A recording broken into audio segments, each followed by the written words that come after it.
Hi there. I am compiling the latest version of Azerothcore. As you can see, it was updated. Here's some of the things that were updated. I didn't go through all of them, obviously. Instances script, pet handler, area boundary, caverns of time, battle for Mount Hyjal. Some of the bosses were modified in some way, and you can see here. These are some of the things that were modified. It doesn't tell you in this screen, but some Ulduar stuff was changed. Icecrown Citadel was changed. This is my source code being updated, and as you can see in the background, it just got done compiling now. So I'm going to type the word start. Now the server's coming up, and as it's coming up, I'm just going to quick look at this. Some of the data SQL updates here. Database stuff was updated. Again, I'm using, here's the link, GitHub, Luafan, whatever, 1223 Azerothcore. It's a fork of Azerothcore, Wrath of the Lich King. It's one with player bots, as it says right there. Player bots. So these are some of the changes it made. All I do in Linux is type the word update. And right there, you see I typed update earlier, and it said already up to date for my things. Then I scrolled down here. I typed up to date, or I typed update again, and there was a small change to the player bots, origin, attack, target. And then a little bit later, I typed update again, and that's when this huge update just came in, I don't know, 5 minutes ago. So it's fairly new. I don't know what's exactly changed. That's a small list there. But I'm going to load the game up now and see.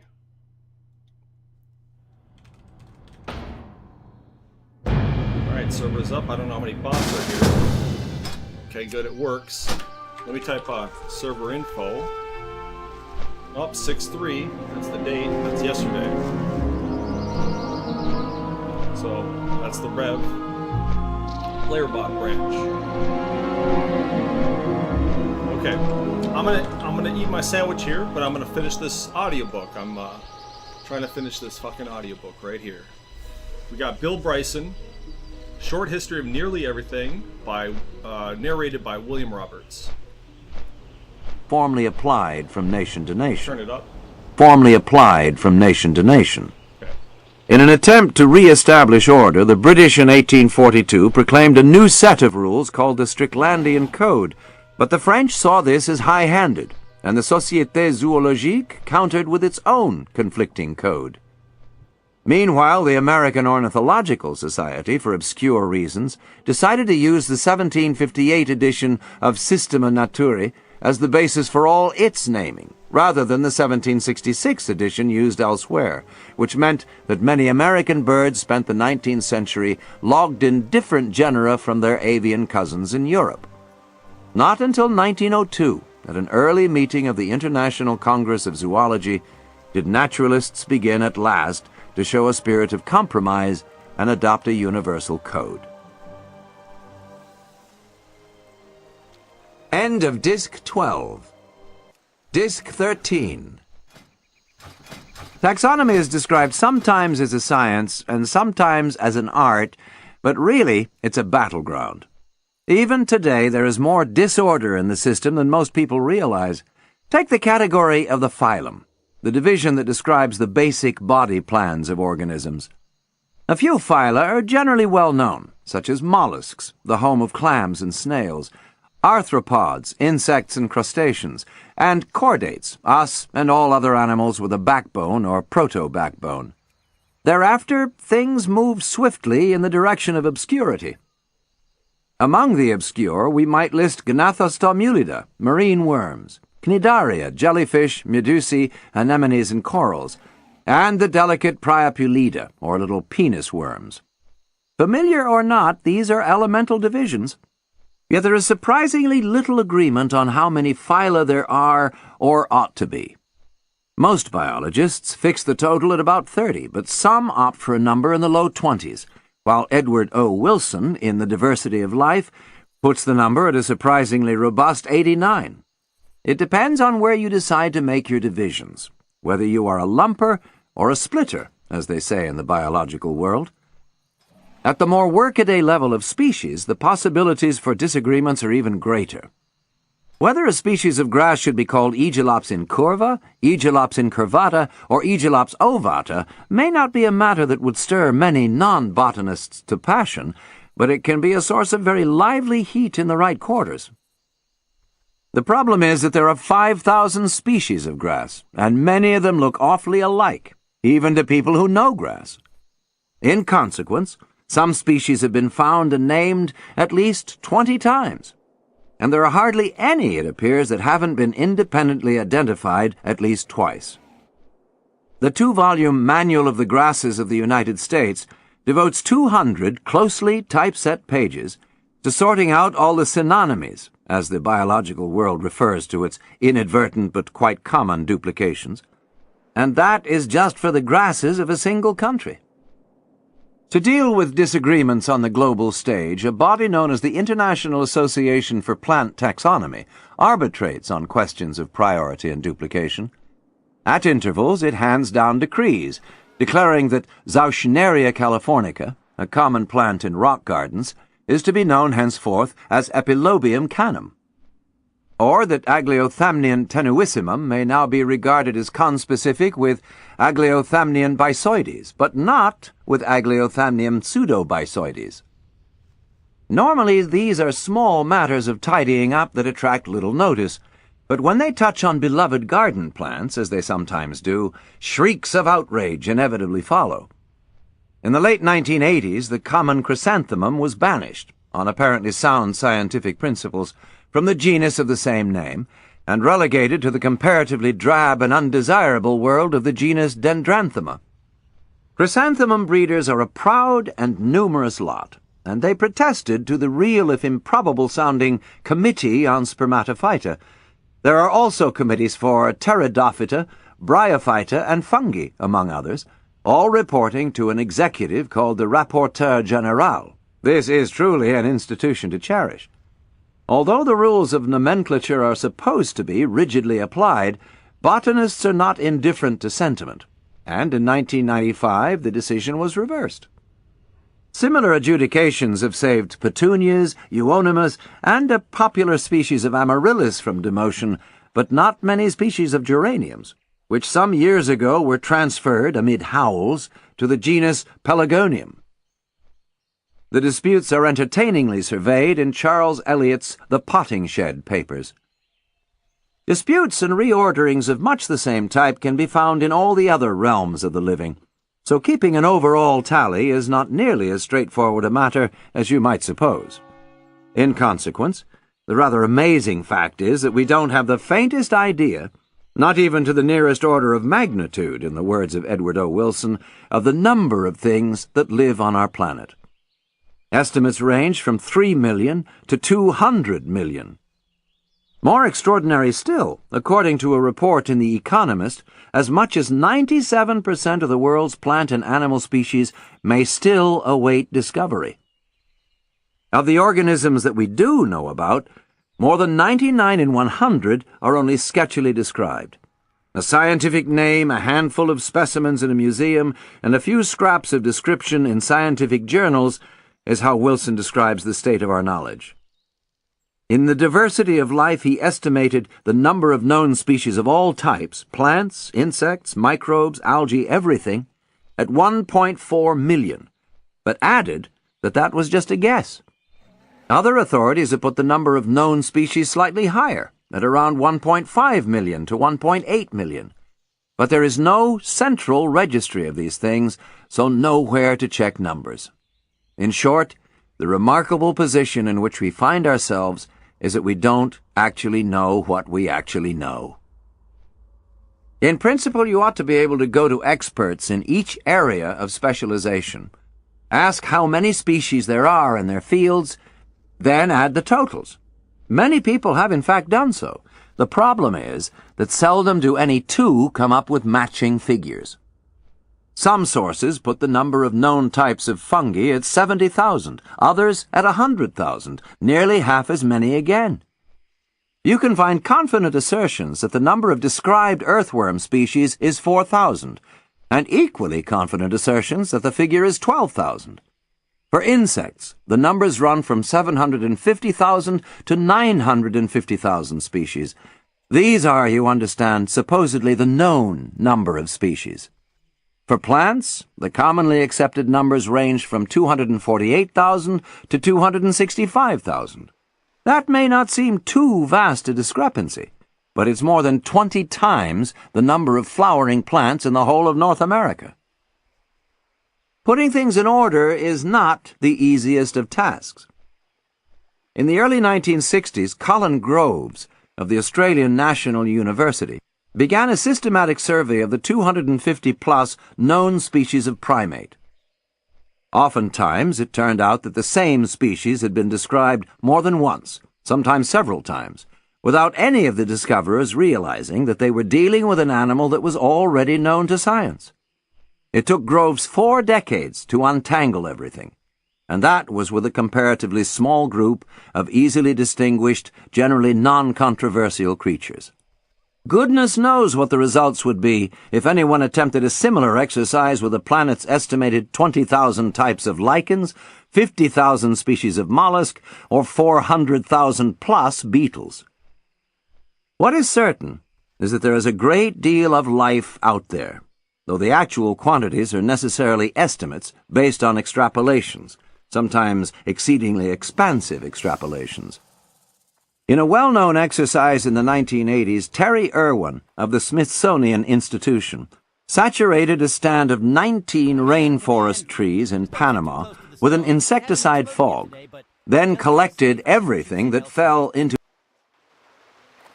Shiver me timbers! You found the captain's grog! I owe you big time, friend! Seems like a storm is a-brewing outside. Maybe I'll just keep warm with one of these here bottles while we wait for it to pass. Sick. So very sick. Have contracted stranglethorn fever. Deadly VV virus. Only cure is to eat the heart of Mock the savage, elusive white beast. Witch Doctor Mbagwa. Only one who can see a summon. Seek on Mbagwa in hidden cave on Southern Cape. Hurry. Dying.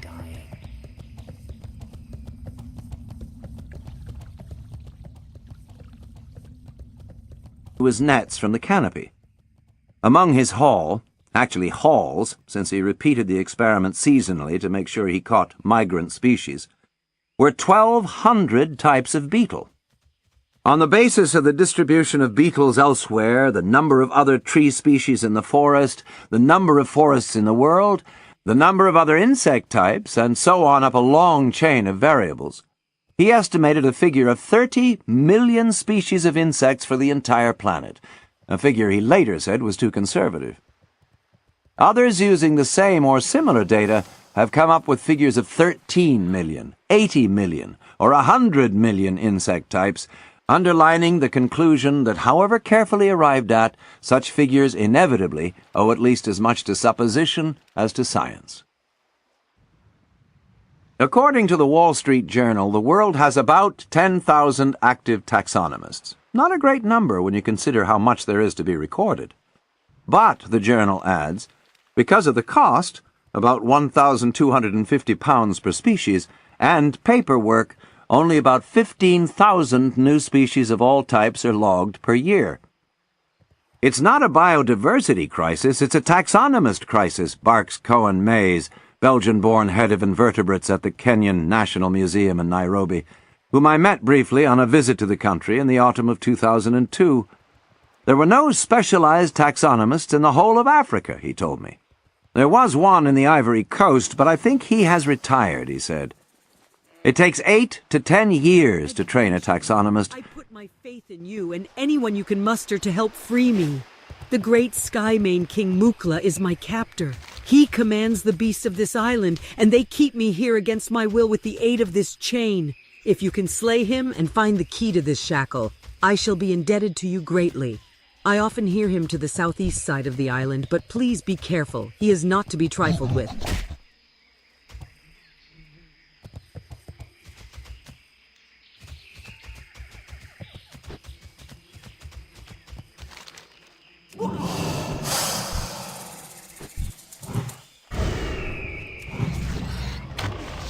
But none are coming along in Africa.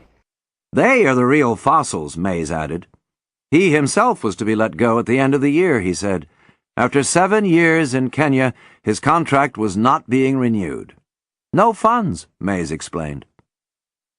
Writing in the journal Nature a few months earlier, the British biologist G.H. Godfrey noted that there is a chronic lack of prestige and resources for taxonomists everywhere. In consequence, many species are being described poorly in isolated publications with no attempt to relate a new taxon to existing species and classifications. Moreover, much of taxonomists' time is taken up not with describing new species. Relax.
Zygor. Who you be?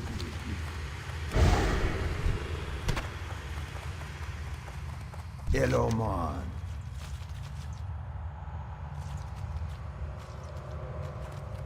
Keep talking.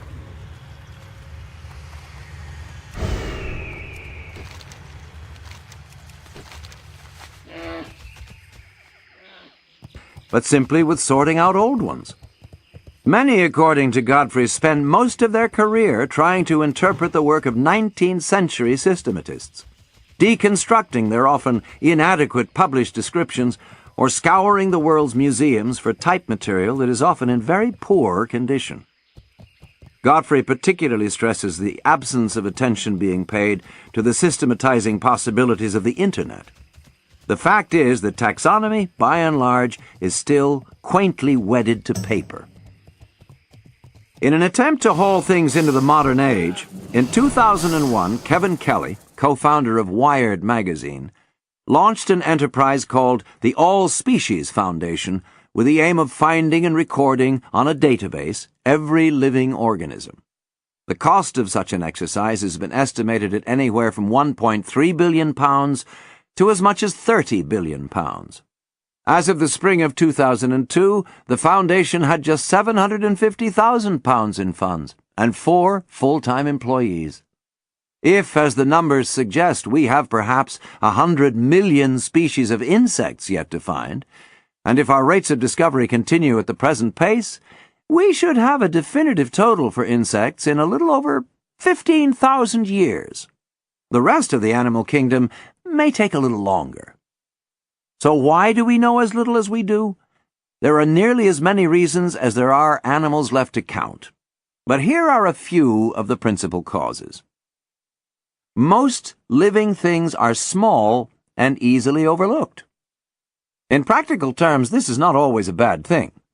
You might not slumber quite so contentedly if you were aware that your mattress is home to perhaps 2 million microscopic mites, which come out in the wee hours to sup on your sebaceous oils and feast on those lovely crunchy flakes of skin that you shed as you doze and toss.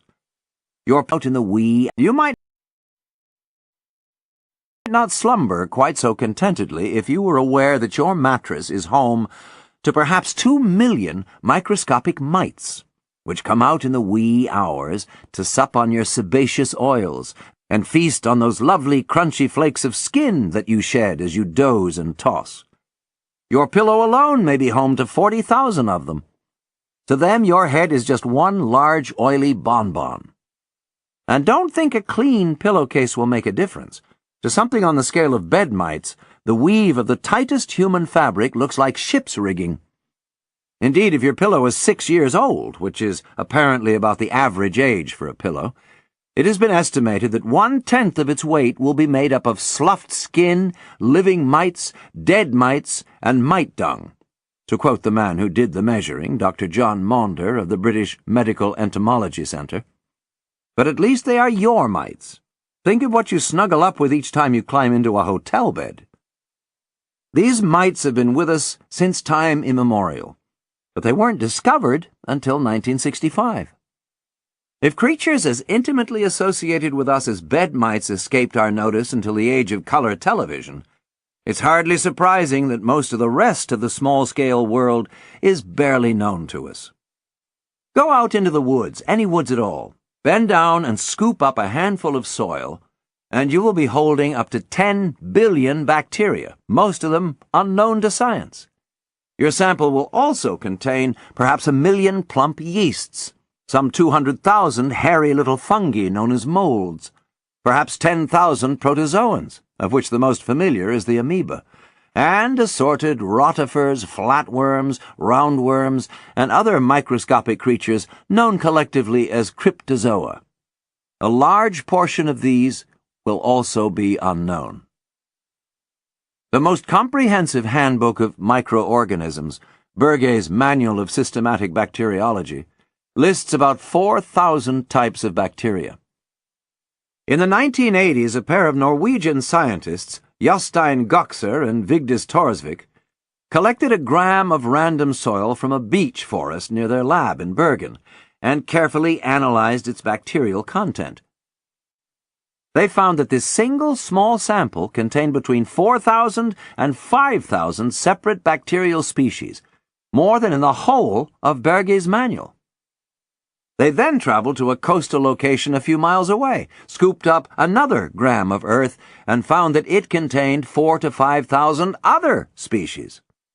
As Edward O. Wilson observes, if over 9,000 microbial types exist in 2 pinches of substrate from 2 localities in Norway, how many more await discovery in other radically different habitats? Well, according to one estimate, it could be as many as 400 million. What Bloody well done! Righto! Congratulations, adventurer, for succeeding where others have failed. I am honored to count you as a comrade of our great hunting party here. No one will ever doubt your expertise in hunting and tracking. Cheers to you, I say. Cheers!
We don't look in the right places. In The Diversity of Life, Wilson describes how one botanist spent a few days tramping around 10 hectares of jungle in Borneo and discovered 1,000 new species of flowering plant, more than are found in the whole of North America. The plants weren't hard to find. It's just that no one had looked there before. Cohen Mays of the Kenyan National Museum told me that he went to one cloud forest, as mountaintop forests are known in Kenya, and in half an hour of not particularly dedicated looking, found 4 new species of millipedes, 3 representing new genera, and 1 new species of tree, Big tree, he added, and shaped his arms as if about to dance with a very large partner. Cloud forests are found on the tops of plateaus and have sometimes been isolated for millions of years. They provide the ideal climate for biology, and they have hardly been studied, he said. Overall, tropical rainforests cover only about 6% of Earth's surface, but they harbor more than half of its animal life and about 2/3 of its flowering plants. And most of this life remains unknown to us because too few researchers spend time in them. Not incidentally, much of this could be quite valuable. At least 99% of flowering plants have never been tested for their medicinal properties. Because they can't flee from predators, plants have had to contrive elaborate chemical defenses, and so are particularly rich in intriguing compounds. Even now, nearly a quarter of all prescribed medicines be quite valuable.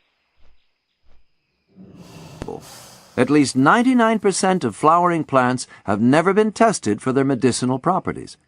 Because they can't flee from predators, plants have had to contrive elaborate chemical defenses, and so are particularly rich in intriguing compounds.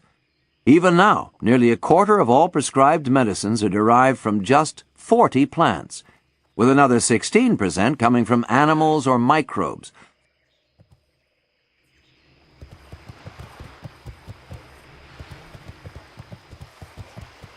I feel strength returning. Where might be? Booty Bay? Oh my, I had the strangest dream. The weakness has not completely left me.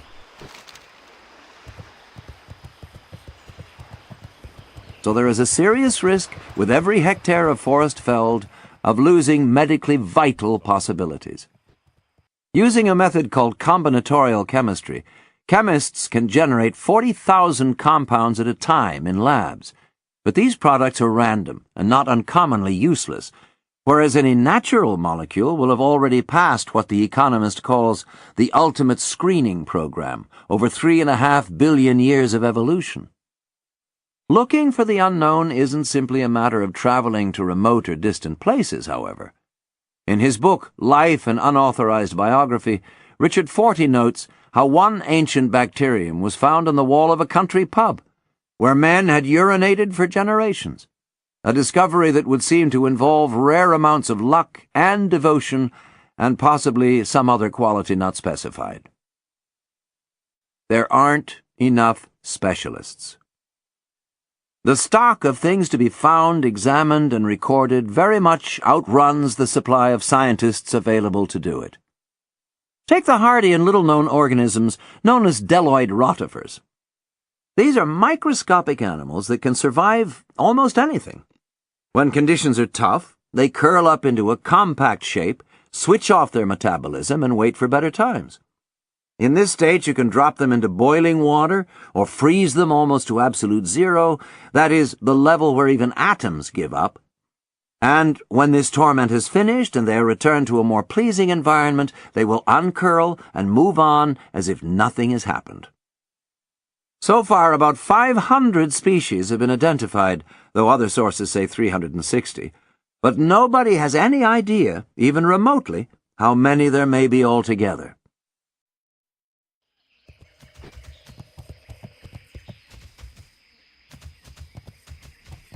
How may I free me?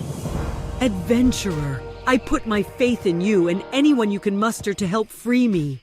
The great Skymane King Mukla is my captor. He commands the beasts of this island, and they keep me here against my will with the aid of this chain. If you can slay him and find the key to this shackle, I shall be indebted to you greatly. I often hear him to the southeast side of the island, but please be careful. He is not to be trifled with. That's a huge bitch. He's not to be trifled with, huh? Well, we'll just see about that, won't we? Alright, that's him.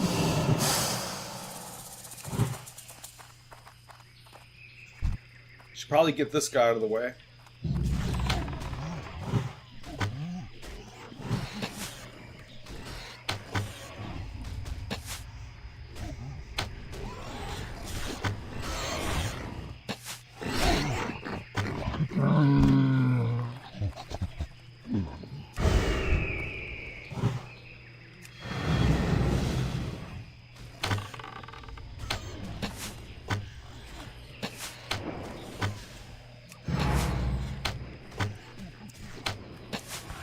He's not to be trifled with.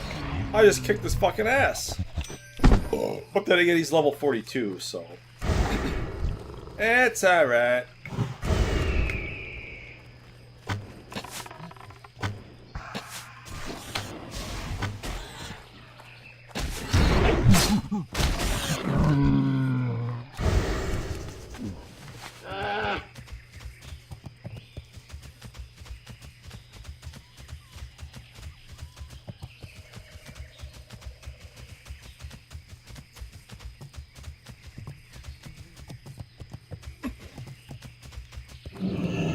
Adventurer, you have saved me from a great dishonor. If it was within my power, I would offer you a place among my tribe. But for now, all I can only offer you is this token for the courage and nobility you have shown.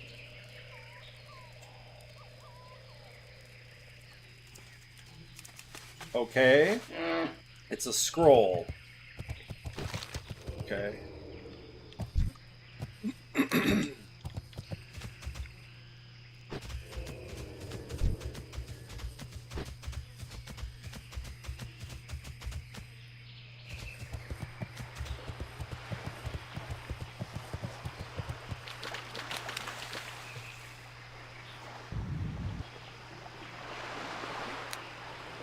Shit, I gotta go wash my hands. I gotta get my bots here to help me.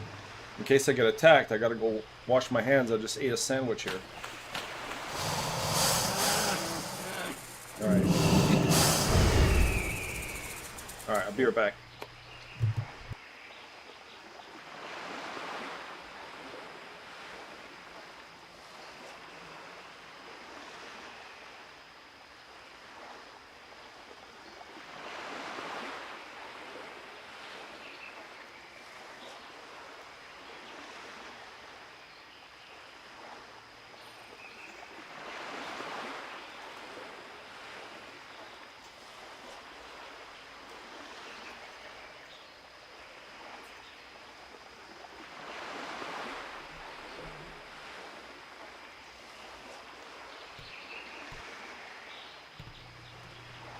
Shit, where am I going? Oh.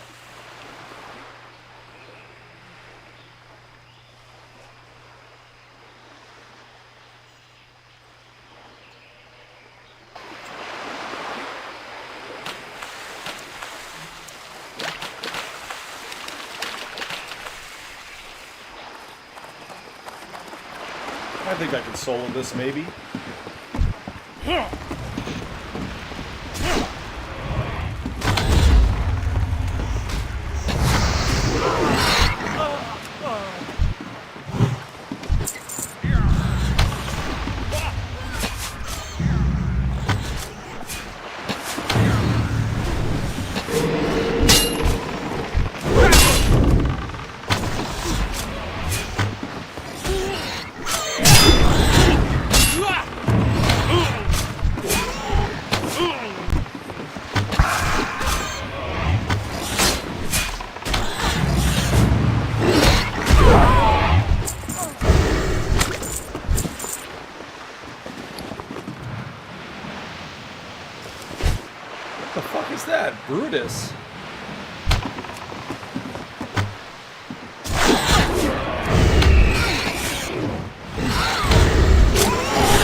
so sorry.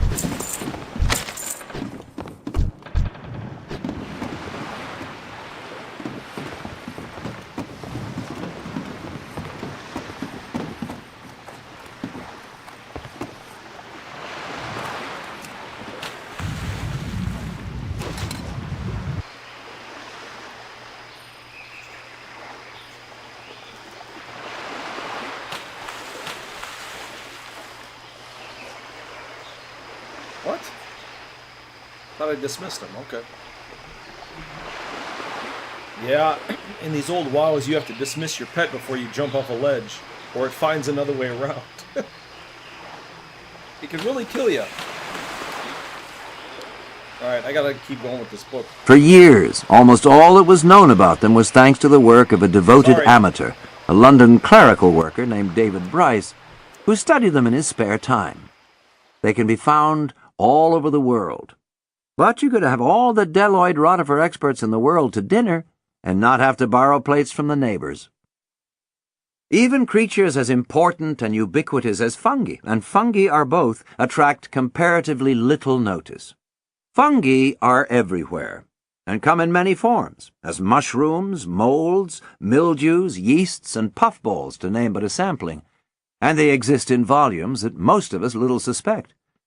Gather together all the fungi found in a typical hectare of meadowland, and you would have 2,800 kilograms of the stuff.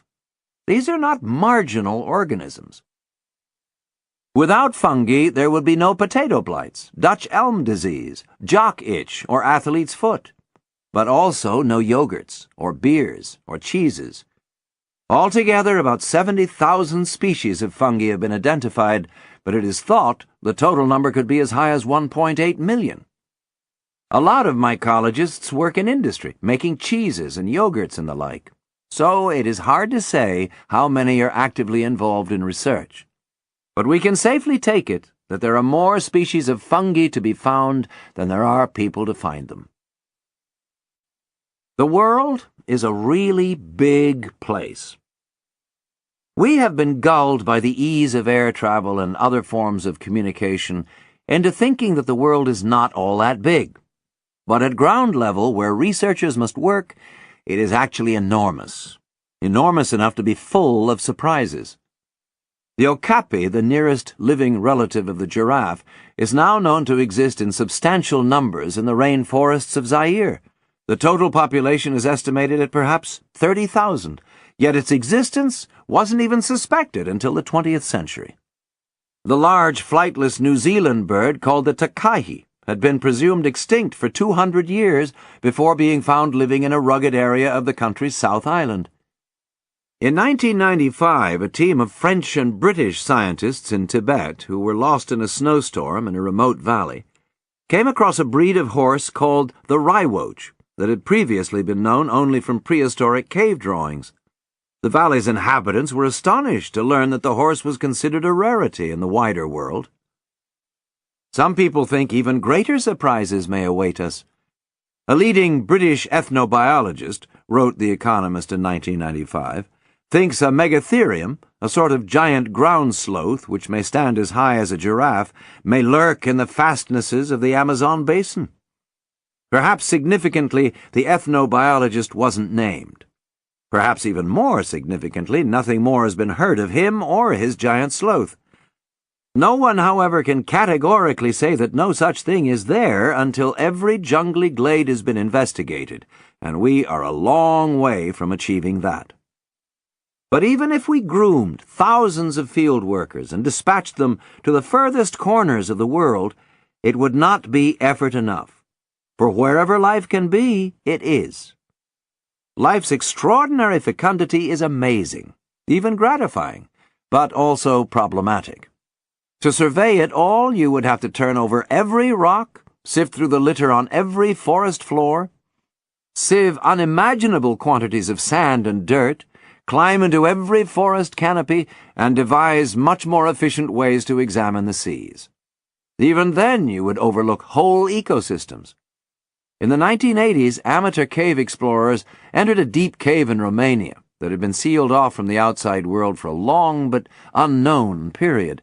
and found 33 species of insects and other small creatures, spiders, centipedes, lice, all blind, colorless, and new to science. They were living off the microbes in the surface scum of pools, which in turn were feeding on hydrogen sulfide from hot springs. Our instinct may be to see the impossibility of tracking everything down as frustrating, dispiriting, perhaps even appalling, but it can just as well be viewed as almost unbearably exciting.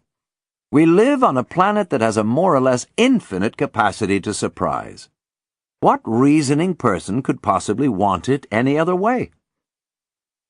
What is nearly always most arresting in any ramble through the scattered disciplines of modern science is realizing how many people have been willing to devote lifetimes to the most sumptuously esoteric lines of inquiry. In one of his essays, Stephen Jay Gould notes how a hero of his named Henry Edward Crampton spent 50 years, from 1906 to his death in 1956, quietly studying a genus of land snails called Partula in Polynesia. Over and over, year after year, Crampton measured to the tiniest degree, to 8 decimal places, the whorls and arcs and gentle curves of numberless Partula, compiling the results into fastidiously detailed tables. A single line of text in a Crampton table could represent weeks of measurement and calculation. Only slightly less devoted, and certainly more unexpected, was Alfred C. Kinsey, who became famous for his studies of human sexuality in the 1940s and 1950s. Before his mind became filled with sex, so to speak, Kinsey was an entomologist, and a dogged one at that. In one expedition lasting 2 years, he hiked 4,000 kilometers to assemble a collection of 300,000 wasps. How many stings he collected along the way is not, alas, recorded. Something that had been puzzling me was the question of how you assured a chain of succession in these arcane fields. Clearly there cannot be many institutions in the world that require or are prepared to support specialists in barnacles or Pacific snails. As we parted at the Natural History Museum in London, I asked Richard Fortey how science ensures that when one person goes, there's someone ready to take his place. He chuckled rather heartily at my naivete. "I'm afraid it's not as if we have substitutes sitting on the bench somewhere waiting to be called in to play. When a specialist retires, or even more unfortunately dies, that can bring a stop to things in that field, sometimes for a very long while. And I suppose that's why you value someone who spends 42 years studying a single species of plant, even if it doesn't produce anything terribly new." "Precisely," he said, "precisely." And he really seemed to mean it. Chapter 24. Cells. It starts with a single cell. The first cell splits to become 2, and the 2 become 4, and so on. After just 47 doublings, you have 10,000 trillion cells in your body and are ready to spring forth as a human being. And every one of those cells knows exactly what to do to preserve and nurture you from the moment of conception to your last breath. You have no secrets from your cells. They know far more about you than you do. Each one carries a copy of the complete genetic code, the instruction manual for your body, so it knows how to do not only its own job, but every other job in the body too. Never in your life will you have to remind a cell to keep an eye on its adenosine triphosphate levels, or to find a place for the extra squirt of folic acid that's just unexpectedly turned up. It will do that for you, and millions more things besides. Every cell in nature is a thing of wonder. Even the simplest are far beyond the limits of human ingenuity. To build the most basic yeast cell, for example, you would have to miniaturize about the same number of components as are found in a Boeing 777 jetliner, and fit them into a sphere just 5 microns across. Then, somehow, you would have to persuade that sphere to reproduce. But yeast cells are as nothing compared with human cells, which are not just more varied and complicated, but vastly more fascinating because of their complex interactions. Your cells are a country of 10,000 trillion citizens, each devoted in some intensively specific way to your overall well-being. There isn't a thing they don't do for you. They let you feel pleasure and form thoughts. They enable you to stand and stretch and caper. When you eat, they extract the nutrients, distribute the energy, and carry off the wastes. All those things you learned about in school biology, but they also remember to make you hungry in the first place, and reward you with a feeling of well-being afterwards so that you won't forget to eat again. They keep your hair growing, your ears waxed, your brain quietly purring. They manage every corner of your being. They will jump to your defense the instant you are threatened. They will unhesitatingly die for you. Billions of them do daily. And not once in all your years have you thanked even one of them. So let us take a moment now to regard them with the wonder and appreciation they deserve.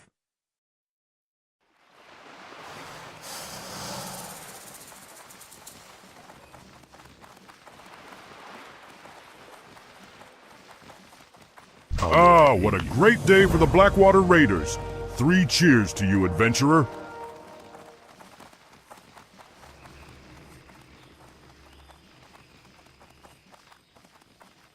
Fastest griffins this side of Airy Peak. Want to take a ride? We understand a little of how cells do the things they do, how they lay down fat or manufacture insulin or engage in many of the other acts necessary to maintain a complicated entity like yourself, but only a little. You have at least 200,000 different types of protein laboring away inside you, and so far we understand what no more than about 2% of them do. Others put the figure at more like 50%. It depends apparently on what you mean by understand. Surprises at the cellular level turn up all the time. In nature, nitric oxide is a formidable toxin and a common component of air pollution, so scientists were naturally a little surprised when in the mid-1980s they found it being produced in a curiously devoted manner in human cells. Its purpose was at first a mystery, but then scientists began to find it all over the place, controlling the flow of blood and the energy level of cells, attacking cancers and other pathogens, regulating the sense of smell, even assisting in penile erections. It also explained why nitroglycerin, the well-known explosive, soothes the heart pain known as angina. It is converted into nitric oxide in the bloodstream, relaxing the muscle linings of vessels, allowing blood to flow more freely. In barely the space of a decade, this one gassy substance went from extraneous toxin to ubiquitous elixir. You possess some few hundred different types of cell, according to the Belgian biochemist Christian de Duve, and they vary enormously in size and shape, from nerve cells, whose filaments can stretch to over a meter, to tiny disc-shaped red blood cells, to the rod-shaped photocells that help to give us vision. They also come in a sumptuously wide range of sizes, nowhere more strikingly than at the moment of conception, when a single beating sperm confronts an egg 85,000 times bigger than it, which rather puts the notion of male conquest into perspective. On average, however, a human cell is about 20 microns wide. That is about 0.02 of a millimeter, which is too small to be seen, but roomy enough to hold thousands of complicated structures like mitochondria, and millions upon millions of molecules. In the most literal way, cells also vary in liveliness. Your skin cells are all dead. It's a somewhat galling notion to reflect that every inch of your surface is deceased.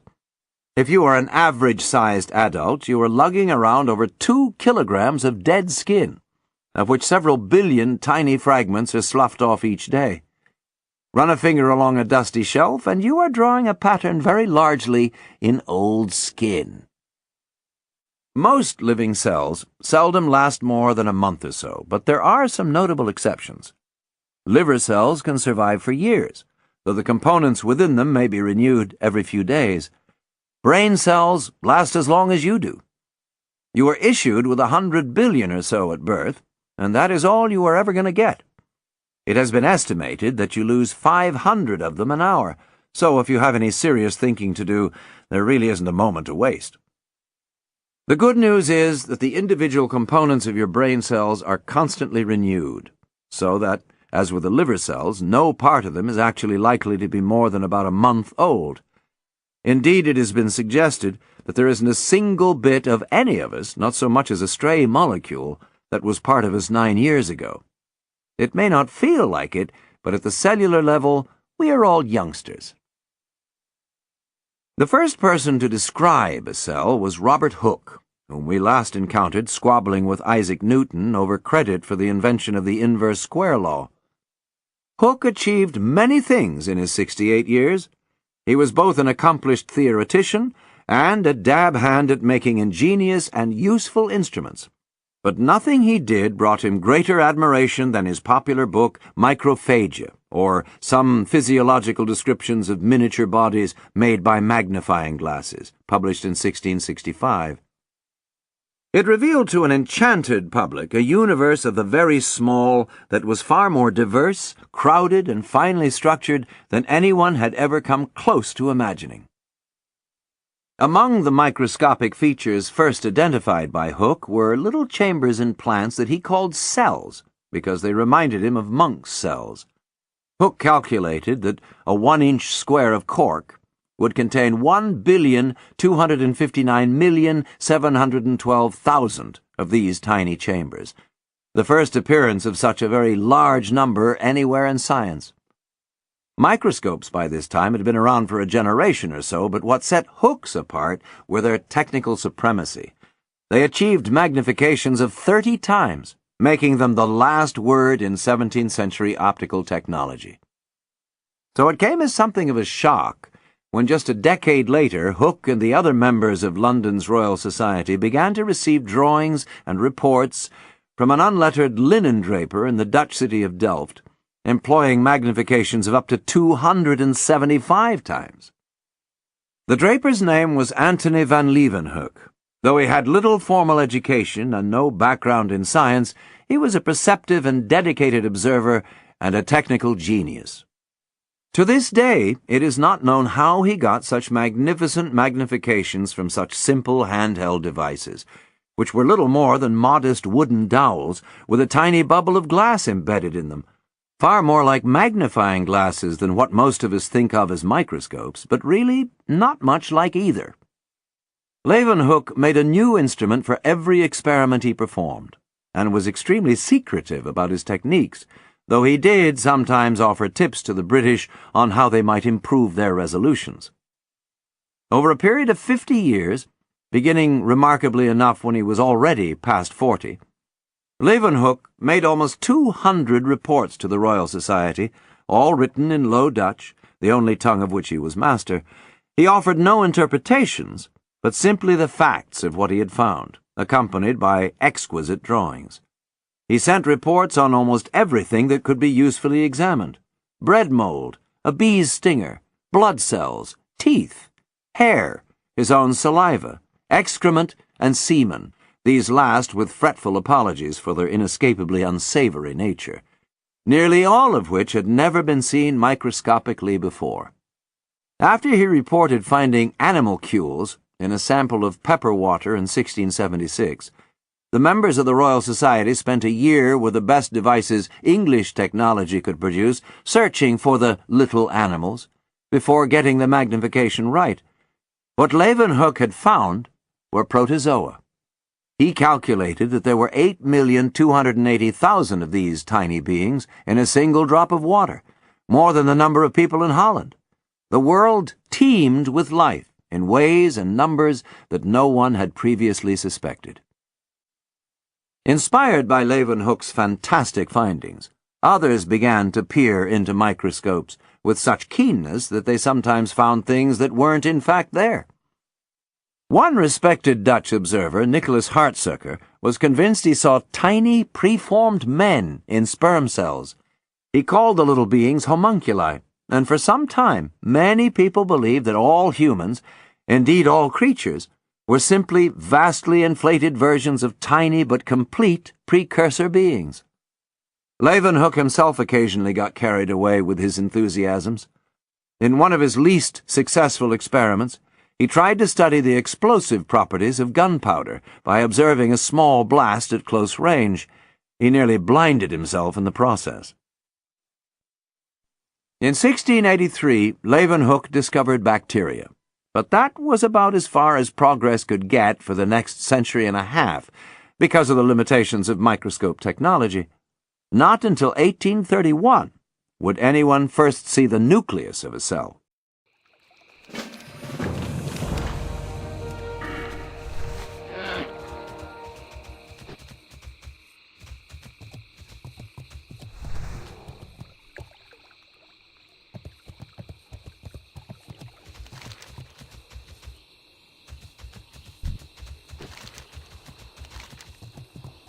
It was found by the Scottish botanist Robert Brown, that frequent but always shadowy visitor to the history of science.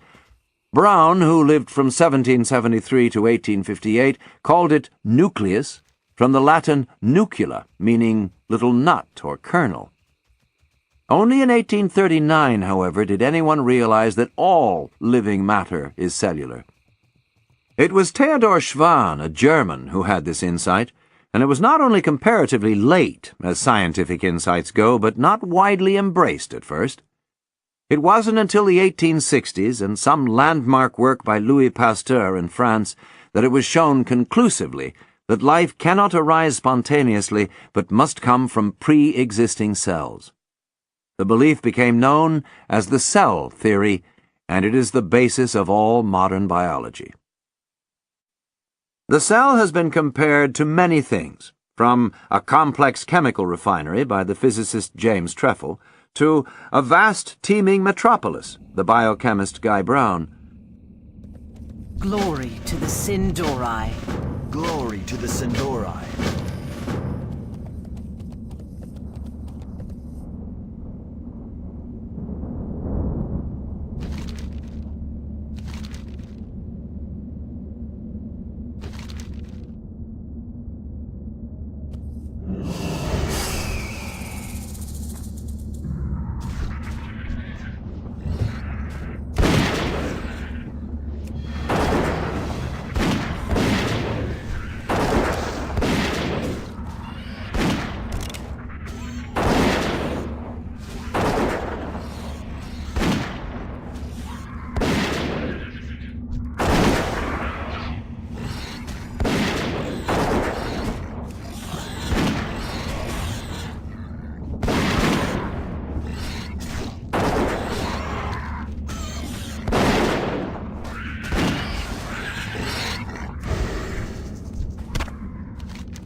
A cell is both of those things, and neither. It is like a refinery, in that it is devoted to chemical activity on a grand scale, and like a metropolis, in that it is crowded and busy and filled with interactions that seem confused and random, but clearly have some system to them. But it is a much more nightmarish place than any city or factory that you have ever seen. To begin with, there is no up or down inside the cell. Gravity doesn't meaningfully apply at the cellular scale. And not an atom's width of space is unused. There is activity everywhere, and a ceaseless thrum of electrical energy. You may not feel terribly electrical, but you are.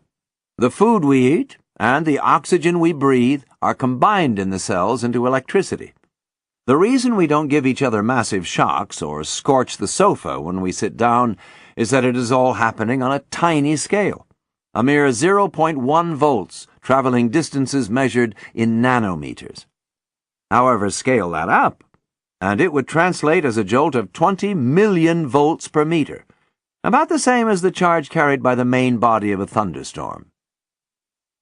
Whatever their size or shape, Nearly all your cells are built to fundamentally the same plan. They have an outer casing or membrane, a nucleus wherein resides the necessary genetic information to keep you going, and a busy space between the two called the cytoplasm. The membrane is not, as most of us imagine it, a durable, rubbery casing, something that you would need a sharp pin to prick.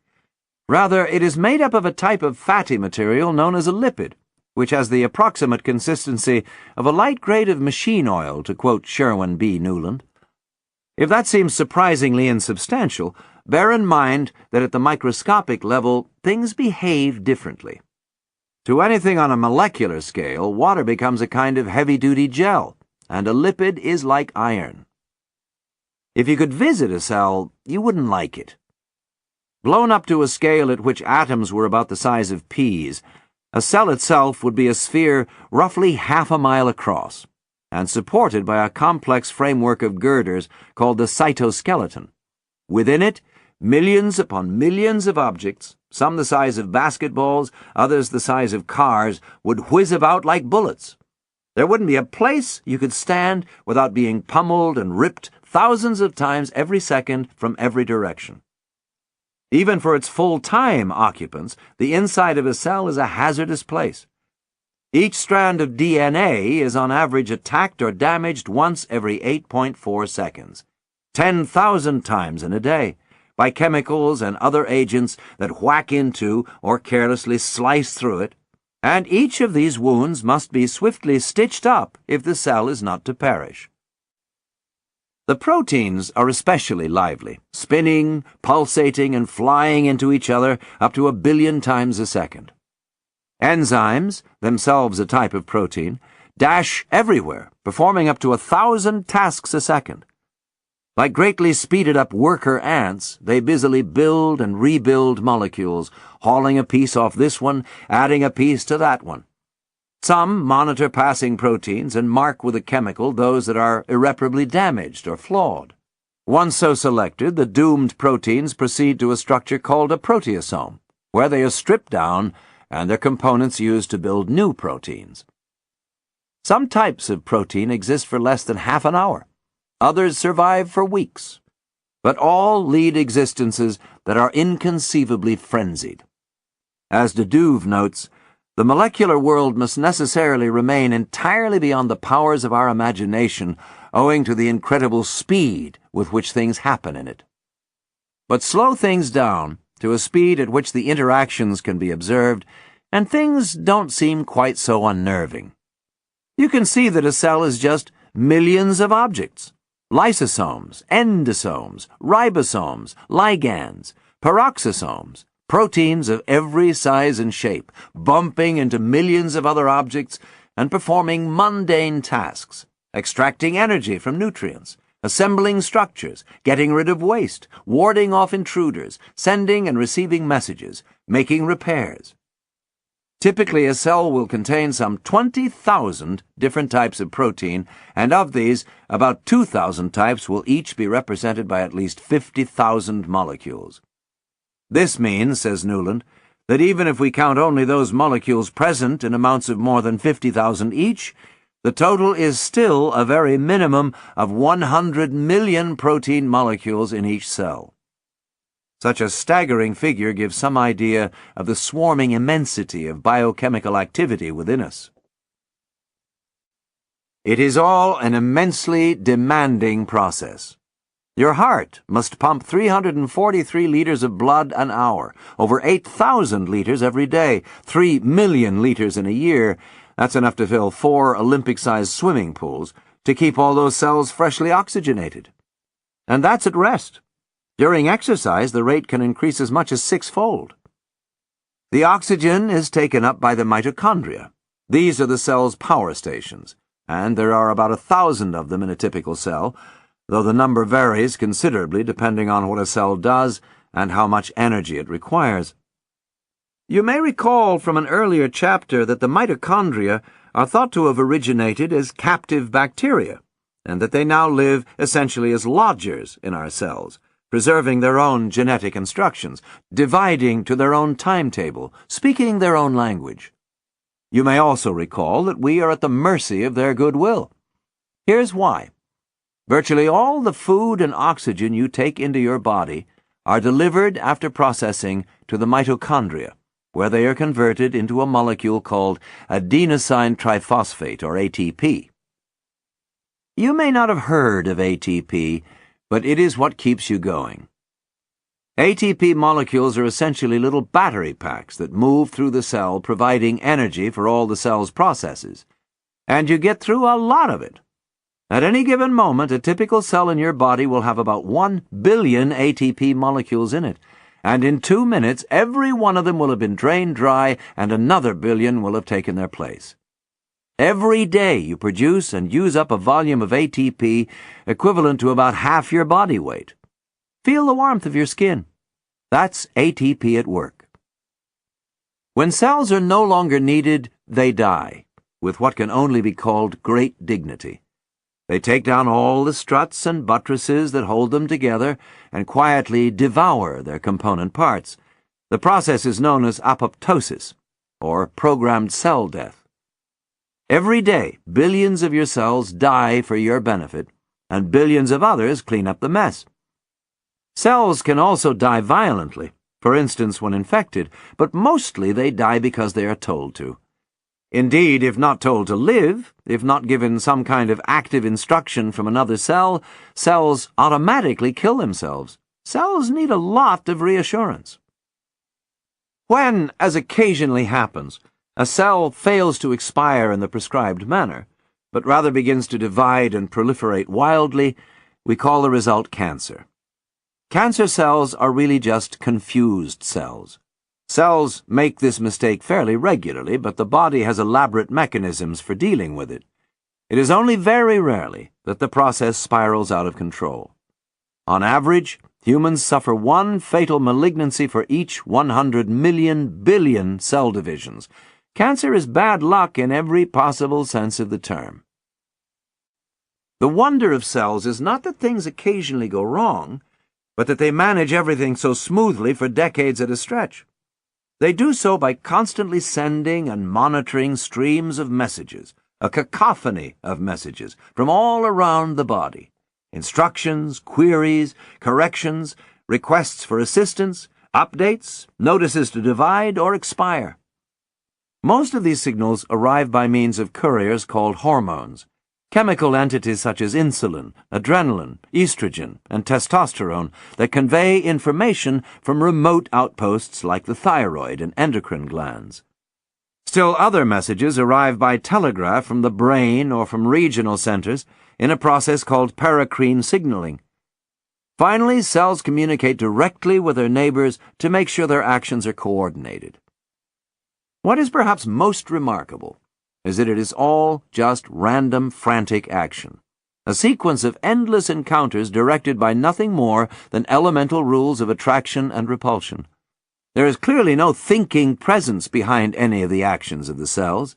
It all just happens, smoothly and repeatedly, and so reliably that seldom are we even conscious of it. Yet somehow all this produces not just order within the cell, but a perfect harmony right across the organism. In ways that we have barely begun to understand, trillions upon trillions of reflexive chemical reactions add up to a mobile, thinking, decision-making you. Or, come to that, a rather less reflective but still incredibly organized dung beetle. Every living thing, never forget, is a wonder of atomic engineering. Indeed, some organisms that we think of as primitive enjoy a level of cellular organization that makes our own look carelessly pedestrian.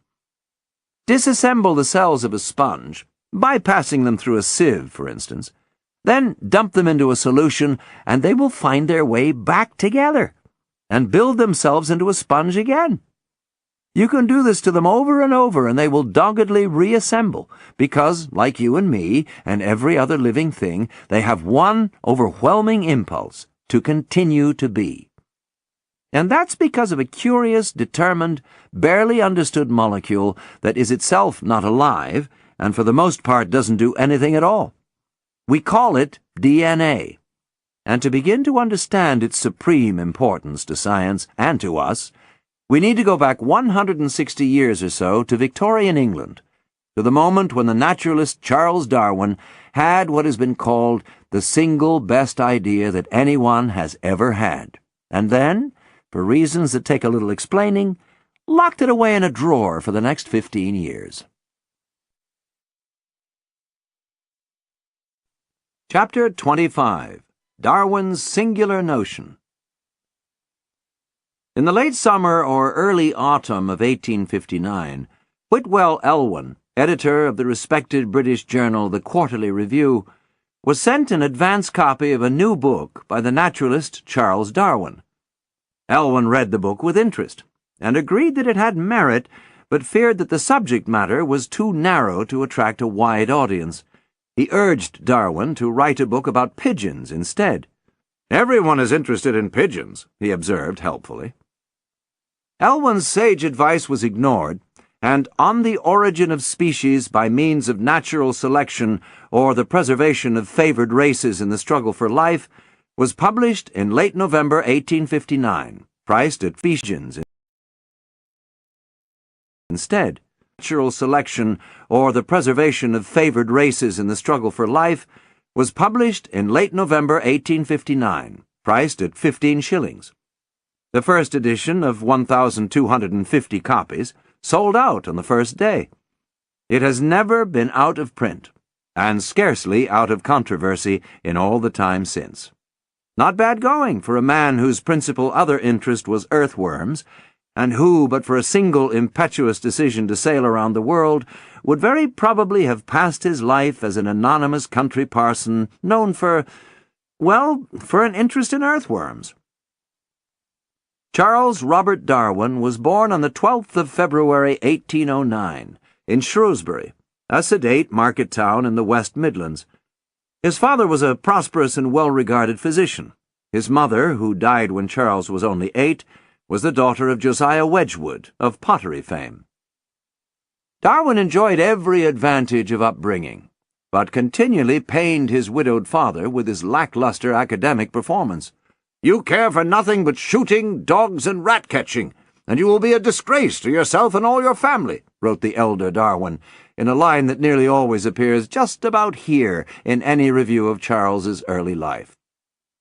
Although his inclination was to natural history, for his father's sake he tried to study medicine at Edinburgh University, but couldn't bear the blood and suffering. The experience of witnessing an operation on an understandably distressed child, this was in the days before anesthetics, of course, left him permanently traumatized. He tried law instead, but found that insupportably dull, and finally managed, more or less by default, to acquire a degree in divinity from Cambridge. A life in a rural vicarage seemed to await him when from out of the blue there came a more tempting offer. Darwin was invited to sail on the naval survey ship HMS Beagle, essentially as dinner company for the captain, Robert Fitzroy, whose rank precluded his socializing with anyone other than a gentleman. Fitzroy, who was very odd, chose Darwin in part because he liked the shape of Darwin's nose. It betokened depth of character, he believed. Darwin was not Fitzroy's first choice, but got the nod when Fitzroy's preferred companion dropped out. From a 21st century perspective, the two men's most striking shared feature was their extreme youthfulness. At the time of sailing, Fitzroy was only 23, Darwin just 22. Fitzroy's formal assignment was to chart coastal waters, but his hobby, passion really, was to seek out evidence for a literal, biblical interpretation of creation.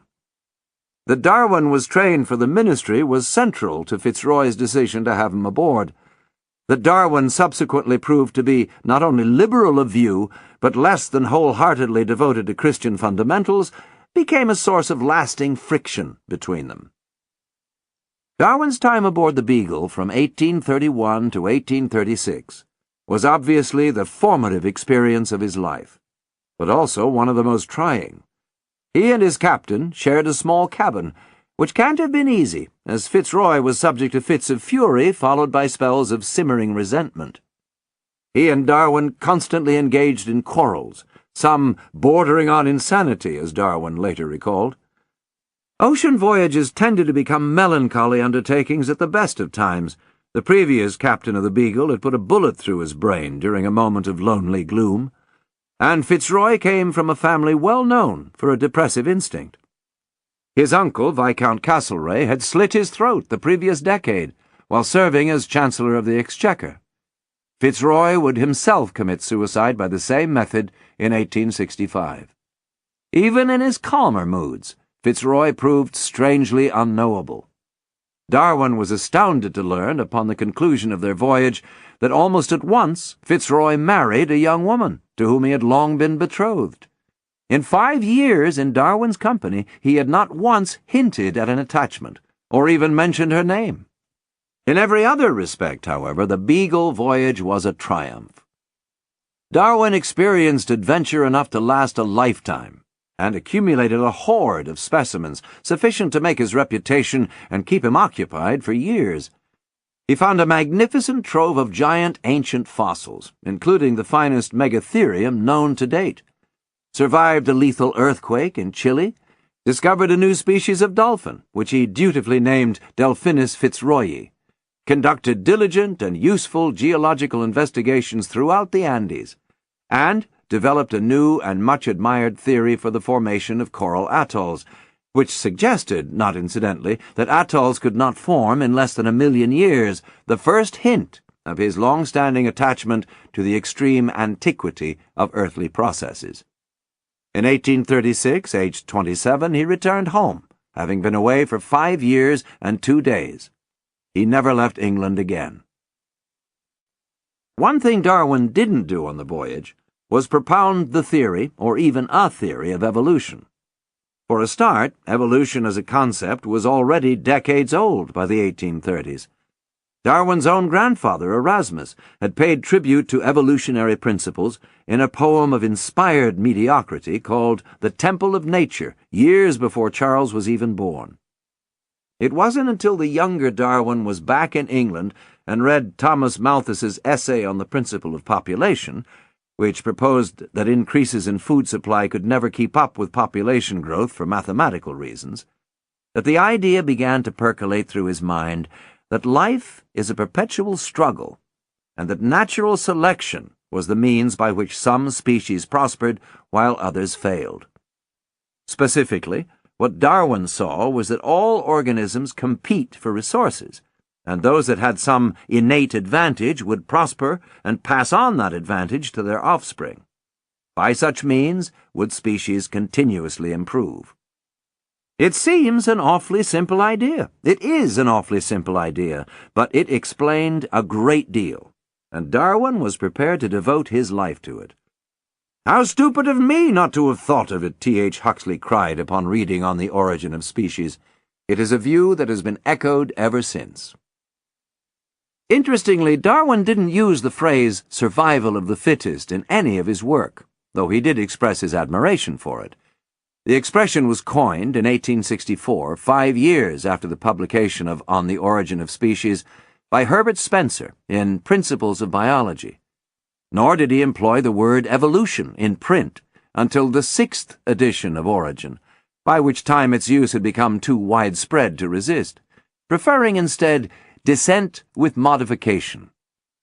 Nor, above all, were his conclusions in any way inspired by his noticing, during his time in the Galapagos Islands, an interesting diversity in the beaks of finches. The story, as conventionally told, or at least as frequently remembered by many of us, is that Darwin, while traveling from island to island, noticed that on each the finches' beaks were marvelously adapted for exploiting local resources. That on one island beaks were sturdy and short and good for cracking nuts, while on the next island beaks were perhaps long and thin and well suited for winkling food out of crevices. And it was this that set him to thinking that perhaps the birds had not been created this way, but had in a sense created themselves. In fact, the birds had created themselves, but it wasn't Darwin who noticed it. At the time of the Beagle voyage, Darwin was fresh out of university, and not yet an accomplished naturalist, and so failed to see that the Galapagos birds were all of a type. It was his friend, the ornithologist John Gould, who realized that what Darwin had found was lots of finches with different talents. Unfortunately, in his inexperience, Darwin had not noted which birds came from which islands. He had made a similar error with tortoises. It took years to sort the muddles out. Because of these various oversights, and the need to sort through crates and crates of other beagle specimens, it wasn't until 1842, 5 years after his return to England, that Darwin finally began to sketch out the rudiments of his new theory. These he expanded into a 230-page sketch 2 years later, and then he did an extraordinary thing. He put his notes away, and for the next decade and a half busied himself with other matters.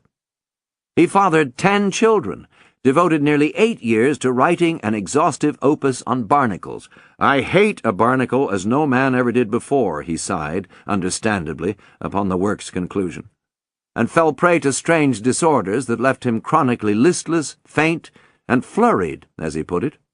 The symptoms nearly always included a terrible nausea, and generally also incorporated palpitations, migraines, exhaustion, trembling, spots before the eyes, shortness of breath, swimming of the head, and, not surprisingly, depression.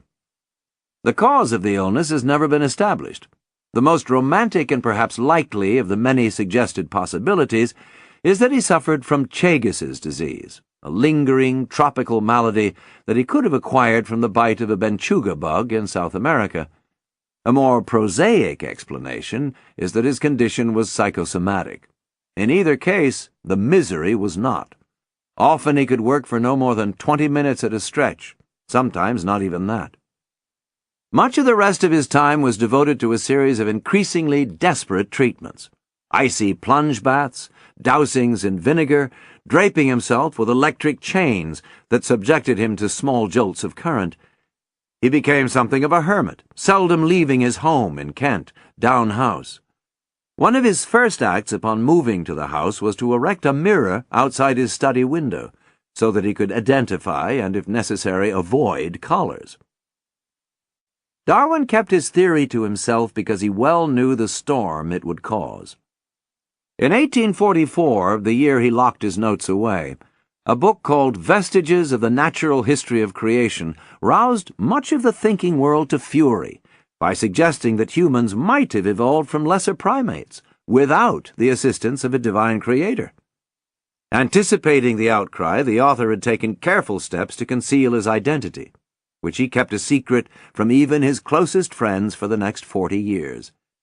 Some wondered if Darwin himself might be the author. Others suspected Prince Albert.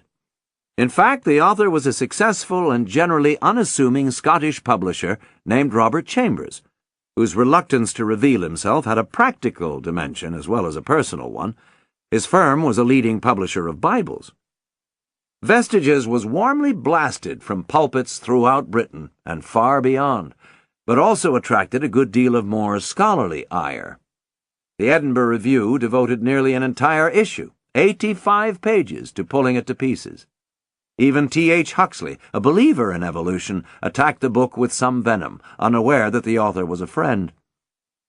Darwin's own manuscript might have remained locked away till his death, but for an alarming blow that arrived from the Far East in the early summer of 1858, in the form of a packet containing a friendly letter from a young naturalist named Alfred Russel Wallace, and the draft of a paper on the tendency of varieties to depart indefinitely from the original type, outlining a theory of natural selection that was uncannily similar to Darwin's secret jottings. Even some of the phrasing echoed Darwin's own. "I never saw a more striking coincidence," Darwin reflected in dismay. "If Wallace had my manuscript sketch written out in 1842, he could not have made a better short abstract." Wallace didn't drop into Darwin's life quite as unexpectedly as is sometimes suggested. The two were already corresponding, and Wallace had more than once generously sent Darwin specimens that he thought might be of interest. In the process of these exchanges, Darwin had discreetly warned Wallace that he regarded the subject of species creation as his exclusive territory. This summer will make the 20th year since I opened my first notebook on the question of how and in what way do species and varieties differ from each other, he had written to Wallace some time earlier. I am now preparing my work for publication, he added, even though he wasn't really. Wallace failed to grasp what Darwin was trying to tell him.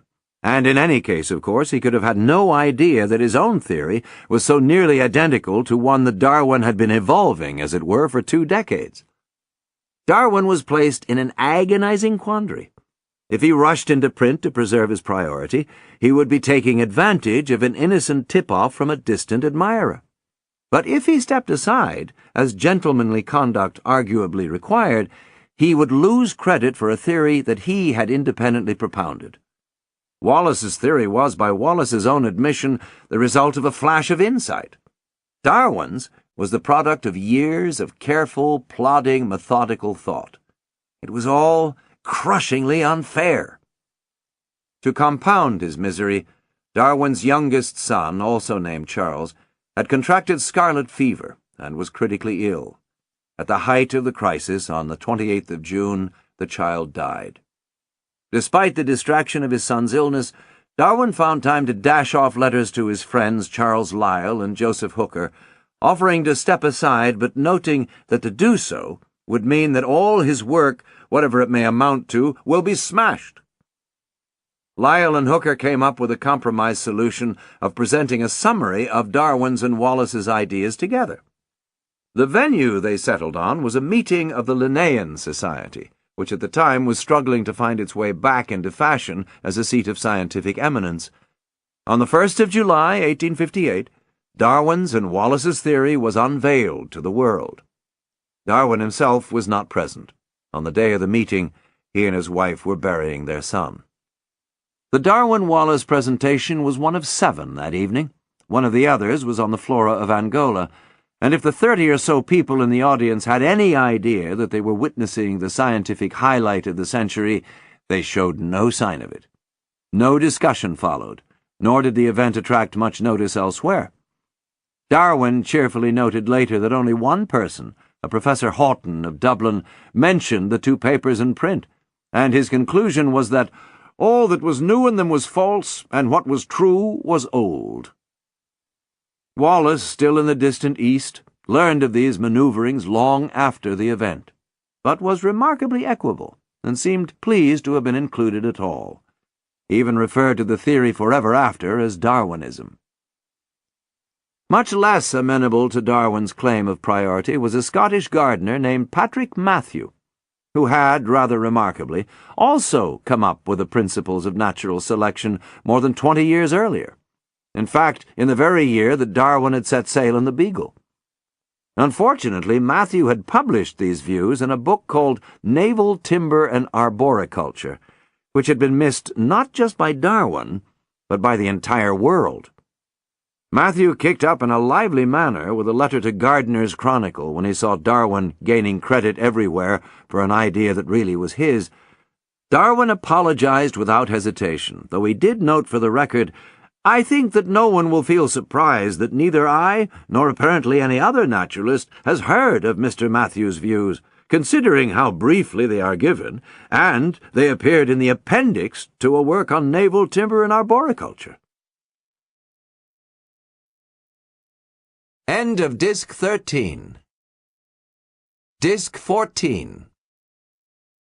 Wallace continued for another 50 years as a naturalist and thinker, occasionally a very good one, but increasingly fell from scientific favor by taking up dubious interests, such as spiritualism and the possibility of life existing elsewhere in the universe. So the theory became, essentially by default, Darwin's alone. Darwin never ceased being tormented by his ideas. He referred to himself as the devil's chaplain, and said that revealing the theory felt like confessing a murder. Apart from all else, he knew it deeply pained his beloved and pious wife. Even so, he set to work at once expanding his manuscript into a book-length work. Provisionally, he called it An Abstract of an Essay on the Origin of Species and Varieties Through Natural Selection, a title so tepid and tentative that his publisher John Murray decided to issue just 500 copies. But once presented with a manuscript and a slightly more arresting title, Murray reconsidered and increased the initial print run to 1,250. On the Origin of Species was an immediate commercial success, but rather less of a critical one. Darwin's theory presented two intractable difficulties. It needed far more time than Lord Kelvin was willing to concede, and it was scarcely supported by fossil evidence. Where, asked Darwin's more thoughtful critics, were the transitional forms that his theory so clearly called for? If new species were continuously evolving, then there ought to be lots of intermediate forms scattered across the fossil record, but there were not. In fact, the record as it existed then, and for a long time afterwards, showed no life at all, right up to the moment of the famous Cambrian explosion. But now here was Darwin, without any evidence, insisting that the earlier seas must have had abundant life, and that we just hadn't found it yet because, for whatever reason, it hadn't been preserved. It simply could not be otherwise, Darwin maintained. The case at present must remain inexplicable, and may be truly urged as a valid argument against the views here entertained, he allowed most candidly, but he refused to allow an alternative possibility. By way of explanation, he speculated, inventively but incorrectly, that perhaps the Precambrian seas had been too clear to lay down sediments, and thus had preserved no fossils. Even Darwin's closest friends were troubled by the blitheness of some of his assertions. Adam Sedgwick, who had taught Darwin at Cambridge and taken him on a geological tour of Wales in 1831, said the book gave him more pain than pleasure. Louis Agassiz, the celebrated Swiss paleontologist, dismissed it as poor conjecture. Even Lyell concluded gloomily, "Darwin goes too far." T.H. Huxley disliked Darwin's insistence on huge amounts of geological time because Huxley was a saltationist, which is to say, a believer in the idea that evolutionary changes happen not gradually, but suddenly. Saltationists, the word comes from the Latin for leap, couldn't accept that complicated organs could ever emerge in slow stages. What good, after all, is 1/10 of a wing or half an eye? Such organs, they thought, made sense only if they appeared in a finished state. The belief was a little surprising in as radical a spirit as Huxley because it closely recalled a very conservative religious notion first put forward by the English theologian William Paley in 1802, and known as argument from design. Paley contended that if you found a pocket watch on the ground, even if you'd never seen such a thing before, you would instantly perceive that it had been made by an intelligent entity. So it was, he believed, with nature. Its complexity was proof of its design. The notion was a powerful one in the 19th century, and it gave Darwin trouble too. "The eye to this day gives me a cold shudder," he acknowledged in a letter to a friend. In the Origin he conceded that it seems, I freely confess, absurd in the highest possible degree that natural selection could produce such an instrument in gradual steps. Even so, and to the unending exasperation of his supporters, Darwin not only insisted that all change was gradual, but in nearly every edition of Origin stepped up the amount of time he supposed necessary to allow evolution to progress, which pushed his ideas increasingly out of favor. Eventually, according to the scientist and historian Geoffrey Schwartz, Darwin lost virtually all the support that still remained among the ranks of fellow natural historians and geologists. Ironically, considering that Darwin called his book On the Origin of Species, the one thing he couldn't explain was how species originated. Darwin's theory suggested a mechanism for how a species might become stronger or better or faster, in a word, fitter, but gave no indication of how it might throw up a new species. A Scottish engineer, Fleeming Jenkin, considered the problem and noted an important flaw in Darwin's argument. Darwin believed that any beneficial trait that arose in one generation would be passed on to subsequent generations, thus strengthening the species. Jenkin pointed out that a favorable trait in one parent wouldn't become dominant in succeeding generations, but in fact would be diluted through blending. If you pour whiskey into a tumbler of water, you don't make the whiskey stronger, you make it weaker. And if you pour that dilute solution into another glass of water, it becomes weaker still. In the same way, any favorable trait introduced by one parent would be successively watered down by subsequent matings until it ceased to be apparent at all. Thus, Darwin's theory was a recipe not for change, but for constancy. Lucky flukes might arise from time to time, but they would soon vanish under the general impulse to bring everything back to a stable mediocrity. If natural selection were to work, some alternative, unconsidered mechanism was required. Unknown to Darwin and to everyone else, 1,200 kilometers away in a tranquil corner of Middle Europe, a retiring monk named Gregor Mendel was coming up with a solution. Mendel was born in 1822 to a humble farming family in a backwater of the Austrian Empire in what is now the Czech Republic. Schoolbooks once portrayed him as a simple but observant provincial monk whose discoveries were largely serendipitous, the result of noticing some interesting traits of inheritance while pottering about with pea plants in the monastery's kitchen garden. In fact, Mendel was a trained scientist. He had studied physics and mathematics at the Olmütz Philosophical Institute and University of Vienna, and he brought scientific discipline to all he did. Moreover, the monastery at Brno, where he lived from 1843, was known as a learned institution. It had a library of 20,000 books and a tradition of careful scientific investigation. Before embarking on his experiments, Mendel spent 2 years preparing his control specimens, 7 varieties of pea, to make sure they bred true. Then, helped by 2 full-time assistants, he repeatedly bred and crossbred hybrids from 30,000 pea plants. It was delicate work, requiring the 3 men to take the most exacting pains to avoid accidental cross-fertilization and to note every slight variation in the growth and appearance of seeds, pods, leaves, stems, and flowers. Mendel knew what he was doing. He never used the word gene. It wasn't coined until 1913 in an English medical dictionary, though he did invent the terms dominant and recessive.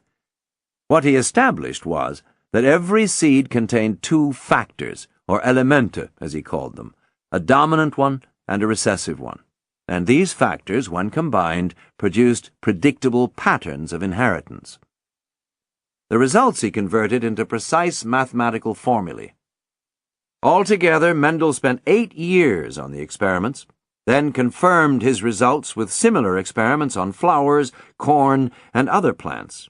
If anything, Mendel was too scientific in his approach, for when he presented his findings at the February and March meetings of the Natural History Society of Brno in 1865, the audience of about 40 listened politely, but was conspicuously unmoved, even though the breeding of plants was a matter of great practical interest to many of the members.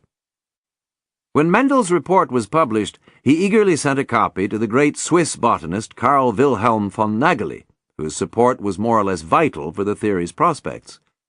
Unfortunately, Nageli failed to perceive the importance of what Mendel had found. He suggested that Mendel try breeding hawkweed. Mendel dutifully obeyed, but quickly realized that hawkweed had none of the requisite features for studying heritability. It was evident that Nageli had not read the paper closely or possibly at all. Frustrated, Mendel retired from investigating heritability and spent the rest of his life growing outstanding vegetables and studying bees, mice, and sunspots, among much else. Eventually, he was made abbot. Mendel's findings weren't quite as widely ignored as is sometimes suggested. His study received a glowing entry in the Encyclopaedia Britannica, then a more leading record of scientific thought than now, and was cited repeatedly in an important paper by the German Wilhelm Olbers-Fokker.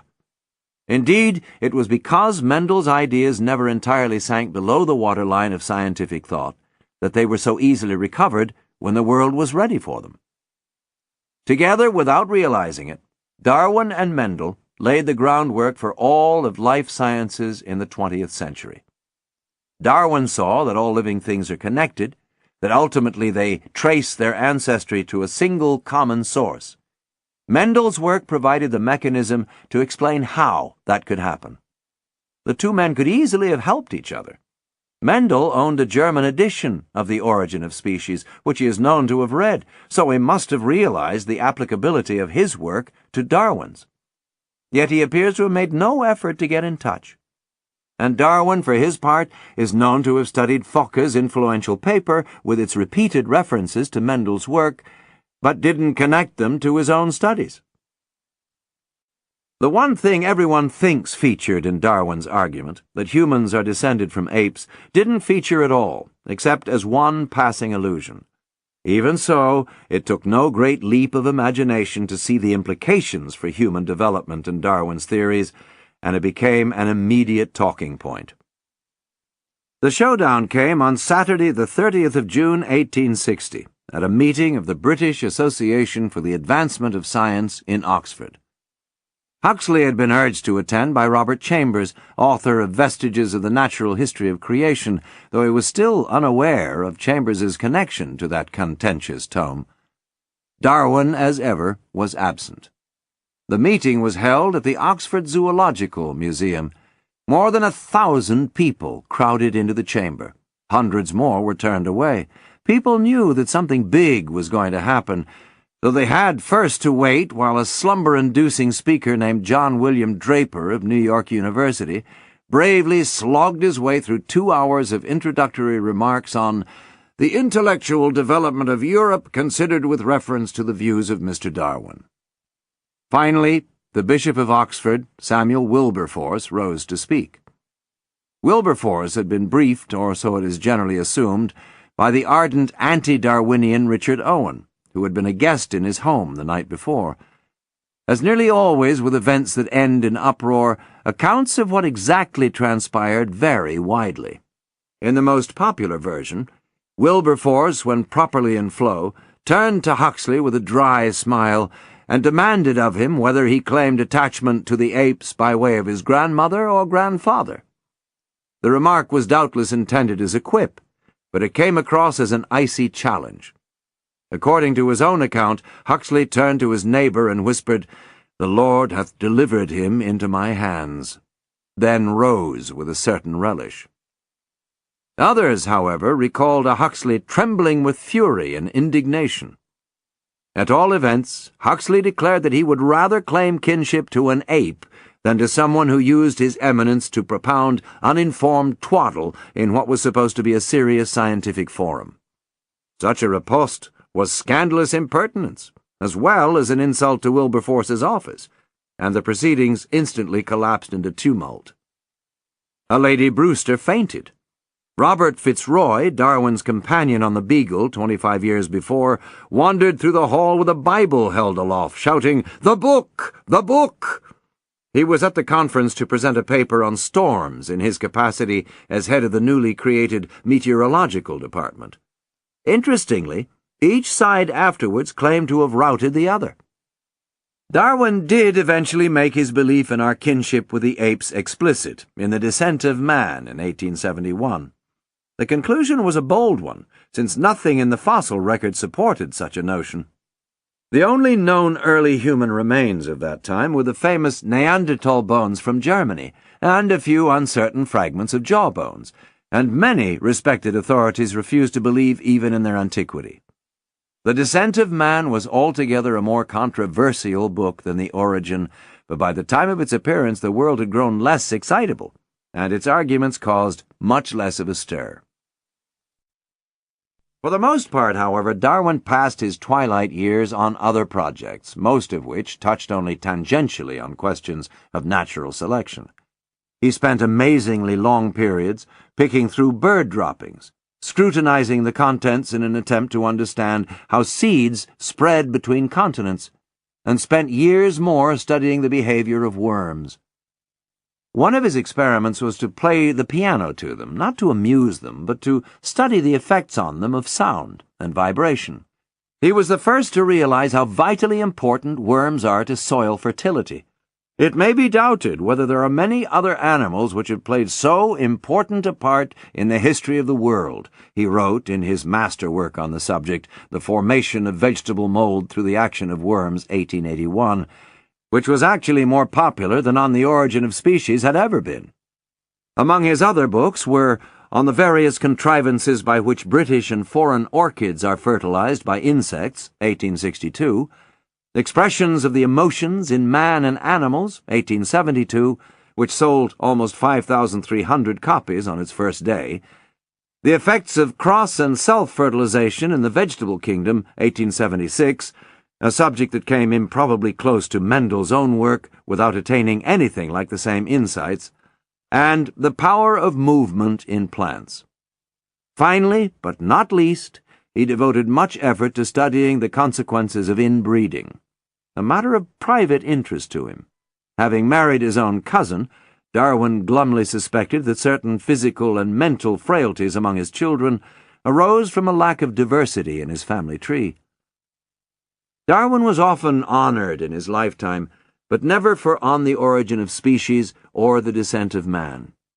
When the Royal Society bestowed on him the prestigious Copley Medal, it was for his geology, zoology, and botany, not evolutionary theories, and the Linnaean Society was similarly pleased to honor Darwin without embracing his radical notions. He was never knighted, though he was buried in Westminster Abbey next to Newton.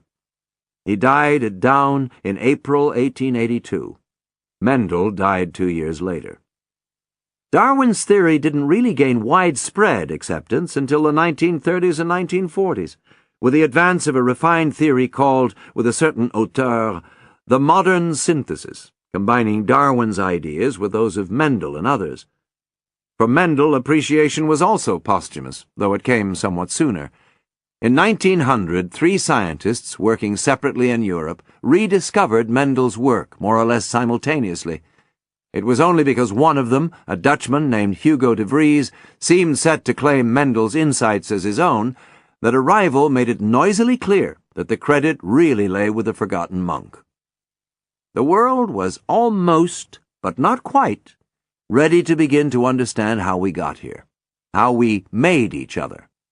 It is fairly amazing to reflect that at the beginning of the 20th century, and for some years beyond, the best scientific minds in the world couldn't actually tell you in any meaningful way where babies came from. And these, you may recall, were men who thought science was nearly at an end. Chapter 26. The Stuff of Life. If your 2 parents hadn't bonded just when they did, possibly to the second, possibly to the nanosecond, you wouldn't be here. And if their parents hadn't bonded in a precisely timely manner, you wouldn't be here either. And if their parents hadn't done likewise, and their parents before them, and so on, obviously and indefinitely, you wouldn't be here. Push backwards through time, and these ancestral debts begin to add up. Go back just 8 generations to about the time that Charles Darwin and Abraham Lincoln were born, and already there are over 250 people on whose timely couplings your existence depends. Continue further to the time of Shakespeare and the Mayflower Pilgrims, and you have no fewer than 16,384 ancestors, earnestly exchanging genetic material in a way that would eventually and miraculously result in you. At 20 generations ago, the number of people procreating on your behalf has risen to 1,048,576. 5 generations before that, and there are no fewer than 33,554,432 men and women on whose devoted couplings your existence depends. By 30 generations ago, your total number of forebears, remember these aren't cousins and aunts and other incidental relatives, but only parents and parents of parents in a line leading ineluctably to you, is over 1 billion. 1,073,741,824, to be precise.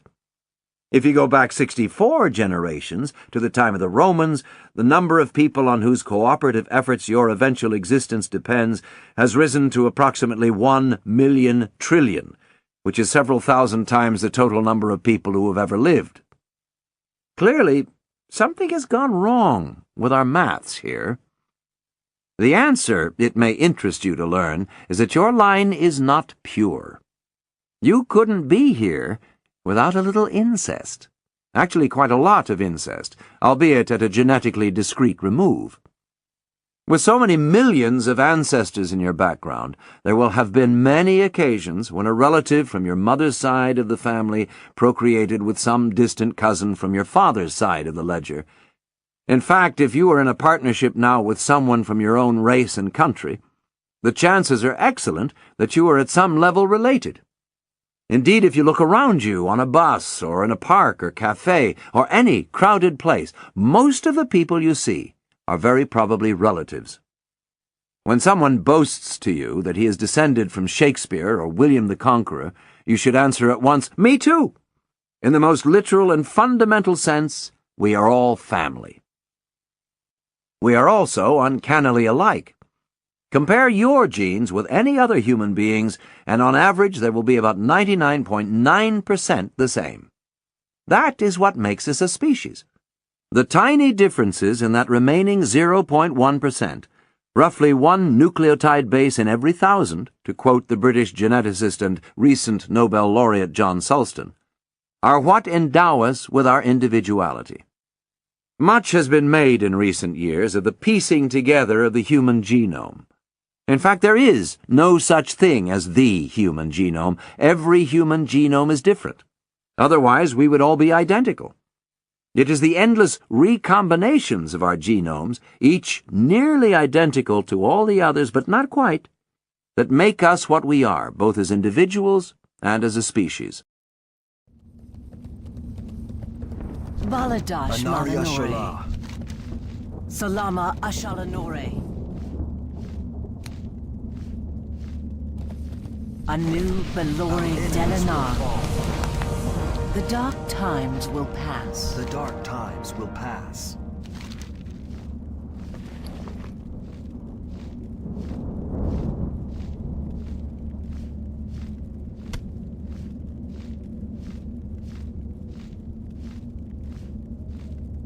Remember the Sunwell. The eternal sun Anu guides Belore us. Delana.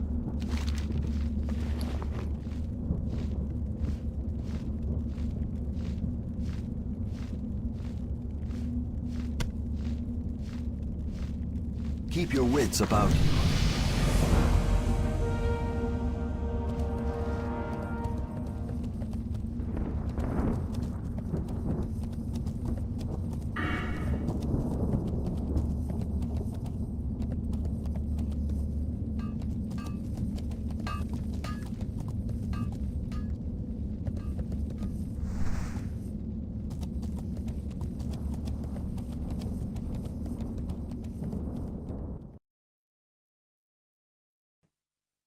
But what exactly is this thing we call the genome?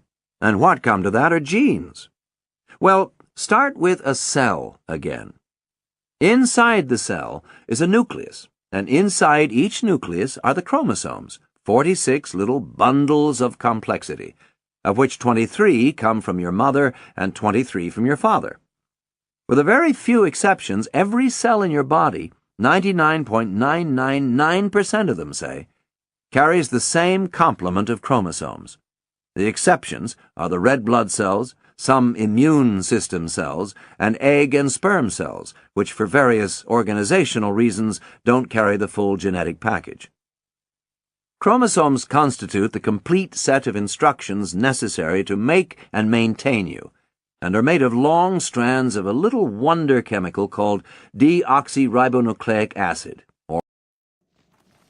Ah, yes. This feather belongs to a fine griffin, one destined for great thing, if he can survive into adulthood undamaged. You wish to find him? Then listen close, brave adventurer. I'll find out where your griffin is, but first you have to do something for me. There's a troll in Zul'Farrak, Necrom Goodchewer, who possesses a medallion I would very much like to study. Bring me that medallion, and I'll use my powers to find Sharpbeak. Zul'Farrak is across the ocean to the west, in the desert of Tanaris. Where would you like to fly to? Light. or DNA, the most extraordinary molecule on Earth, as it has been called. DNA exists for just one reason, to create more DNA. And you have a lot of it inside you, nearly 2 meters of it squeezed into almost every cell.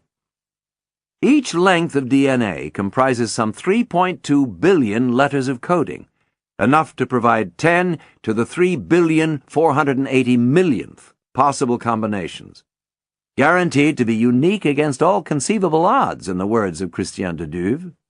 That's a lot of possibility, a 1 followed by more than 3 billion zeros. It would take more than 5,000 average-sized books just to print that figure, notes de Duve.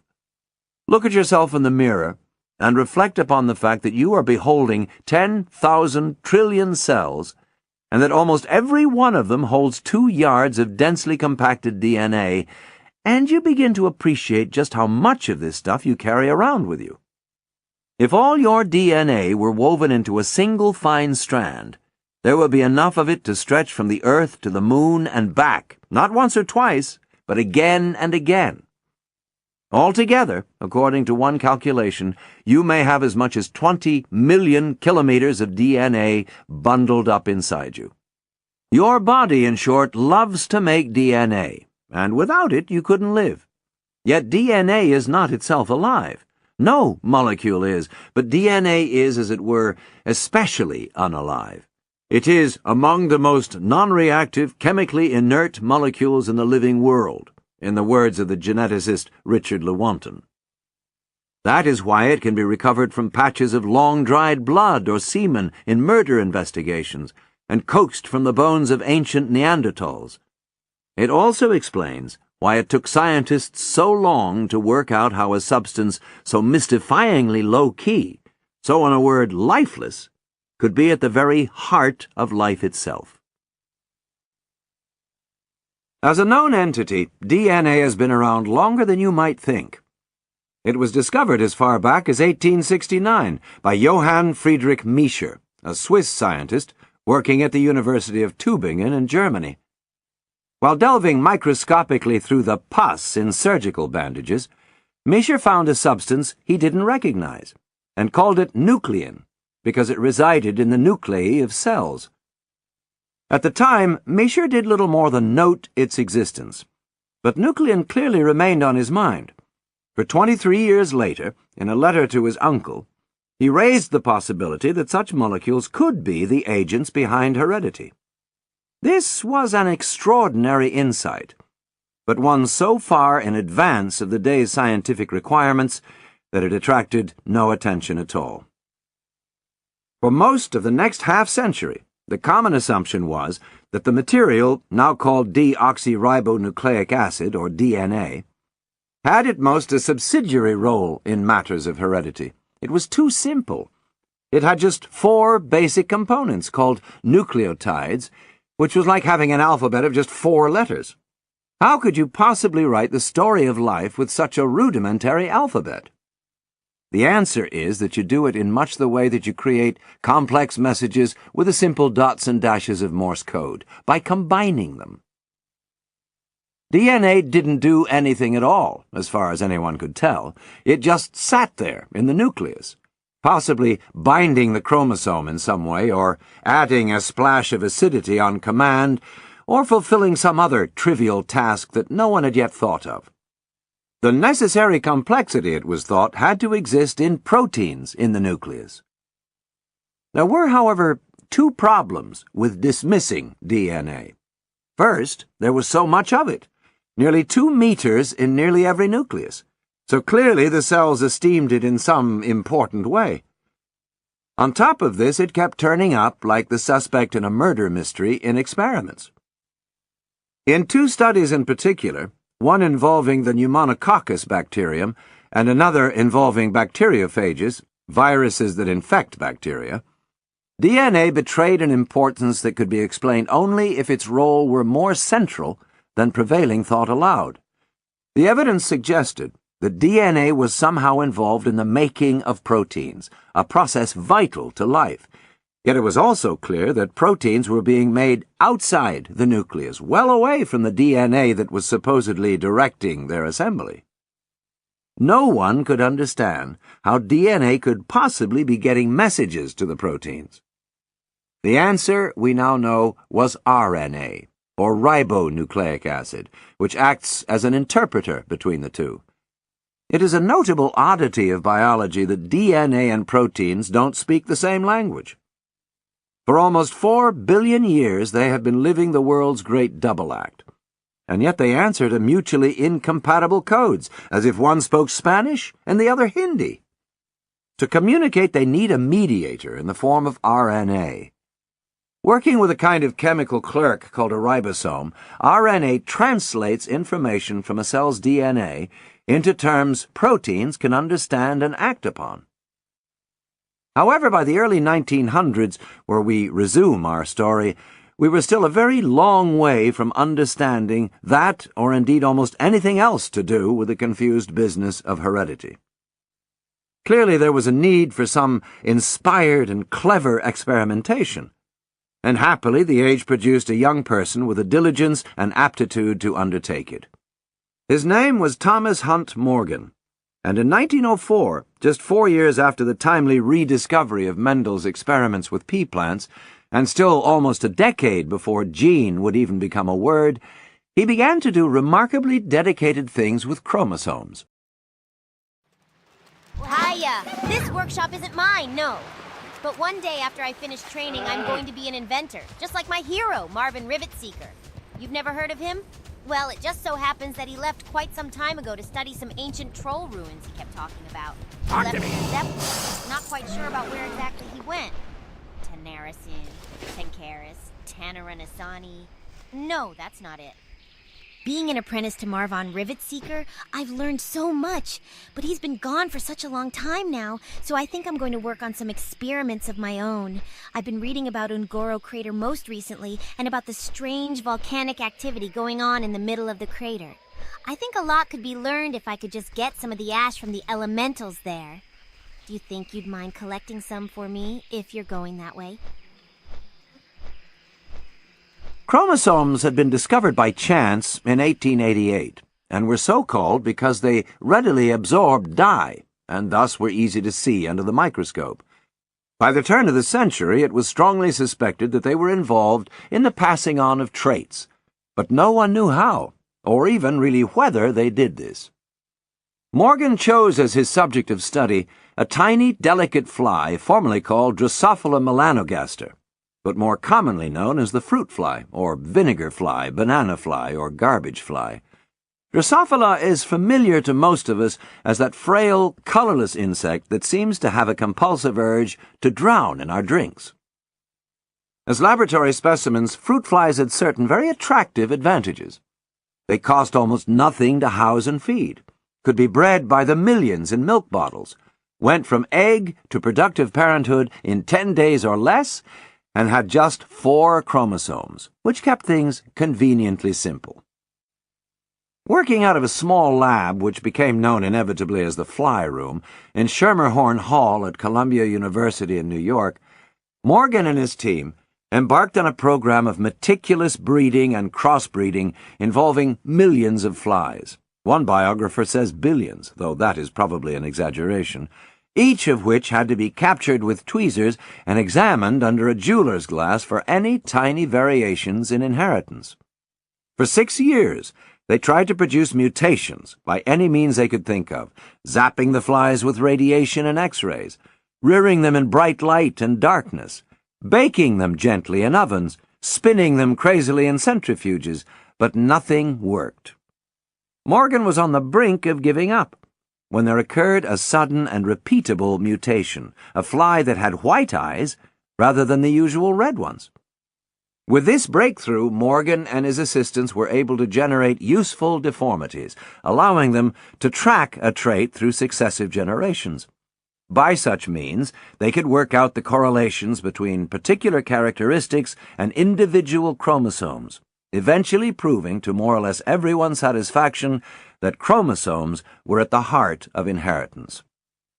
The problem, however, remained the next level of biological intricacy, the enigmatic genes and the DNA that composed them. These were much trickier to isolate and understand. As late as 1933, when Morgan was awarded a Nobel Prize for his work, many researchers still weren't convinced that genes even existed. As Morgan noted at the time, there was no consensus as to what the genes are, whether they are real or purely fictitious. It may seem surprising that scientists could struggle to accept the physical reality of something so fundamental to cellular activity. But as Wallace, King, and Sanders point out in Biology, the Science of Life, that rarest thing, a readable textbook, we are in much the same position today in respect of mental processes such as thought and memory. We know that we have them, of course, but we don't know what, if any, physical form they take. So it was for a very long time with genes. The idea that you could pluck one from your body and take it away for study was as absurd to many of Morgan's peers as the idea that scientists today might capture a stray thought and examine it under a microscope. What was certainly true was that something associated with chromosomes was directing cell replication. Finally, in 1944, after 15 years of effort, a team at the Rockefeller Institute in Manhattan, led by a brilliant but diffident Canadian named Oswald Avery. That's the stuff, adventurer. It looks so good. I might just... Ha! Gotcha. Here's the violet powder, adventurer. Take it to Marin and tell him he owes me a favor.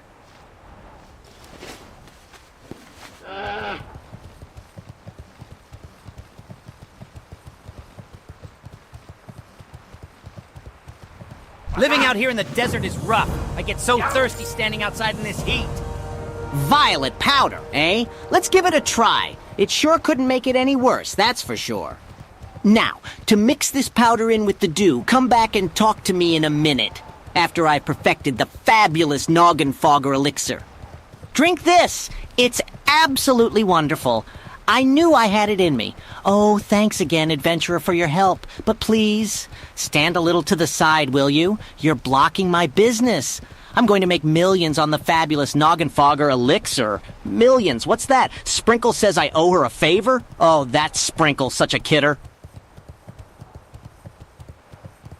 Succeeded with an exceedingly tricky experiment in which an innocuous strain of bacteria was made permanently infectious by crossing it with alien DNA, proving that DNA was far more than a passive molecule and almost certainly was the active agent in heredity.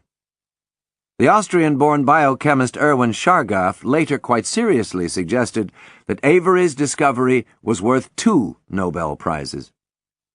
Unfortunately, Avery was opposed by one of his own colleagues at the Institute, a strong-willed and disagreeable protein enthusiast named Alfred Mirsky, who did everything in his power to discredit Avery's work, including, it has been said, lobbying the authorities at the Karolinska Institute in Stockholm not to give Avery a Nobel Prize.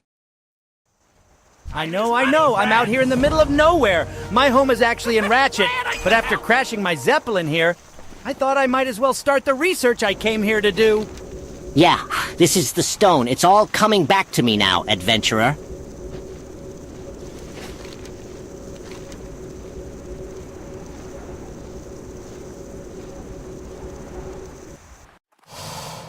Avery by this time was 66 years old and tired. Unable to deal with the stress and controversy, he resigned his position and never went near a lab again. But other experiments elsewhere overwhelmingly supported his conclusions, and soon the race was on to find the structure of DNA. Had you been a betting person in the early 1950s, your money would almost certainly have been on Linus Pauling of Caltech, America's leading chemist, to crack the structure of DNA. Pauling was unrivaled in determining the architecture of molecules and had been a pioneer in the field of X-ray crystallography, the technique that would prove crucial to peering into the heart of DNA. In an exceedingly distinguished career, he would win 2 Nobel Prizes, for chemistry in 1954 and peace in 1962. But with DNA, he became convinced that the structure was a triple helix, not a double one, and never quite got on the right track. Instead, victory fell to an unlikely quartet of scientists in England, who didn't work as a team, often weren't on speaking terms, and were for the most part novices in the field.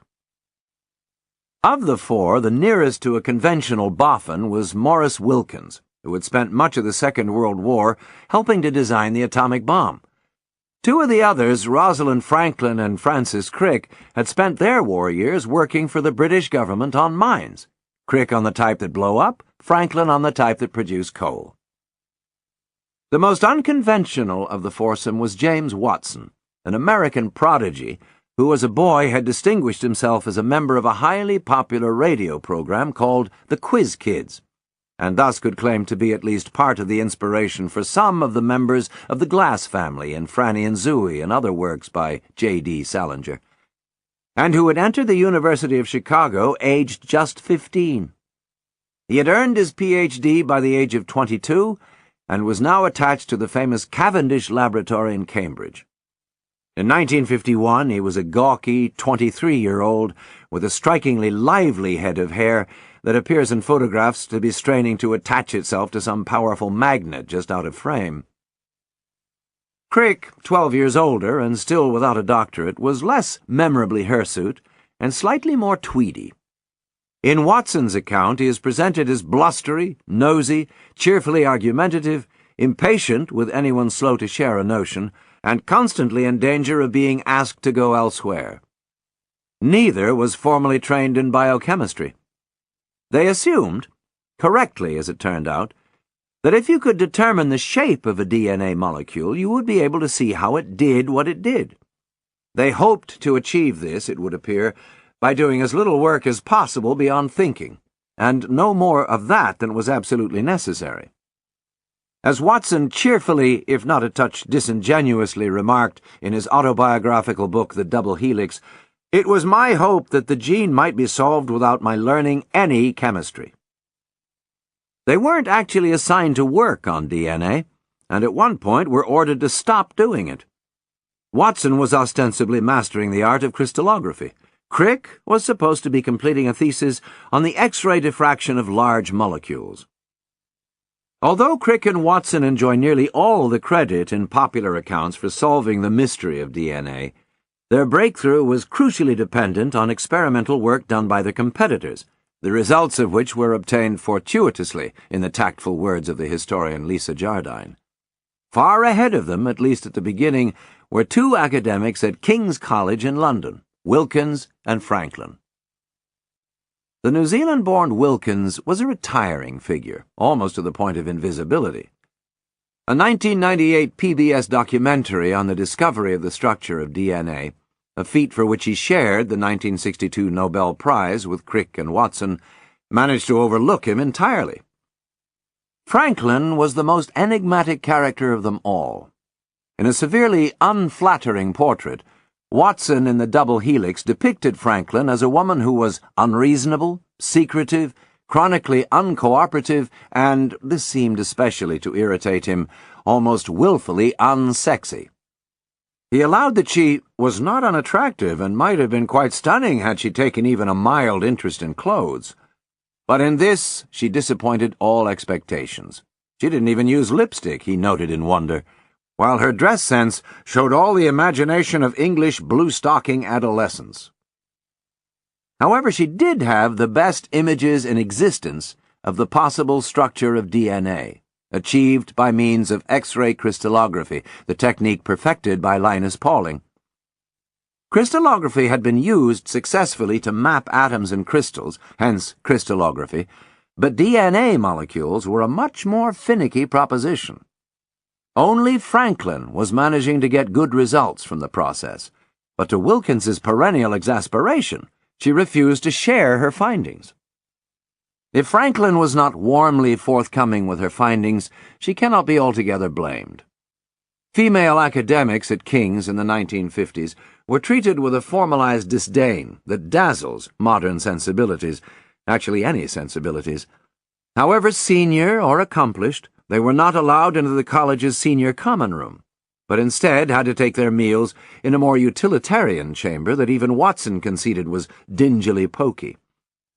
On top of this, she was being constantly pressed, at times actively harassed, to share her results with a trio of men whose desperation to get a peek at them was seldom matched by more engaging qualities like respect. I'm afraid we always used to adopt, let's say, a patronizing attitude towards her, Crick later recalled. Two of these men were from a competing institution, and the third was more or less openly siding with them. It should hardly come as a surprise that she kept her results locked away. That Wilkins and Franklin did not get along was a fact that Watson and Crick seemed to have exploited to their benefit. Although the two of them were trespassing rather unashamedly on Wilkins's territory, it was with them that he increasingly sided, not altogether surprisingly, since Franklin herself was beginning to act in a decidedly queer way. Although her results showed that DNA definitely was helical in shape, she insisted to all that it was not. To Wilkins's presumed dismay and embarrassment, in the summer of 1952 she posted a mock notice around the King's Physics Department that said, "It is with great regret that we have to announce the death, on Friday the 18th of July, 1952, of DNA Helix. It is hoped that Dr. M. H. F. Wilkins will speak in memory of the late Helix." The outcome of all this was that in January 1953 Wilkins showed Watson Franklin's images, apparently without her knowledge or consent. It would be an understatement to call it a significant help to him. Years later, Watson conceded that it was the key event. It mobilized us. Armed with a knowledge of the DNA molecule's basic shape and some important elements of its dimensions, Watson and Crick redoubled their efforts. Everything now seemed to go their way. At one point, Pauling was en route to a conference in England, at which he would in all likelihood have met Wilkins and learned enough to correct the misconceptions that had put him on the wrong line of inquiry. But this was the McCarthy era, and Pauling found himself detained at Idlewild Airport in New York, his passport confiscated, on the grounds that he was too liberal of temperament to be allowed to travel abroad.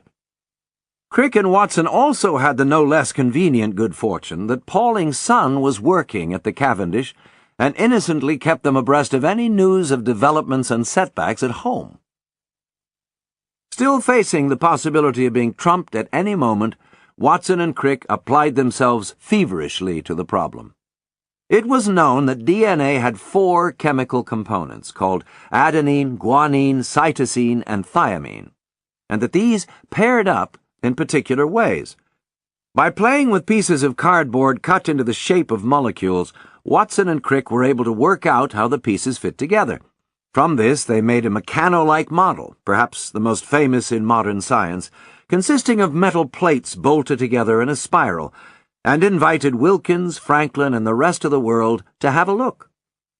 Any informed person could see at once that they had solved the problem. It was, without question, a brilliant piece of detective work, with or without the boost of Franklin's picture. The 25th of April 1953 edition of Nature carried a 900-word article by Watson and Crick titled "A Structure for Deoxyribose Nucleic Acid." Accompanying it were separate articles by Wilkins and Franklin. It was an eventful time in the world. Edmund Hillary was just about to clamber to the top of Everest, while Elizabeth II was shortly to be crowned queen. So the discovery of the secret of life was mostly overlooked. It received a small mention in the News Chronicle and was ignored elsewhere. Rosalind Franklin did not share in the Nobel Prize. She died of ovarian cancer at the age of just 37 in 1958, 4 years before the award was granted. Nobel Prizes are not awarded posthumously. The cancer almost certainly arose as a result of chronic overexposure to X-rays through her work, and could have been avoided. In her much-praised recent biography, Brenda Maddox noted that Franklin rarely wore a lead apron, and often stepped carelessly in front of a beam. Oswald Avery never won a Nobel Prize either, and was also largely overlooked by posterity, though he did at least have the satisfaction of living just long enough to see his findings vindicated. He died in 1955. Watson and Crick's discovery wasn't actually confirmed until the 1980s. As Crick said in one of his books, it took over 25 years for our model of DNA to go from being only rather plausible to being very plausible, and from there to being virtually certainly correct. Even so, with the structure of DNA understood, progress in genetics was swift, and by 1968 the journal Science could run an article entitled, "That Was the Molecular Biology That Was," suggesting, it hardly seems possible, but it is so, that the work of genetics was nearly at an end. In fact, of course, it was only just beginning.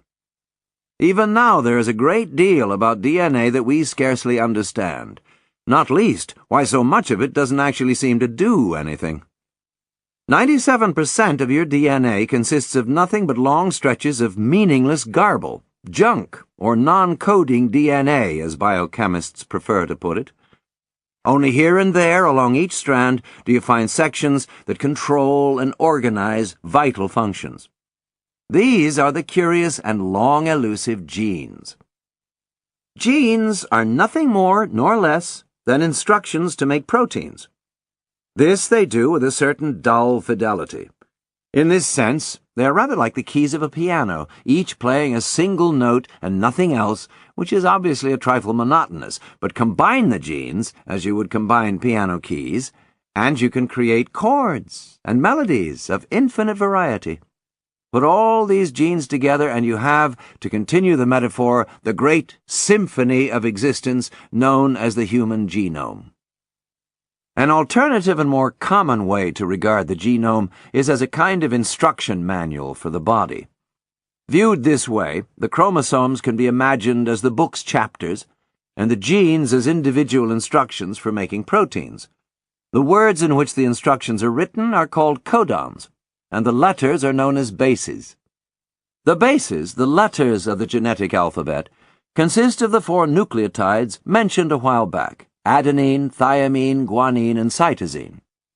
Despite the importance of what they do, these substances are not made of anything exotic. Guanine, for instance, is the same stuff that abounds in and gives its name to guano. If you're here to be trained in the tactics and strategy of hunting, you've come to the right place.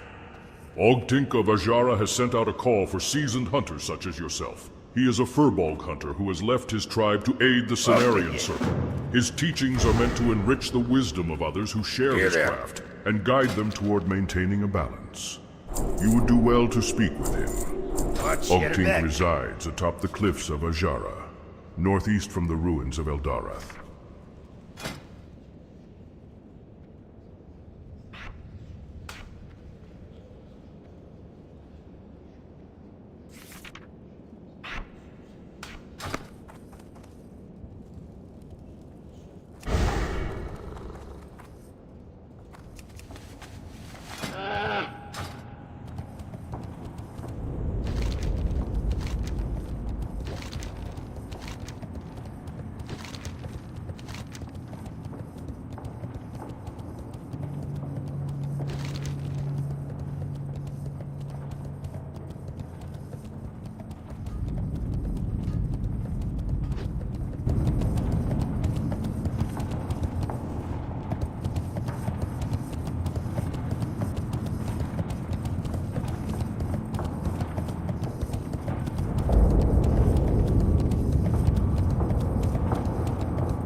Fill your tankard and pull up a chair. We've stories to tell and kegs to empty. Off with you. Excuse me, adventurer, but I'd like just a moment of your time, if possible.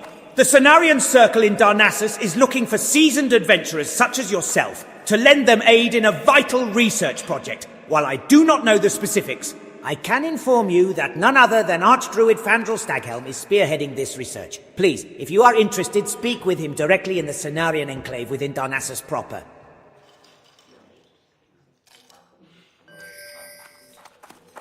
What can I do for you?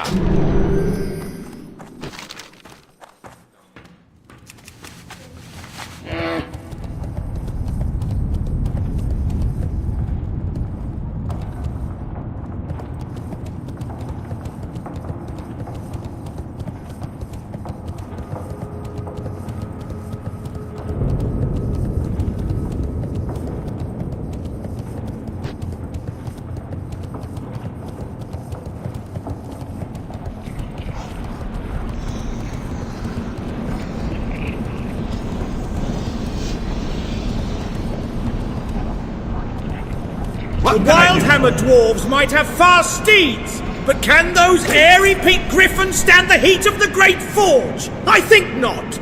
The shape of a DNA molecule, as everyone knows,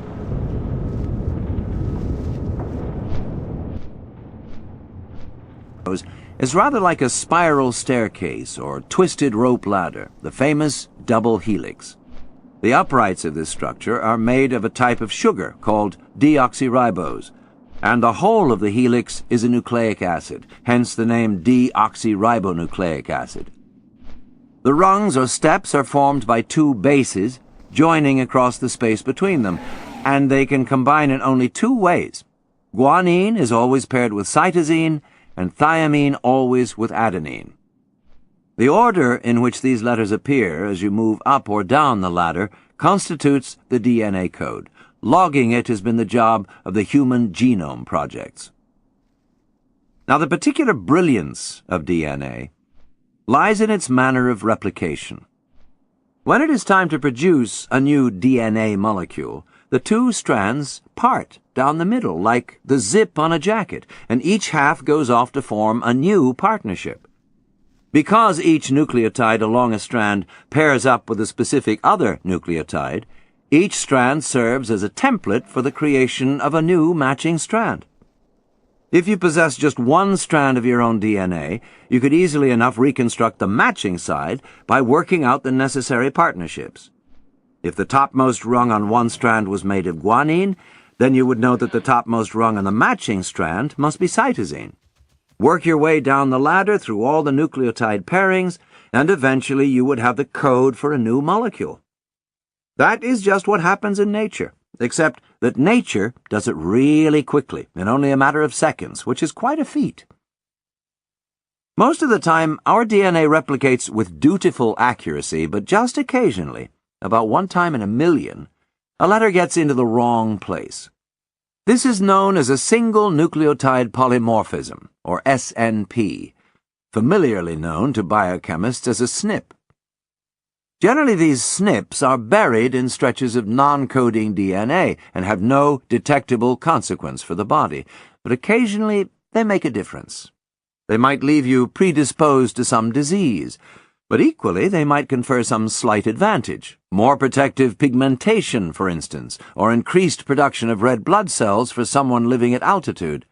Over time, these slight modifications accumulate both in individuals and in populations, contributing to the distinctiveness of both. The balance between accuracy and errors in replication is a fine one. Too many errors and the organism can't function, but too few and it sacrifices adaptability. A similar balance must exist between stability and innovation in an organism. An increase in red blood cells can help a person or group living at high elevations to move and breathe more easily, because more red cells can carry more oxygen. But additional red cells also thicken the blood. Add too many, and it's like pumping oil, in the words of Temple University anthropologist Charles Weitz. That's hard on the heart. Thus, those designed to live at high altitude get increased breathing efficiency, but pay for it with higher-risk hearts. By such means does Darwinian natural selection look after us. It also helps to explain why we are all so similar. Evolution simply won't let you become too different. Not without becoming a new species, anyway. The 0.1% difference between your genes and mine is accounted for by our SNPs. Now, if you compared your DNA with a third person's, there would also be 99.9% correspondence, but the SNPs would, for the most part, be in different places. Add more people to the comparison, and you will get yet more SNPs in yet more places. For every one of your 3.2 billion bases, somewhere on the planet there will be a person or group of persons with different coding in that position. So not only is it wrong to refer to the human genome, but in a sense we don't even have a human genome. We have 6 billion of them. We are all 99.9% the same, but equally, in the words of the biochemist David Cox, you could say all human beings share nothing, and that would be correct too. But we have still to explain why so little of that DNA has any discernible purpose. It starts to get a little unnerving but it does really seem that the purpose of life is to perpetuate DNA. The 97% of our DNA commonly called junk is largely made up of clumps of letters that, in Matt Ridley's words, exist for the pure and simple reason that they are good at getting themselves duplicated. Most of your DNA, in other words, is devoted not to you, but to itself. You are a machine for the benefit of it, not it for you. Life, you will recall, just wants to be, and DNA is what makes it so. Even when DNA includes instructions for making genes, when it codes for them, as scientists put it, it is not necessarily with the smooth functioning of the organism in mind. One of the commonest genes we have is for a protein called reverse transcriptase, which has no known beneficial function in human beings at all.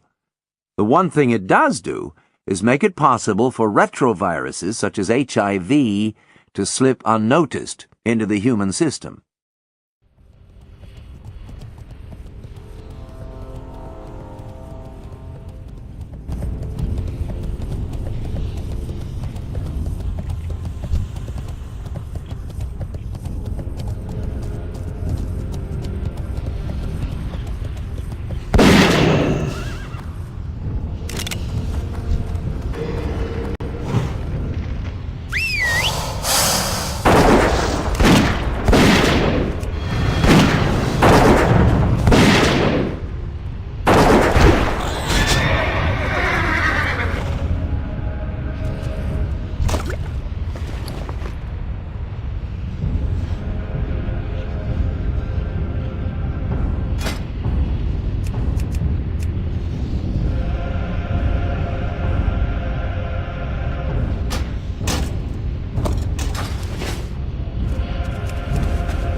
We chose to leave the protection and comfort of the depths to exploit...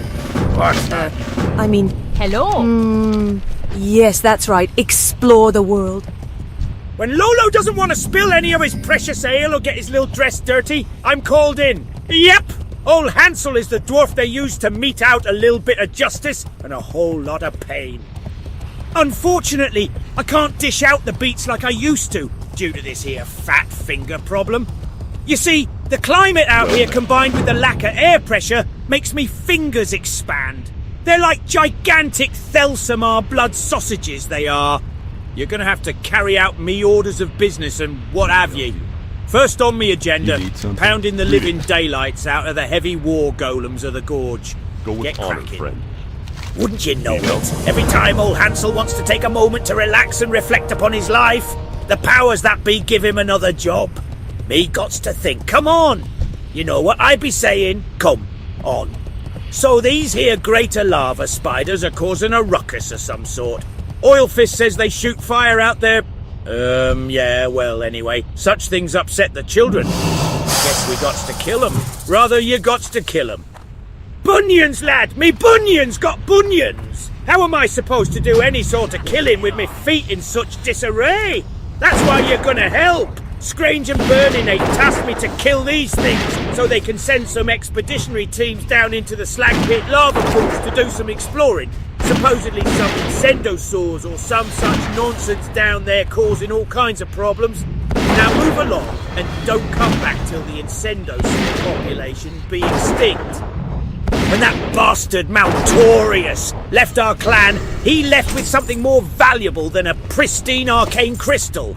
Our recipe for fiery flux. I'd bet anything that the recipe was part of the deal in his new promotion amongst the Dark Irons. I want you to get our secret plans back, adventurer. I'm sure they're somewhere near Maltorius, deep inside the slag pit. Hear my tale, adventurer. Have you heard enough? Are you prepared to act? You have made the right decision, adventurer. We must strike where we will do the most damage. The 4 sentry towers. With the 4 towers in flames, we can initiate an offensive before they have time to react. You will need the proper tool to set the towers ablaze. To make the tool requires some materials. Bring me 4 hearts of flame and 4 golem oil, and I shall craft the torch of flawless flame. The golems and elementals in these lands should be your first target.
In other words, our bodies devote considerable energies to producing a protein that does nothing that is beneficial and sometimes clobbers us.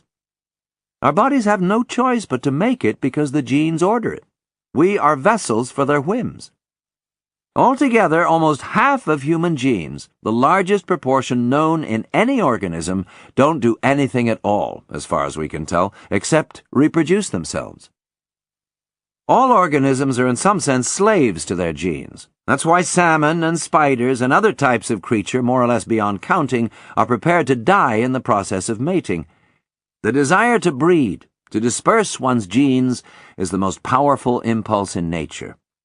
As Sherwin B. Newland has put it, empires fall, ids explode, great symphonies are written, and behind all of it is a single instinct that demands satisfaction.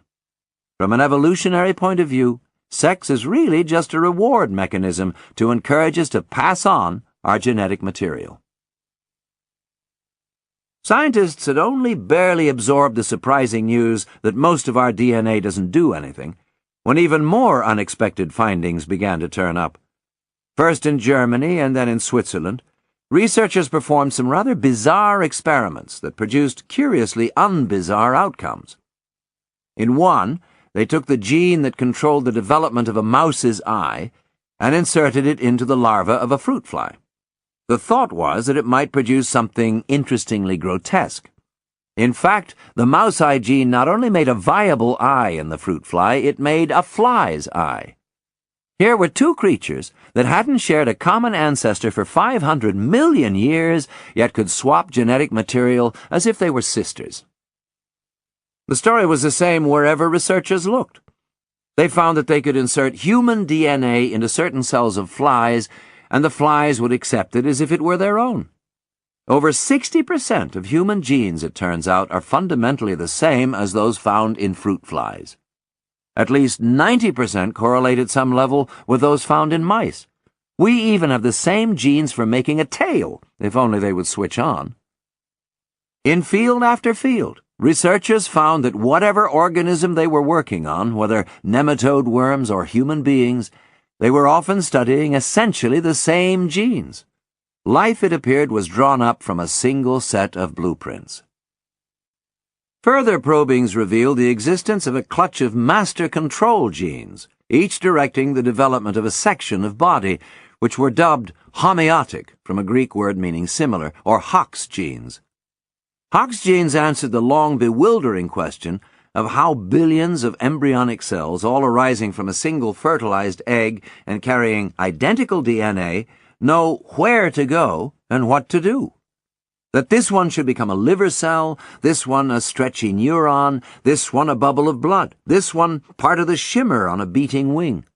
It is the Hox genes that instruct them, and they do it for all organisms in much the same way. Interestingly, the amount of genetic material and how it is organized doesn't necessarily or even generally reflect the level of sophistication of the creature that contains it.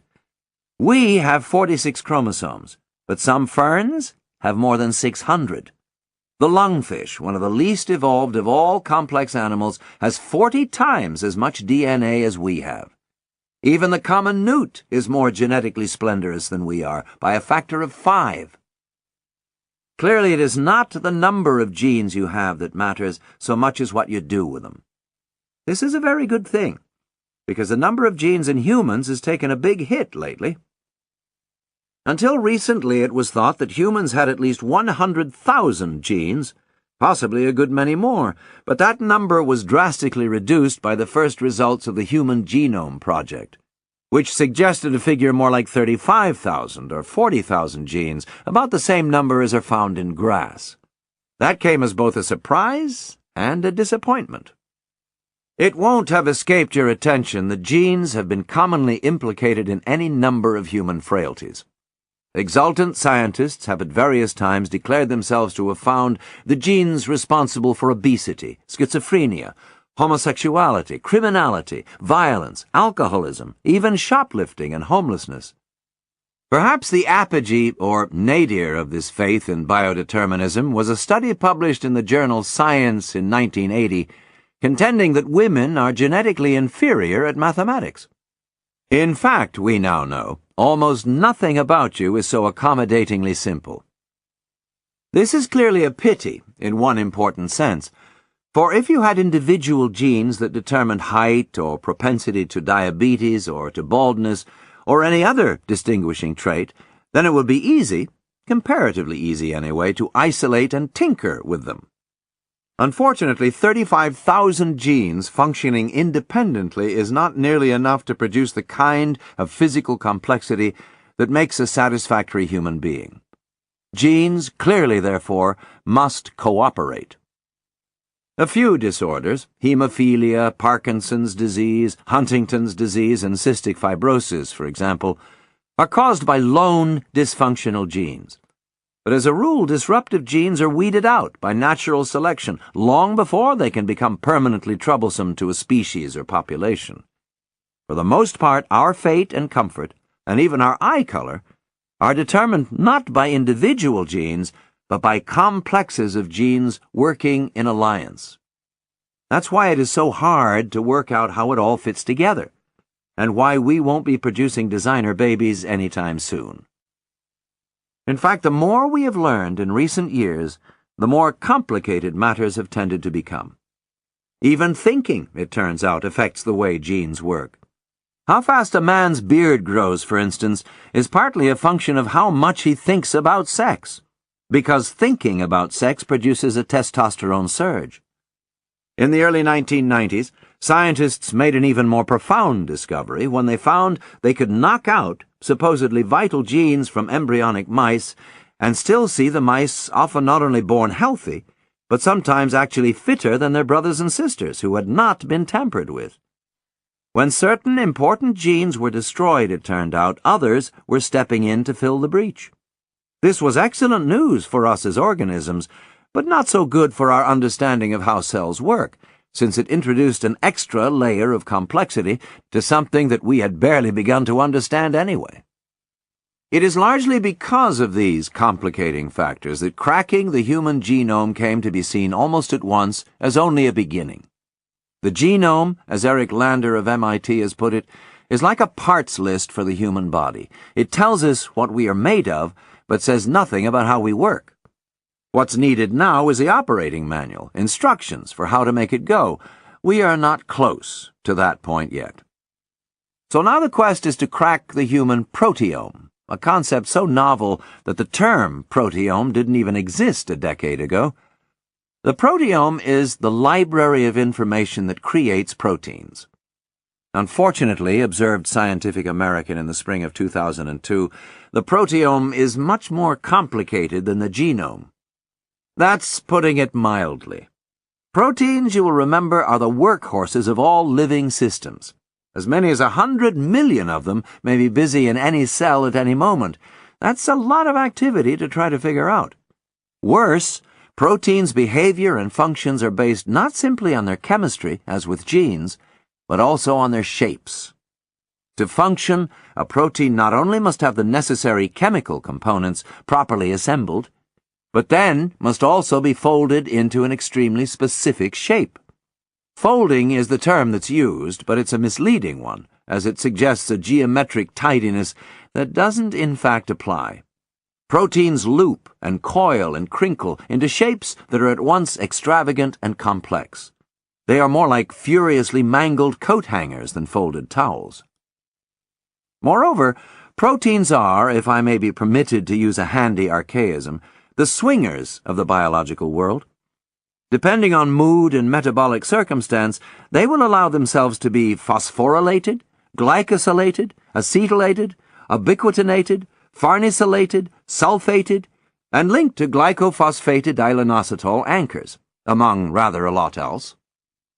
Often it takes relatively little to get them going, it appears. Drink a glass of wine, as Scientific American notes, and you materially alter the number and types of proteins at large in your system. This is pleasant for drinkers, but not nearly so helpful for geneticists who are trying to understand what is going on.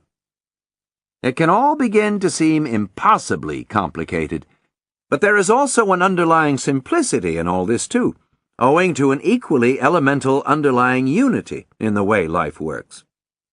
All the tiny, deft chemical processes that animate cells, the cooperative efforts of nucleotides, the transcription of DNA into RNA, evolved just once and have stayed pretty well fixed ever since across the whole of nature. As the late French geneticist Jacques Monod put it, only half in jest, anything that is true of E. coli must be true of elephants, except more so. Every living thing is an elaboration on a single original plan. As humans, we are mere increments, each of us a musty archive of adjustments, adaptations, modifications, and providential tinkerings stretching back 3.8 billion years. Remarkably, we are even quite closely related to fruit and vegetables. About half the chemical functions that take place in a banana are fundamentally the same as the chemical functions that take place in you. It cannot be said too often. All life is one. That is, and I suspect will forever prove to be, the most profound, true statement there is. End of Disc 14. Disc 15. Part 6. The Road to Us. Descended from the apes? My dear, let us hope that that is not true. But if it is, let us pray that it will not become generally known. Remark attributed to the wife of the Bishop of Worcester, after Darwin's theory of evolution was explained to her. Chapter 27. Ice Time. I had a dream which was not all a dream. The bright sun was extinguished, and the stars did wander. Byron, Darkness. In 1815, on the island of Sumbawa in Indonesia, a handsome and long quiescent mountain named Tambora exploded spectacularly, killing 100,000 people with its blast and associated tsunamis. No one living now has ever seen such fury. Tambora was far bigger than anything any living human has experienced. It was the biggest volcanic explosion in 10,000 years, 150 times the size of Mount St. Helens, equivalent to 60,000 Hiroshima-sized atom bombs. News didn't travel terribly fast in those days. In London, the Times ran a small story, actually a letter from a merchant, 7 months after the event. But by this time, Tambora's effects were already being felt. 240 cubic kilometers of smoky ash, dust, and grit had diffused through the atmosphere, obscuring the sun's rays and causing the earth to cool. Sunsets were unusually but blearily colorful, an effect memorably captured by the artist J.M.W. Turner, who could not have been happier. But mostly the world existed under an oppressive, dusky pall. It was this deathly dimness that inspired Byron to write the lines just quoted. Spring never came, and summer never warmed. 1816 became known as the year without summer. Crops everywhere failed to grow. In Ireland, a famine and associated typhoid epidemic killed 65,000 people. In New England, the year became popularly known as 1800 and froze to death. Morning frosts continued until June, and all 1,000 people. In New England, the year became popularly known as 1800 and froze to death. Morning frosts continued until June, and almost no planted seed would grow. Short of fodder, livestock died, or had to be prematurely slaughtered. In every way, it was a dreadful year, almost certainly the worst for farmers in modern times. Yet globally, the temperature fell by less than 1 degree Celsius. The Earth's natural thermostat, as scientists would learn, is an exceedingly delicate instrument. The 19th century was already a chilly time. For 200 years, Europe and North America had been experiencing a little ice age, as it has become known, which permitted all kinds of wintry events. Frost fairs on the Thames, ice skating races along Dutch canals, that are mostly impossible now. It was a period, in other words, when frigidity was much on people's minds. So we may perhaps excuse 19th century geologists for being slow to realize that the world they lived in was in fact balmy compared with former epochs, and that much of the land around them had been shaped by crushing glaciers and cold that would wreck even a frost fair. They knew there was something odd about the past. The European landscape was littered with inexplicable anomalies, the bones of Arctic reindeer in the warm south of France, huge rocks stranded in improbable places, and they often came up with inventive but not terribly plausible explanations. One French naturalist named Deluc, trying to explain how granite boulders had come to rest high up on the limestone flanks of the Jura Mountains, suggested that perhaps they had been shot there by compressed air in caverns, like corks out of a popgun. The term for a displaced boulder is an erratic, but in the 19th century the expression seemed to apply more often to the theories than to the rocks. The great British geologist Arthur Hallam has suggested that if James Hutton, the 18th century father of geology, had visited Switzerland, he would have seen at once the significance of the carved valleys, the polished striations, the telltale strand lines where rocks had been dumped, and the other abundant clues that point to passing ice sheets. Unfortunately, Hutton was not a traveler. But even with nothing better at his disposal than second-hand accounts, Hutton rejected out of hand the idea that huge boulders had been carried 1,000 meters up mountainsides by floods. All the water in the world won't make a boulder float, he pointed out, and became one of the first to argue for widespread glaciation. Unfortunately, his ideas escaped notice, and for another half-century, most naturalists continued to insist that gouges on rocks could be attributed to passing carts, or even the scrape of hobnailed boots. Local peasants, uncontaminated by scientific orthodoxy, knew better, however. The naturalist Jean de Charpentier told the story of how in 1834 he was walking along a country lane with a Swiss woodcutter when they got to talking about the rocks along the roadside. The woodcutter matter-of-factly told him that the boulders had come from the Grimsel, a zone of granite some distance away.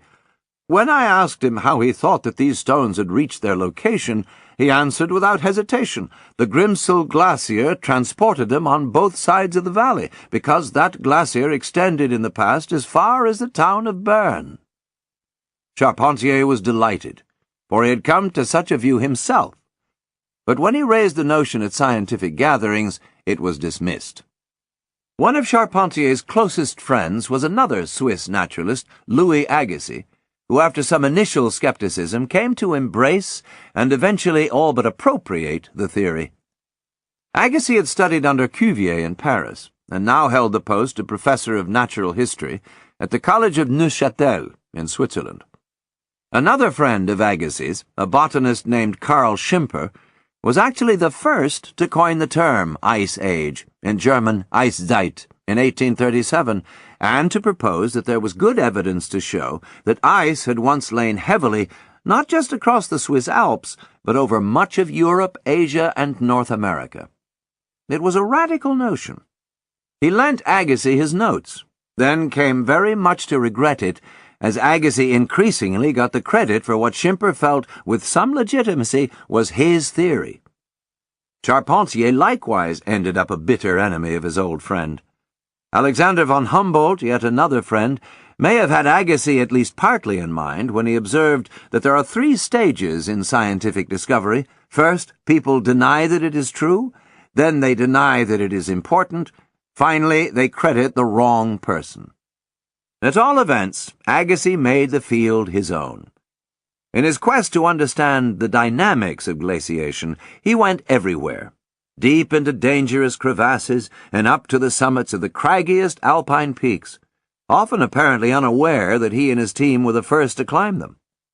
Nearly everywhere, Agassiz encountered an unyielding reluctance to accept his theories. Humboldt urged him to return to his area of real expertise, fossil fish, and give up this mad obsession with ice. But Agassiz was a man possessed by an idea. Agassiz's theory found even less support in Britain, where most naturalists had never seen a glacier and often couldn't grasp the crushing forces that ice in bulk exerts.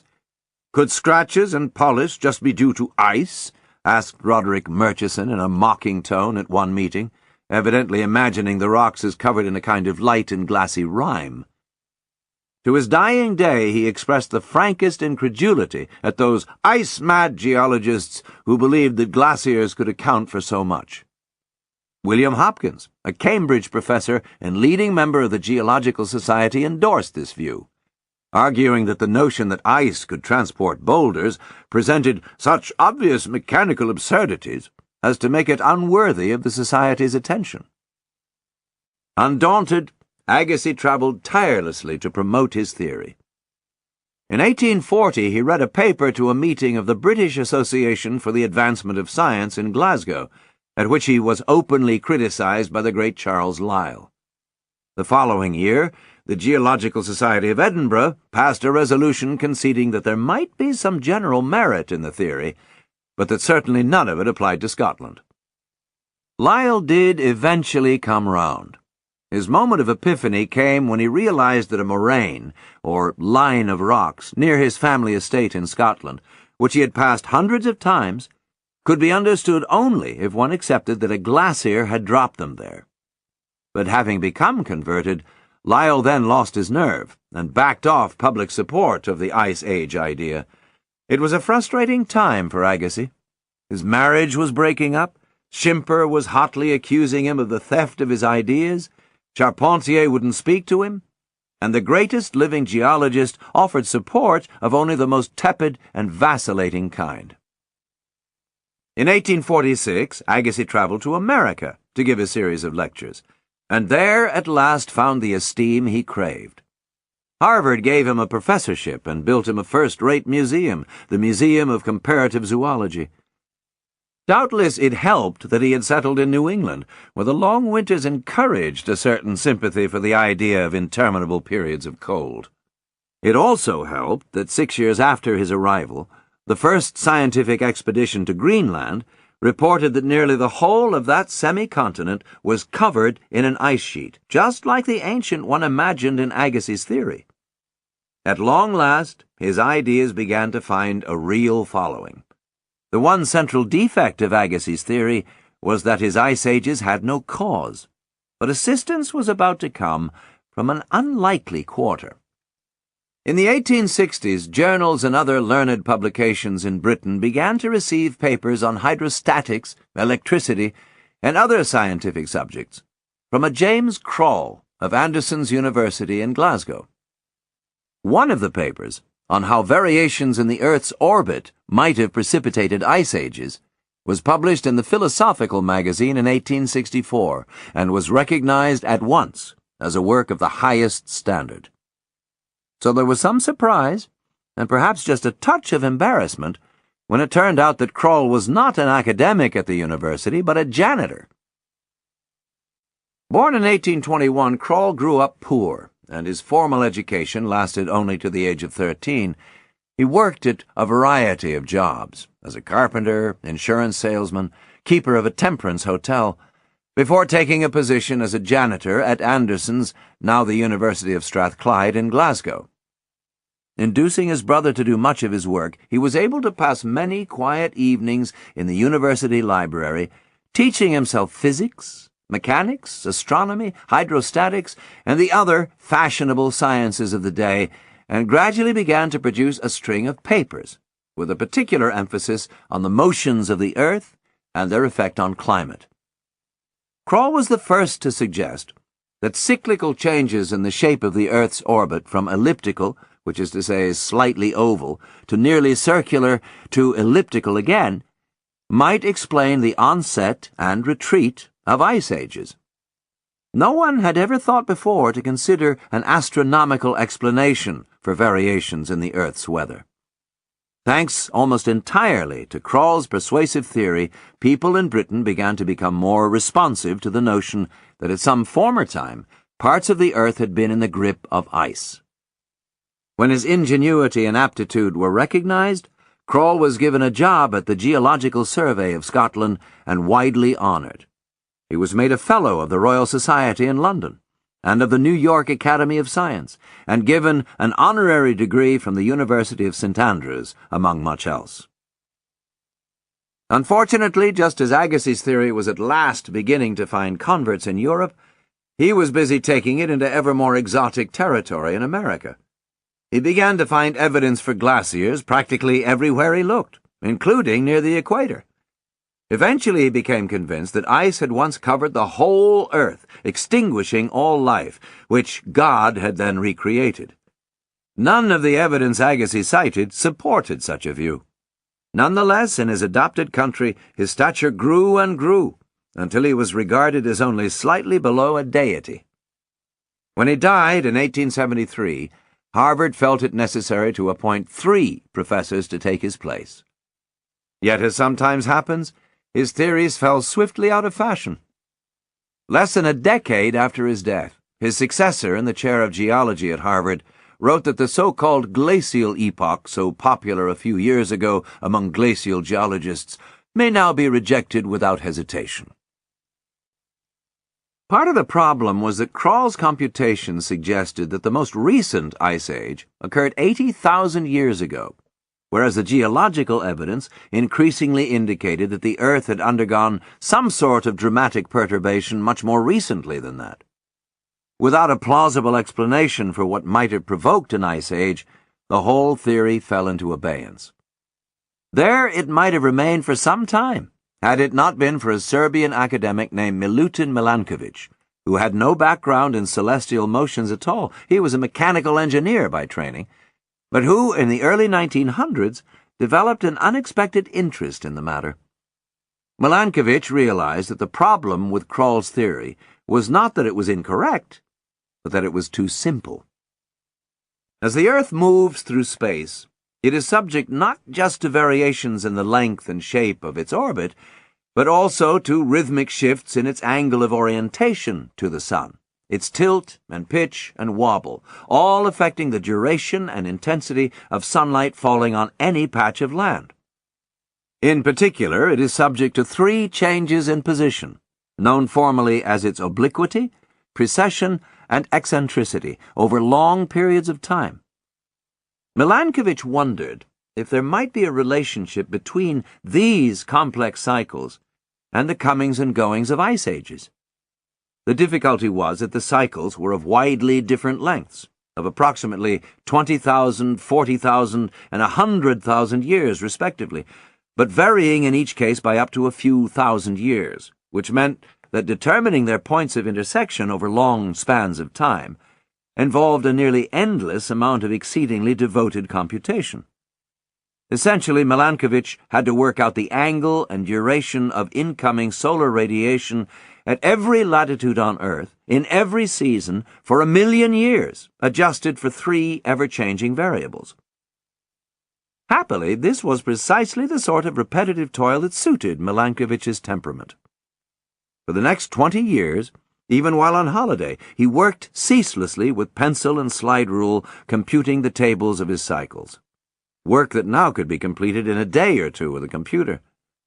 The calculations all had to be made in his spare time, but in 1914, Milankovic suddenly got a great deal of that when the First World War broke out, and he was arrested owing to his position as a reservist in the Serbian army. He spent most of the next 4 years under loose house arrest in Budapest, required only to report to the police once a week. The rest of his time was spent working in the library of the Hungarian Academy of Sciences. He was possibly the happiest prisoner of war in history. The eventual outcome of his diligent scribblings was the 1930 book Mathematical Climatology and the Astronomical Theory of Climatic Changes.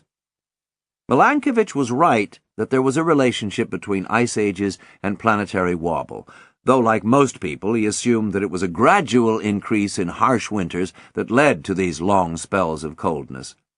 It was a Russian-German meteorologist, Vladimir Köppen, father-in-law of our tectonic friend Alfred Wegener, who saw that the process was more subtle and rather more unnerving than that. The cause of ice ages, Köppen decided, is to be found in cool summers, not brutal winters. If summers are too cool to melt all the snow that falls on a given area, more incoming sunlight is bounced back by the reflective surface, exacerbating the cooling effect and encouraging yet more snow to fall. The consequence would tend to be self-perpetuating. As snow accumulated into an ice sheet, the region would grow cooler, prompting more ice to accumulate. As the glaciologist Gwen Schultz has noted, it is not necessarily the amount of snow that causes ice sheets, but the fact that snow, however little, lasts. It is thought that an ice age could start from a single unseasonal summer. The leftover snow reflects heat and exacerbates the chilling effect. The process is self-enlarging, unstoppable, and once the ice is really growing, it moves, says McPhee. You have advancing glaciers and an ice age. In the 1950s, because of imperfect dating technology, scientists were unable to correlate Milankovic's carefully worked-out cycles with the supposed dates of ice ages as then perceived, and so Milankovic and his calculations increasingly fell out of favor. He died in 1958, unable to prove that his cycles were correct.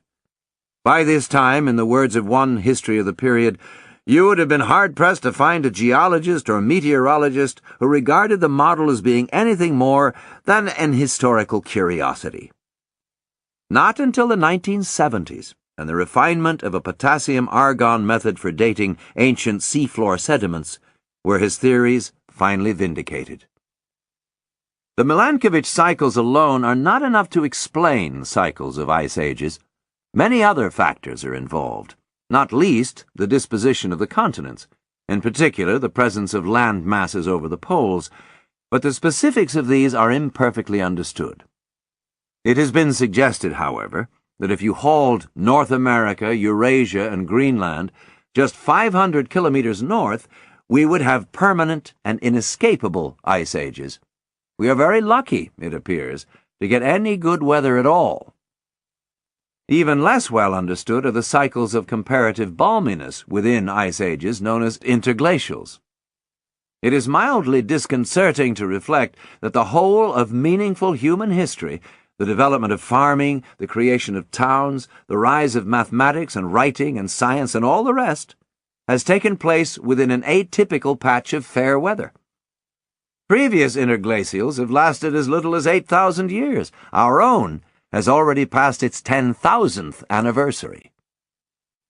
The fact is we are still very much in an ice age. It's just a somewhat shrunken one, though less shrunken than many people realize. At the height of the last period of glaciation, around 20,000 years ago, about 30% of the Earth's land surface was under ice. 10% still is, and a further 14% is in a state of permafrost.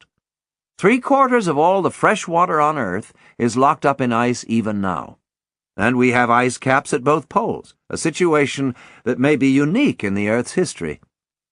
That there are snowy winters through much of the world, and permanent glaciers even in temperate places such as New Zealand, may seem quite natural, but in fact it is a most unusual situation for the planet. For most of its history, until fairly recent times, the general pattern for the Earth was to be hot, with no permanent ice anywhere. The current ice age, ice epoch really, started about 40 million years ago, and has ranged from murderously bad to not bad at all. We live in one of the few spells of the latter. Ice ages tend to wipe out evidence of earlier ice ages, so the further back you go, the more sketchy the picture grows. But it appears that we have had at least 17 severe glacial episodes in the last 2.5 million years or so, the period that coincides with the rise of Homo erectus in Africa, followed by modern humans. Two commonly cited culprits for the present epoch are the rise of the Himalayas and the formation of the Isthmus of Panama, the first disrupting airflows, the second ocean currents. India, once an island, has pushed 2,000 kilometers into the Asian landmass over the past 45 million years, raising not only the Himalayas, but also the vast Tibetan plateau behind it. The hypothesis is that the higher landscape was not only cooler, but diverted winds in a way that made them flow north and towards North America, making it more susceptible to long-term chills.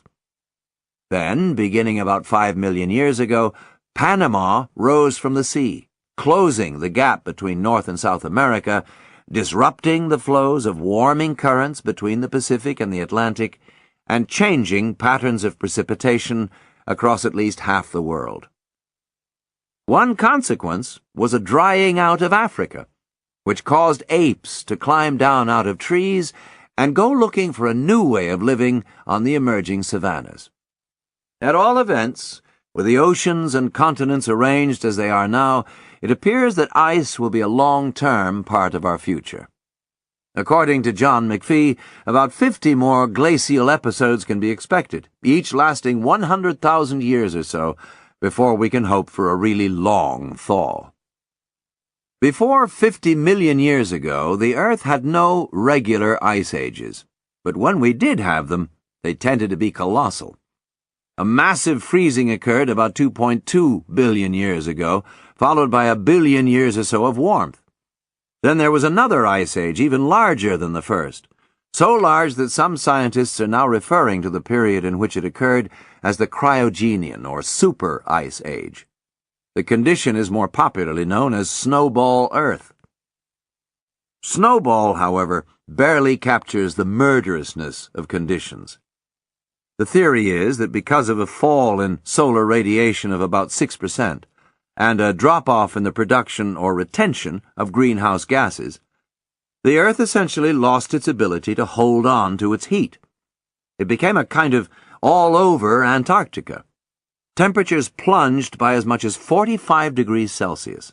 The entire surface of the planet may have been frozen solid, with ocean ice up to 800 meters thick at higher latitudes and tens of meters thick even in the tropics. There's a serious problem in all this, in that the geological evidence indicates ice everywhere, including around the equator, while the biological evidence suggests just as firmly that there must have been open water somewhere. For one thing, cyanobacteria survived the experience, and they photosynthesize.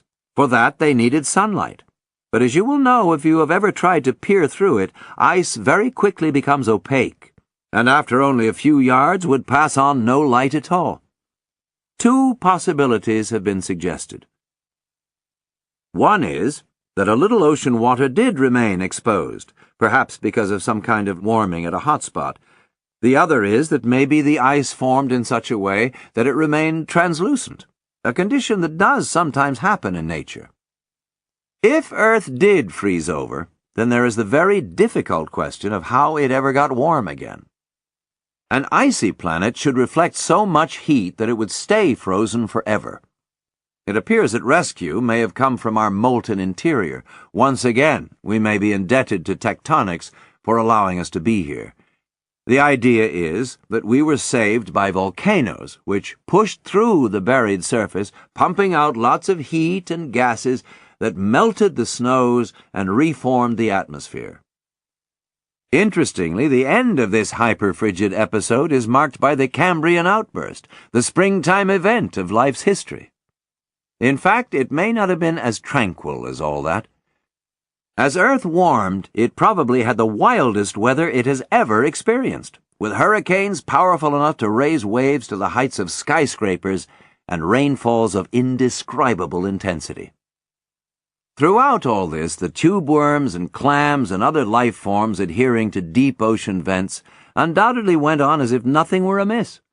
But all other life on Earth probably came as close as it ever has to checking out entirely. It was all a long time ago, and at this stage, we just don't know. Compared with a cryogenian outburst, the ice ages of more recent times seem pretty small scale. But of course they were immensely grand by the standards of anything to be found on Earth today. The Wisconsin ice sheet, which covered much of Europe and North America, was over 3 kilometers thick in places, and marched forward at a rate of about 120 meters a year. What a thing it must have been to behold! Even at the leading edge, the ice sheets could be nearly 800 meters thick. Imagine standing at the base of a wall of ice that high. Behind this edge, over an area measuring in the millions of square kilometers, would be nothing but more ice, with only a few of the tallest mountain summits poking through here and there. Whole continents sagged under the weight of so much ice. And even now, 12,000 years after the glacier's withdrawal, are still rising back into place. The ice sheets didn't just dribble out boulders and long lines of gravelly moraines, but dumped entire land masses, Long Island and Cape Cod and Nantucket among others, as they slowly swept along. It's little wonder that geologists before Agassiz had trouble grasping their monumental capacity to rework landscapes. If ice sheets advanced again, we have nothing in our armory that could deflect them. In 1964, at Prince William Sound in Alaska, one of the largest glacial fields in North America was hit by the strongest earthquake ever recorded on the continent. It measured 9.2 on the Richter scale. Along the fault line, the land rose by as much as 6 meters. The quake was so violent, in fact, that it made water slosh out of pools in Texas. And what effect did this unparalleled outburst have on the glaciers of Prince William Sound? None at all. They just soaked it up and kept on moving. For a long time, it was thought that we moved into and out of ice ages gradually, over hundreds or thousands of years, but we now know that that has not been the case. Thanks to ice cores from Greenland, we have a detailed record of climate for something over 100,000 years, and what is found there is not comforting. It shows that for most of its recent history, the Earth has been nothing like the stable and tranquil place that civilization has known, but rather has lurched violently between periods of warmth and brutal chill. Towards the end of the last big glaciation, some 12,000 years ago, Earth began to warm, and quite rapidly, but then abruptly plunged back into bitter cold for 1,000 years or so in an event known to science as the Younger Dryas. The name comes from the Arctic plant, the dryas, which is one of the first to recolonize land after an ice sheet withdraws. There was also an older Dryas period, but it wasn't so sharp. At the end of this 1,000-year onslaught, average temperatures leaped again by as much as 4 degrees Celsius in 20 years, which doesn't sound terribly dramatic, but is equivalent to exchanging the climate of Scandinavia for that of the Mediterranean in just 2 decades. Locally, changes have been even more dramatic. Greenland ice cores show the temperatures there changing by as much as 8 degrees Celsius in 10 years, drastically altering rainfall patterns and growing conditions. This must have been unsettling enough on a thinly populated planet. Today, the consequences would be pretty well unimaginable. What is most alarming is that we have no idea, none, what natural phenomena could so swiftly rattle the Earth's thermometer. As Elizabeth Colbert, writing in The New Yorker, has observed, no known external force, or even any that has been hypothesized, seems capable of yanking the temperature back and forth as violently and as often as these cores have shown to be the case. There seems to be, she adds, some vast and terrible feedback loop, probably involving the oceans and disruptions of the normal patterns of ocean circulation, but all this is a long way from being understood. One theory is that the heavy inflow of meltwater to the seas at the beginning of the Younger Dryas reduced the saltiness, and thus density, of northern oceans, causing the Gulf Stream to swerve to the south, like a driver trying to avoid a collision.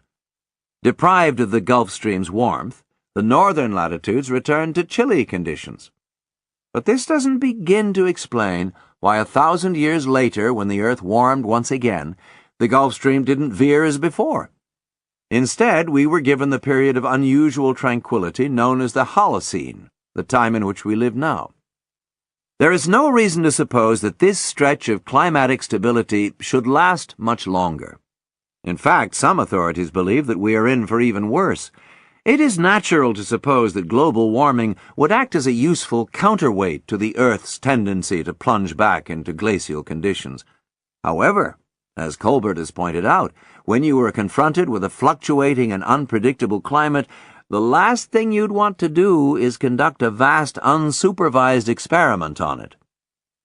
It has even been suggested, with more plausibility than would at first seem evident, that an ice age might actually be induced by a rise in temperatures. The idea is that a slight warming would enhance evaporation rates and increase cloud cover, leading in the higher latitudes to more persistent accumulations of snow. In fact, global warming could plausibly, if paradoxically, lead to powerful localized cooling in North America and Northern Europe. Climate is the product of so many variables, rising and falling carbon dioxide levels, the shifts of continents, solar activity, the stately wobbles of the Milankovitch cycles, that it is as difficult to comprehend the events of the past as it is to predict those of the future. Much is simply beyond us. Take Antarctica. For at least 20 million years after it settled over the South Pole, Antarctica remained covered in plants and free of ice. That simply shouldn't have been possible. No less intriguing are the known ranges of some late dinosaurs. The British geologist Stephen Drury notes that forests within 10 degrees latitude of the North Pole were home to great beasts, including Tyrannosaurus rex. That is bizarre, he writes, for such a high latitude is continually dark for 3 months of the year. Moreover, there is now evidence that these high latitudes suffered severe winters. Oxygen isotope studies suggest that the climate around Fairbanks, Alaska, was about the same in the late Cretaceous period as it is now. So what was Tyrannosaurus doing there? Either it migrated seasonally over enormous distances, or it spent much of the year in snowdrifts in the dark. In Australia, which at that time was more polar in its orientation, a retreat to warmer climes wasn't possible. How dinosaurs managed to survive in such conditions can only be guessed. One thought to bear in mind is that if the ice sheets did start to form again for whatever reason, there is a lot more water for them to draw on this time. The Great Lakes, Hudson Bay, the countless lakes of Canada, these weren't there to fuel the last ice age. They were created by it. On the other hand, the next phase of our history could see us melting a lot of ice rather than making it. If all the ice sheets melted, sea levels would rise by 60 meters, the height of a 20-story building, and every coastal city in the world would be inundated. More likely, at least in the short term, is the collapse of the West Antarctic ice sheet. In the past 50 years, the waters around it have warmed by 2.5 degrees Celsius, and collapses have increased dramatically. Because of the underlying geology of the area, a large-scale collapse is all the more possible. If so, sea levels globally would rise, and pretty quickly, by between 4.5 and 6 meters on average. The extraordinary fact is that we don't know which is more likely, a future offering us eons of perishing frigidity, or one giving us equal expanses of steamy heat. Only one thing is certain: we live on a knife edge. In the long run, incidentally, ice ages are by no means altogether bad news for the planet. They grind up rocks, leaving behind new soils of sumptuous richness, and gouge out freshwater lakes that provide abundant nutritive possibilities for hundreds of species of being. They act as a spur to migration and keep the planet dynamic. As Tim Flannery has remarked, there's only one question you need to ask of a continent in order to determine the fate of its people. Did you have a good ice age? And with that in mind, it's time to look at a species of ape that truly did. Chapter 28. The Mysterious Biped. Just before Christmas 1887, a young Dutch doctor with an Chapter 28. The Mysterious Biped. Just before Christmas 1887, a young Dutch doctor with an un-Dutch name, Marie-Eugène François Thomas Dubois, arrived in Sumatra, in the Dutch East Indies, with the intention of finding the earliest human remains on Earth. Several things were extraordinary about this. To begin with, no one had ever gone looking for ancient human bones before. Everything that had been found to this point had been found accidentally, and nothing in Dubois' background suggested that he was the ideal candidate to make the process intentional. He was an anatomist by training, with no background in paleontology. Nor was there any special reason to suppose that the East Indies would hold early human remains. Logic dictated that if ancient people were to be found at all, it would be on a large and long-populated landmass, not in the comparative vastness of an archipelago. Dubois was driven to the East Indies on nothing stronger than a hunch, the availability of employment, and the knowledge that Sumatra was full of caves, the environment in which most of the important hominid fossils had so far been found. What is most extraordinary in all this, nearly miraculous really, is that he found what he was looking for. At the time Dubois conceived his plan to search for a missing link, the human fossil record consisted of very little: 5 incomplete Neanderthal skeletons, 1 partial jawbone of uncertain provenance, and half a dozen Ice Age humans recently found by railway workers in a cave at a cliff called Cro-Magnon near Les Azy, France.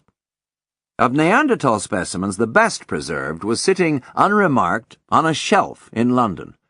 It had been found by workers blasting rock from a quarry in Gibraltar in 1848, so its preservation was a wonder.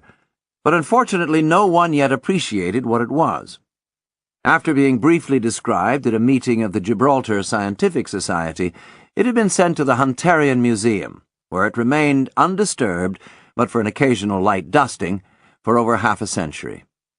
The first formal description of it wasn't written until 1907, and then by a geologist named William Solus with only a passing competency in anatomy. So instead, the name and credit for the discovery of the first early humans went to the Neander Valley in Germany. Not unfittingly, as it happens, for by uncanny coincidence, Neander in Greek means new man. There, in 1856, workmen at another quarry in a cliff face overlooking the Düssel River found some curious-looking bones, which they passed to a local schoolteacher, knowing he had an interest in all things natural. To his great credit, the teacher, Johann Karl Fulrott, saw that he had some new type of human, though quite what it was and how special would be matters of dispute for some time. Many people refused to accept that the Neanderthal bones were ancient at all. August Mayer, a professor at the University of Bonn and a man of influence, insisted that the bones were merely those of a Mongolian Cossack soldier who had been wounded while fighting in Germany in 1814 and had crawled into the cave to die. Hearing of this, T.H. Huxley in England dryly observed how remarkable it was that the soldier, though mortally wounded, had climbed 60 feet up a cliff, divested himself of his clothing and personal effects, sealed the cave opening, and buried himself under 2 feet of soil.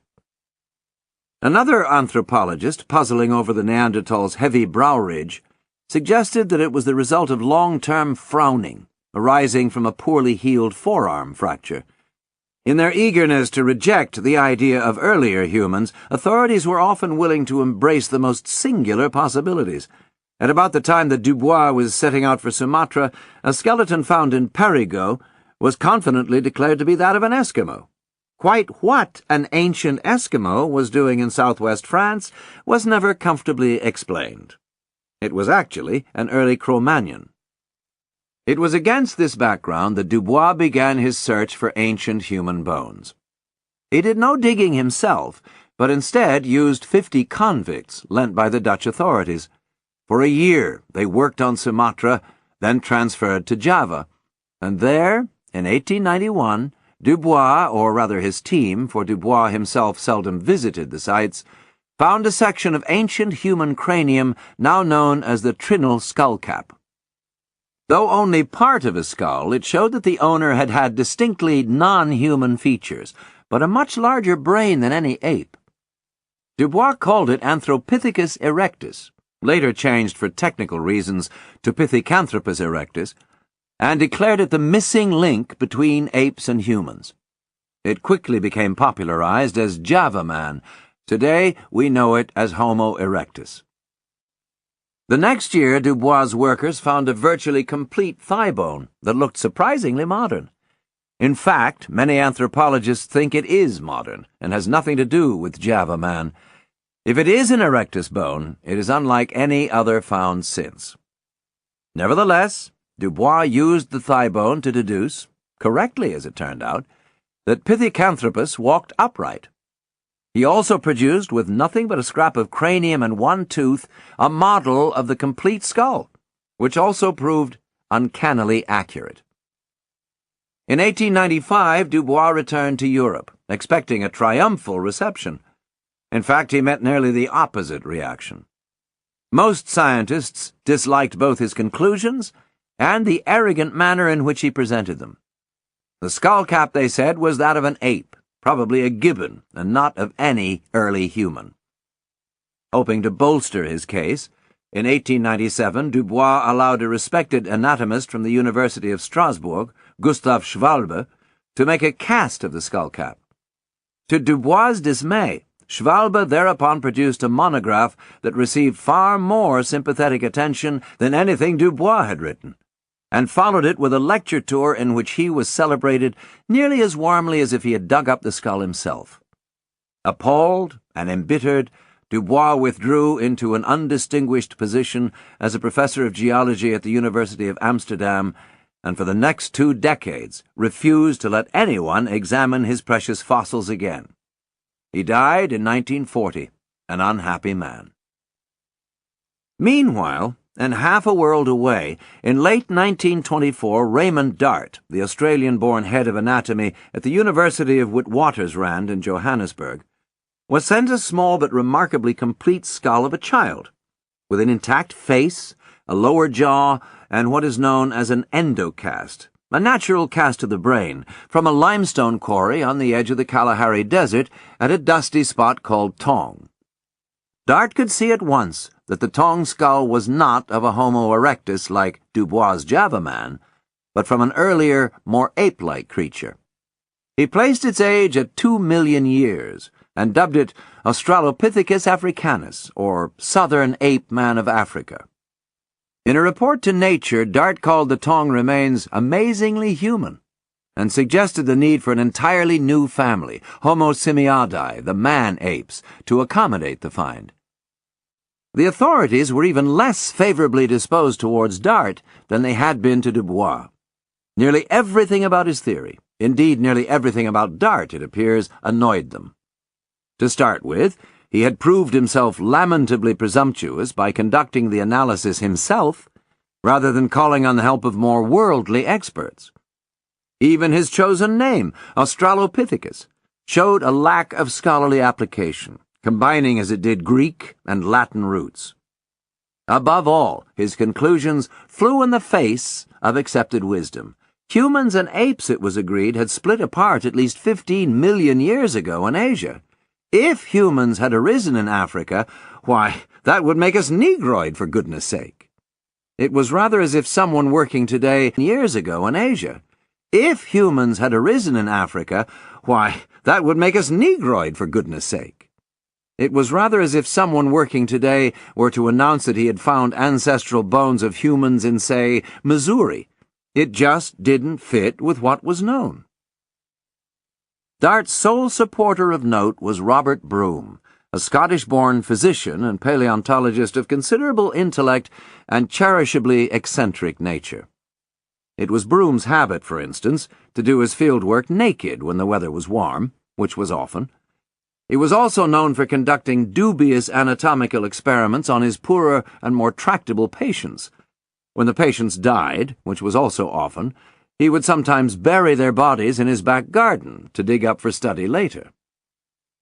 Broom was an accomplished paleontologist, and since he was also resident in South Africa, he was able to examine the Tong skull at first hand.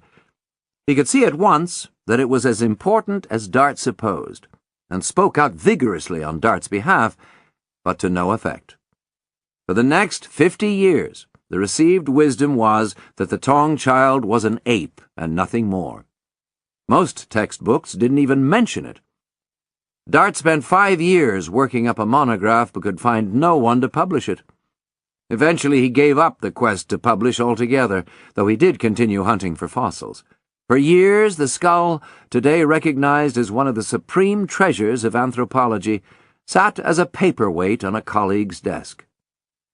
At the time Dart made his announcement in 1924, only 4 categories of ancient hominid were known: Homo heidelbergensis, Homo rhodesiensis, Neanderthals, and Dubois' Java man. But that was all about to change, in a very big way.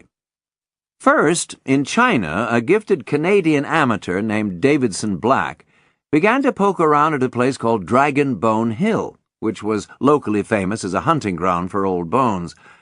Unfortunately, rather than preserving the bones for study, the Chinese ground them up to make medicines. We can only guess how many priceless Homo erectus bones ended up as a sort of Chinese equivalent of Beecham's powder. The site had been much denuded by the time Black arrived, but he found a single fossilized molar, and on the basis of that alone, quite brilliantly announced the discovery of Sinanthropus pekinensis, which quickly became known as Peking man. At Black's urging, more determined excavations were undertaken and many other bones found. Unfortunately, all were lost the day after the Japanese attack on Pearl Harbor in 1941. when a contingent of U.S. Marines, trying to spirit the bones and themselves out of the country, were intercepted by the Japanese and imprisoned.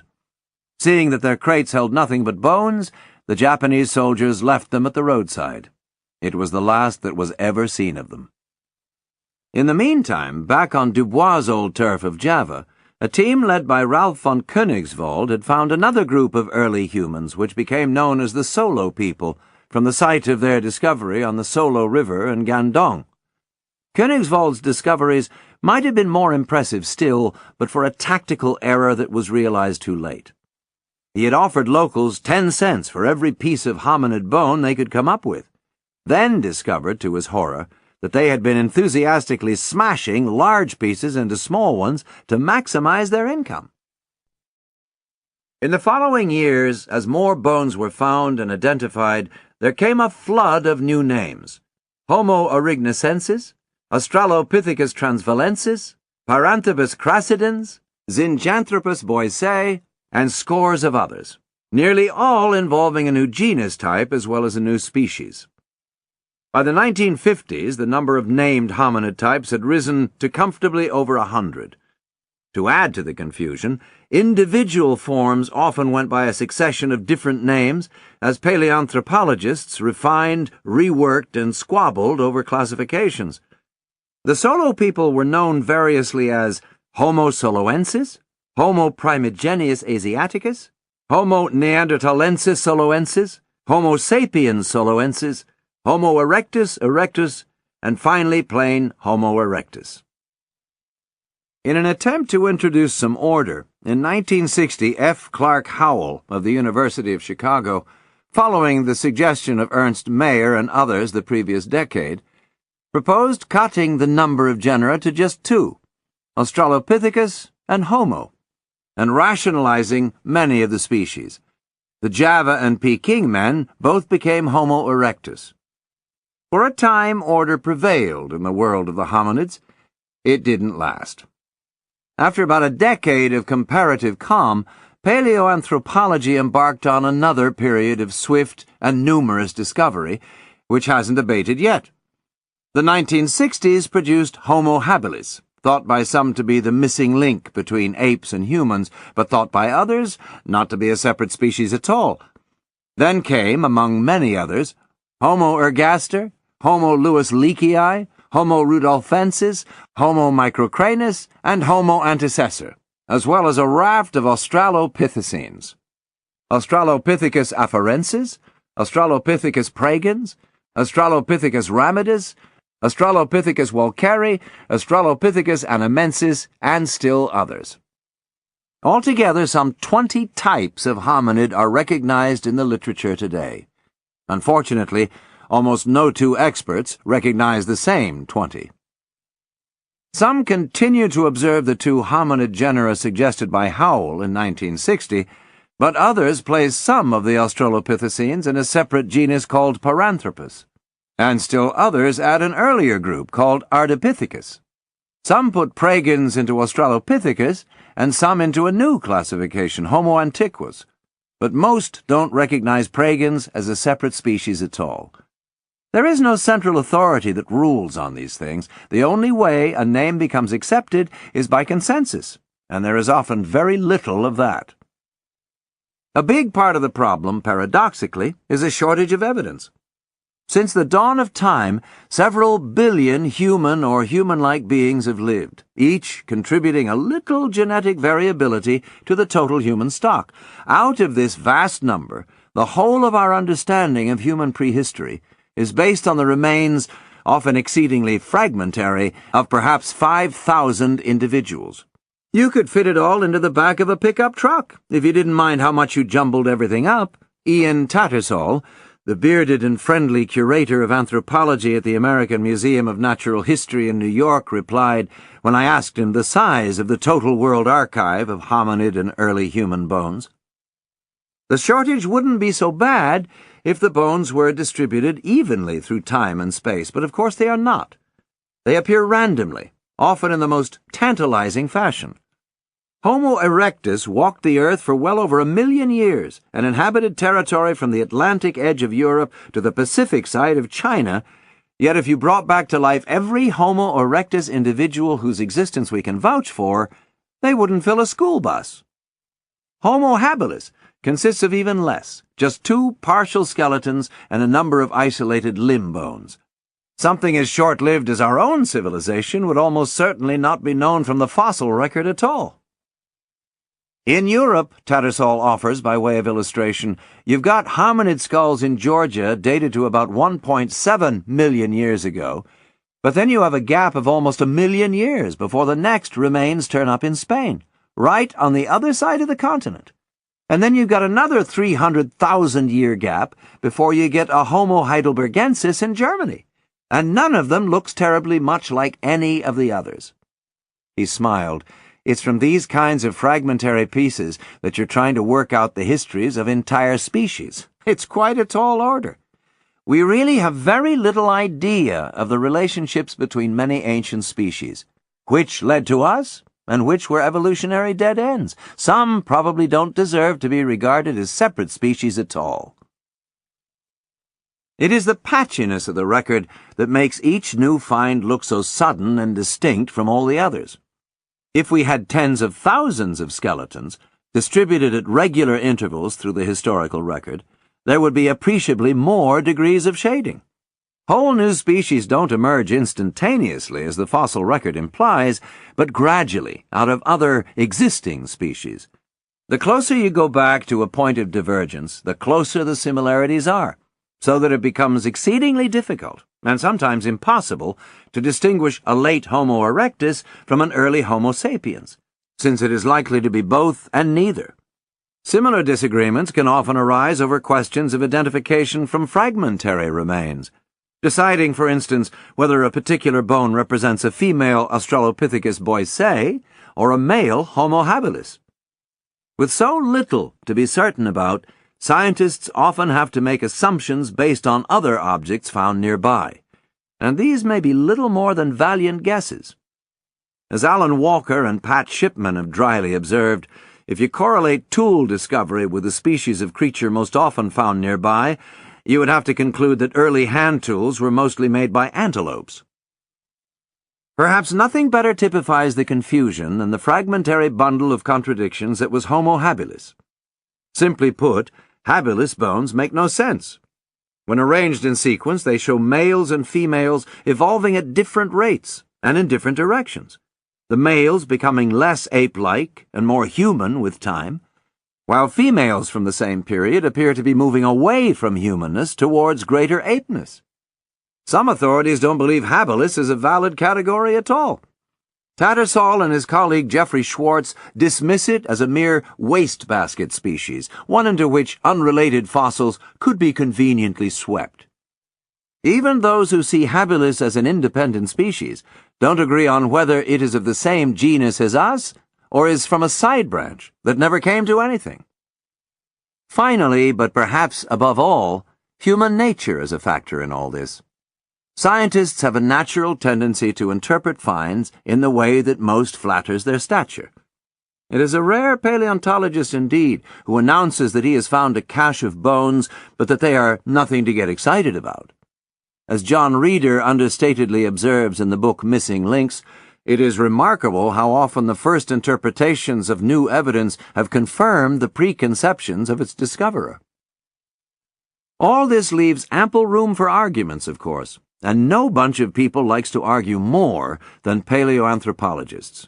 And of all the disciplines in science, paleoanthropology boasts perhaps the largest share of egos.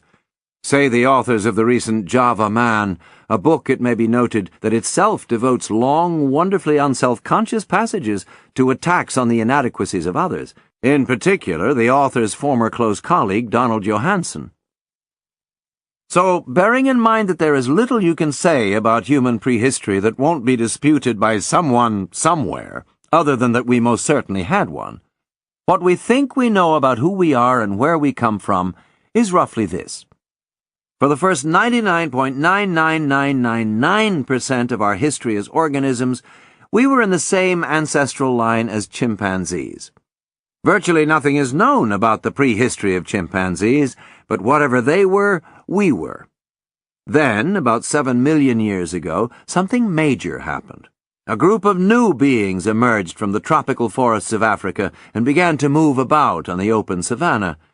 These were the Australopithecines, and for the next 5 million years they would be the world's dominant hominid species.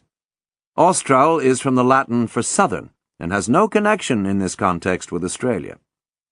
Australopithecines came in several varieties, some slender and gracile, like Raymond Dart's tong child, others more sturdy and robust, but all were capable of walking upright. Some of these species existed for well over 1 million years, others more sturdy and robust.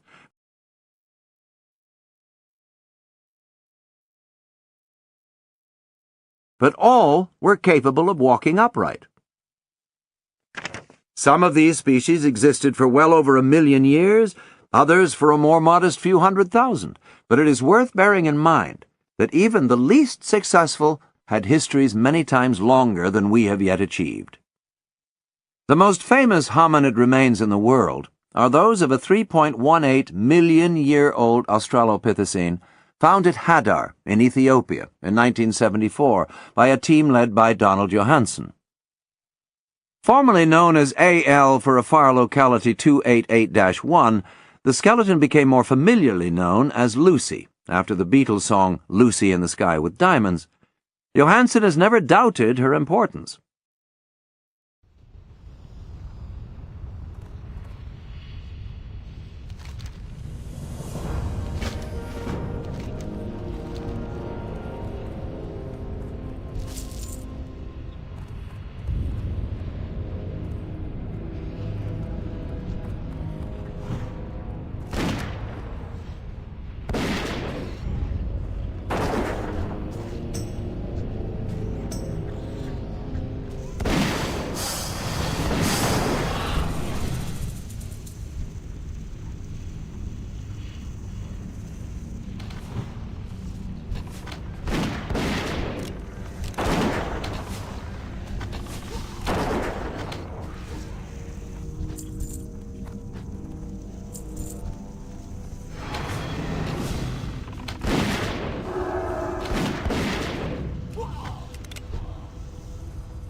She is our earliest ancestor, the missing link between ape and human, he has said.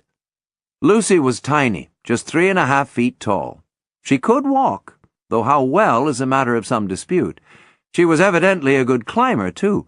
Much else is unknown. Her skull was almost entirely missing, so little could be said with confidence about her brain size, though skull fragments suggest it was small. Most books describe Lucy's skeleton as being 40% complete, though some put it closer to half, and one produced by the American Museum of Natural History describes Lucy as 2/3 complete. The BBC television series Ape Man actually called it a complete skeleton, even while showing that it was anything but. A human body has 206 bones, but many of these are repeated. If you have the left femur from a specimen, you don't need the right to know its dimensions. Strip out all the redundant bones, and the total you are left with is 120, what is called a half skeleton. Even by this fairly accommodating standard, and even counting the slightest fragment as a full bone, Lucy constituted only 28% of a half skeleton, and only about 20% of a full one. In The Wisdom of the Bones, Alan Walker recounts how he once asked Johansen how he had come up with a figure of 40%. Johansen breezily replied that he had discounted the 106 bones of the hands and feet, more than half the body's total, and a fairly important half, too, one would have thought, since Lucy's principal defining attribute was the use of those hands and feet to deal with a changing world.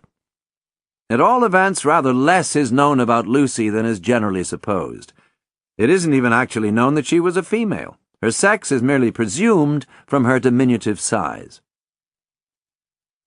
2 years after Lucy's discovery, at Latoli in Tanzania, Mary Leakey found footprints left by 2 individuals from, it is thought, the same family of hominids. The prints had been made when 2 Australopithecines had walked through muddy ash following a volcanic eruption. The ash had later hardened, preserving the impressions of their feet for a distance of over 23 meters. The American Museum of Natural History in New York has an absorbing diorama that records the moment of their passing.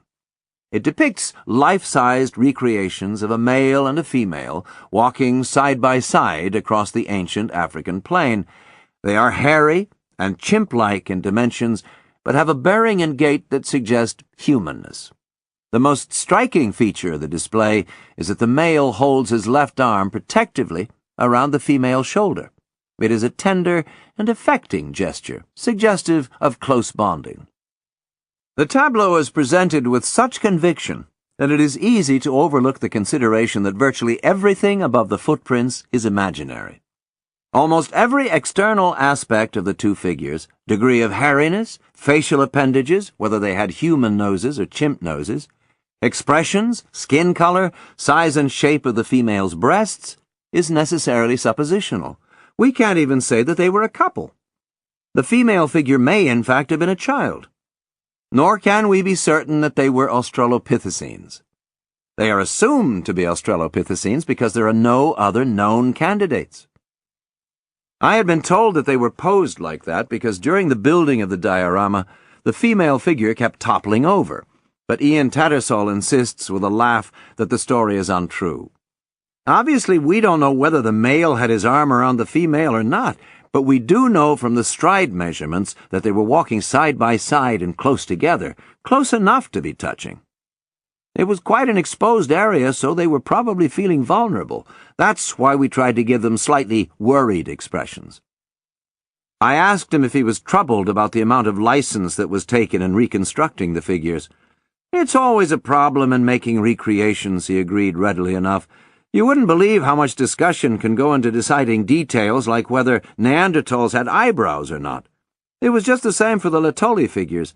We simply can't know the details of what they looked like, but we can convey their size and posture, and make some reasonable assumptions about their probable appearance. If I had to do it again, I think I might have made them just slightly more ape-like and less human. These creatures weren't humans. They were bipedal apes.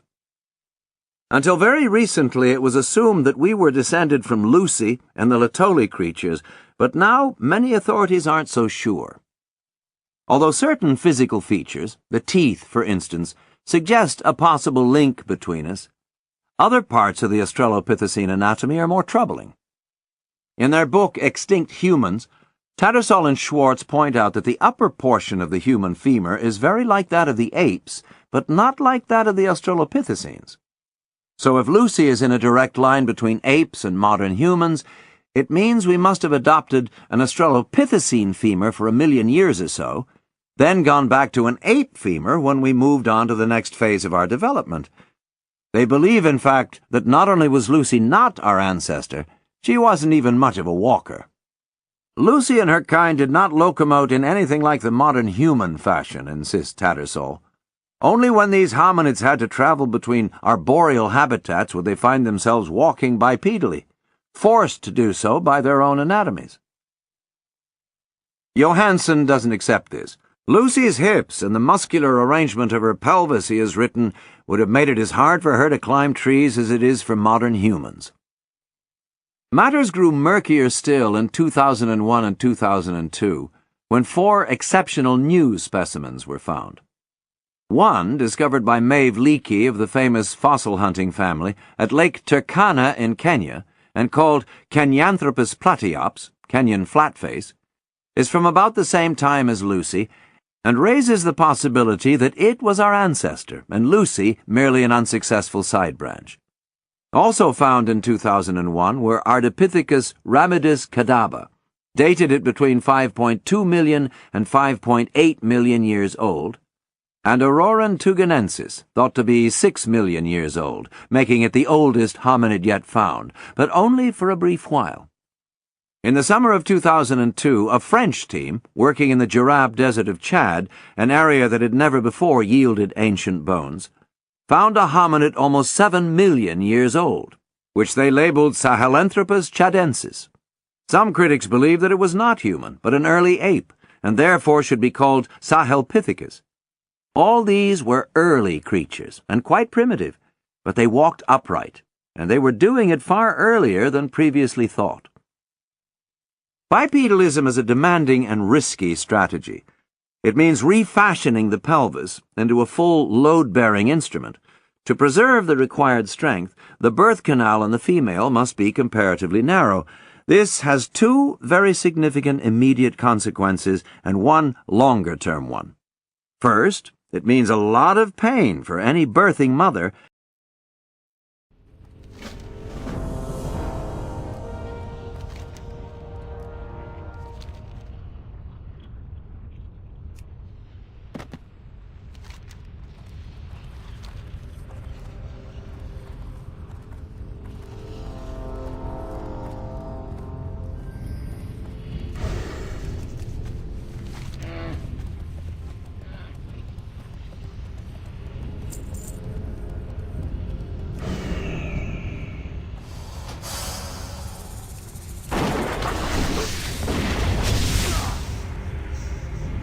And a greatly increased danger of fatality to mother and baby both. Moreover, to get the baby's head through such a tight space, it must be born while its brain is still small, and while the baby, therefore, is still helpless. This means long-term infant care, which in turn implies solid male-female bonding. All this is problematic enough when you are the intellectual master of the planet, but when you are a small, vulnerable Australopithecine with a brain about the size of an orange, the risk must have been enormous. So why did Lucy and her kind come down from the trees and out of the forests? Probably they had no choice. The slow rise of the Isthmus of Panama had cut the flow of waters from the Pacific into the Atlantic, diverting warming currents away from the Arctic and leading to the onset of an exceedingly sharp ice age in northern latitudes. In Africa, this would have produced seasonal drying and cooling, gradually turning jungle into savanna. It was not so much that Lucy and her like left the forests, John Gribben has written, but that the forests left them. But stepping out onto the open savanna also clearly left the early hominids much more exposed. An upright hominid could see better, but could also be seen better. Even now, as a species, we are almost preposterously vulnerable in the wild. Nearly every large animal you care to name is stronger, faster, and toothier than us. Faced with attack, modern humans have only two advantages. We have a good brain, with which we can devise strategies, and we have hands, with which we can fling or brandish hurtful objects. We are the only creature that can harm at a distance. We can thus afford to be physically vulnerable. All the elements would appear to have been in place for the rapid evolution of a potent brain, and yet that seems not to have happened. For over 3 million years, Lucy and her fellow Australopithecines scarcely changed at all. Their brain didn't grow, and there is no sign that they used even the simplest tools. What is stranger still is that we now know that for about 1 million years they lived alongside other early hominids who did use tools. Yet the Australopithecines never took advantage of this useful technology that was all around them. At one point, between 3 million and 2 million years ago, it appears there may have been as many as 6 hominid types coexisting. Injured person. Feel lightheaded. World spinning. Bleeding. Internally. I must get back to Ironforge. Help me, adventurer.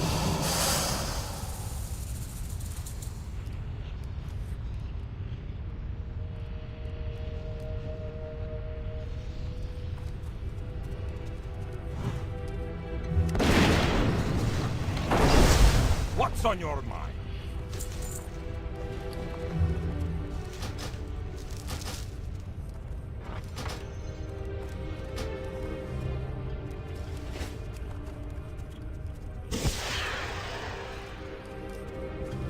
No!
the name of the light, he will have his wish. This I vow. I'm badly injured, person. Feel lightheaded. World spinning. Bleeding. Internally. I must get back to Ironforge. Help me, adventurer.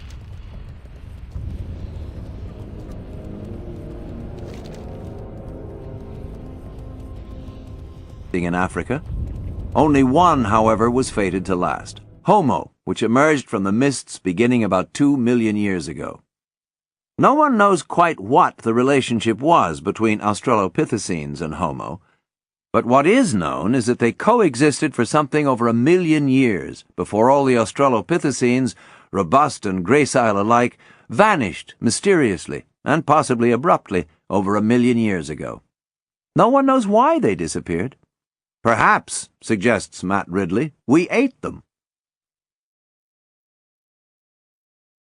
End of Disc 15. Disc 16. Conventionally, the Homo line begins with Homo habilis, a creature about whom we know almost nothing, and concludes with us. Disc 16.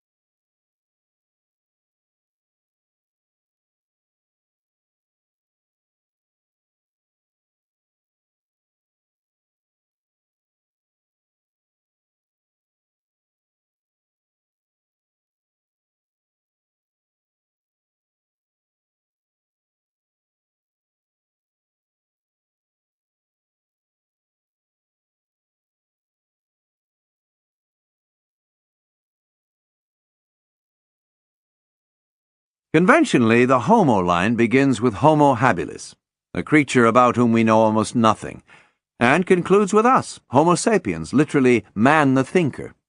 In between, and depending on which opinions you value, there have been 6 other Homo species: Homo ergaster, Homo neanderthalensis, Homo rudolfensis, Homo heidelbergensis, Homo erectus, and Homo antecessor.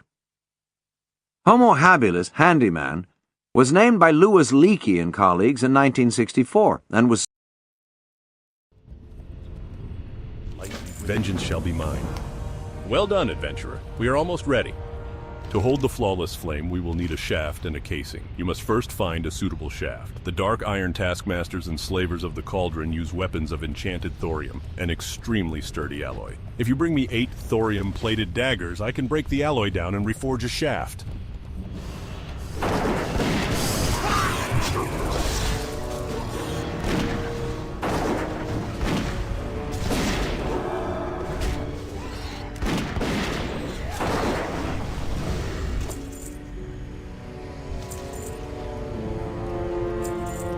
So called because it was the first hominid to use tools, albeit very simple ones.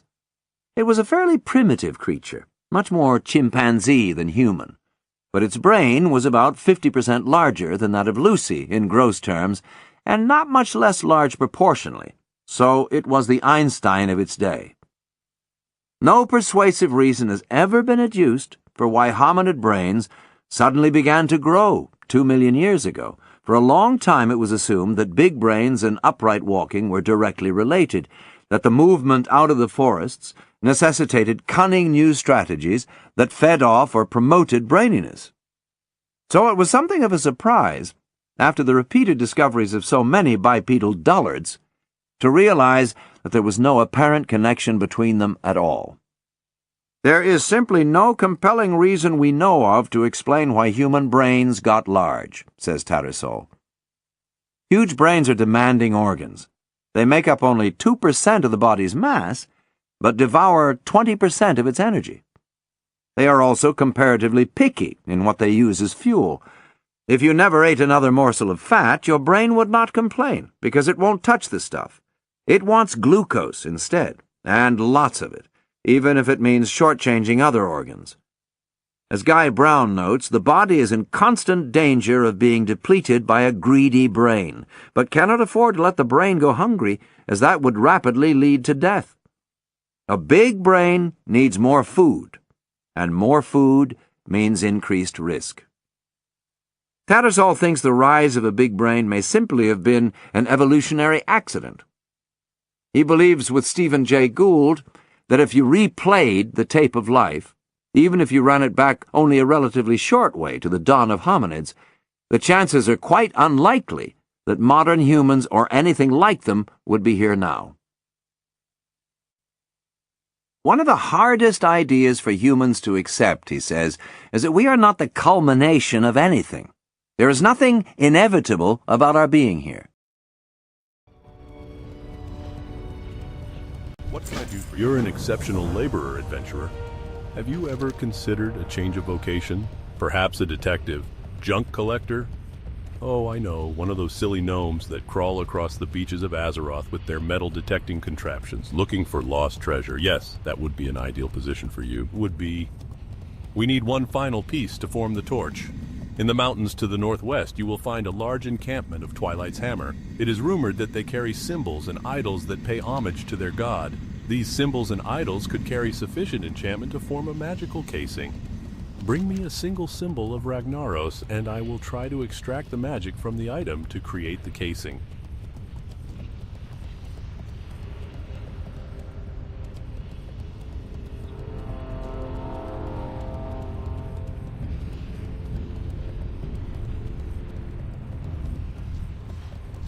You're a good lad, you are. I've got you a little present for your troubles.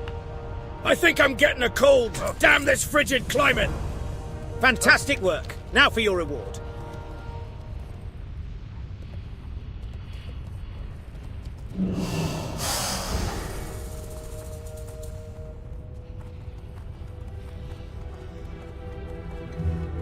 What's on your mind? How are you? You got my attention? How are you?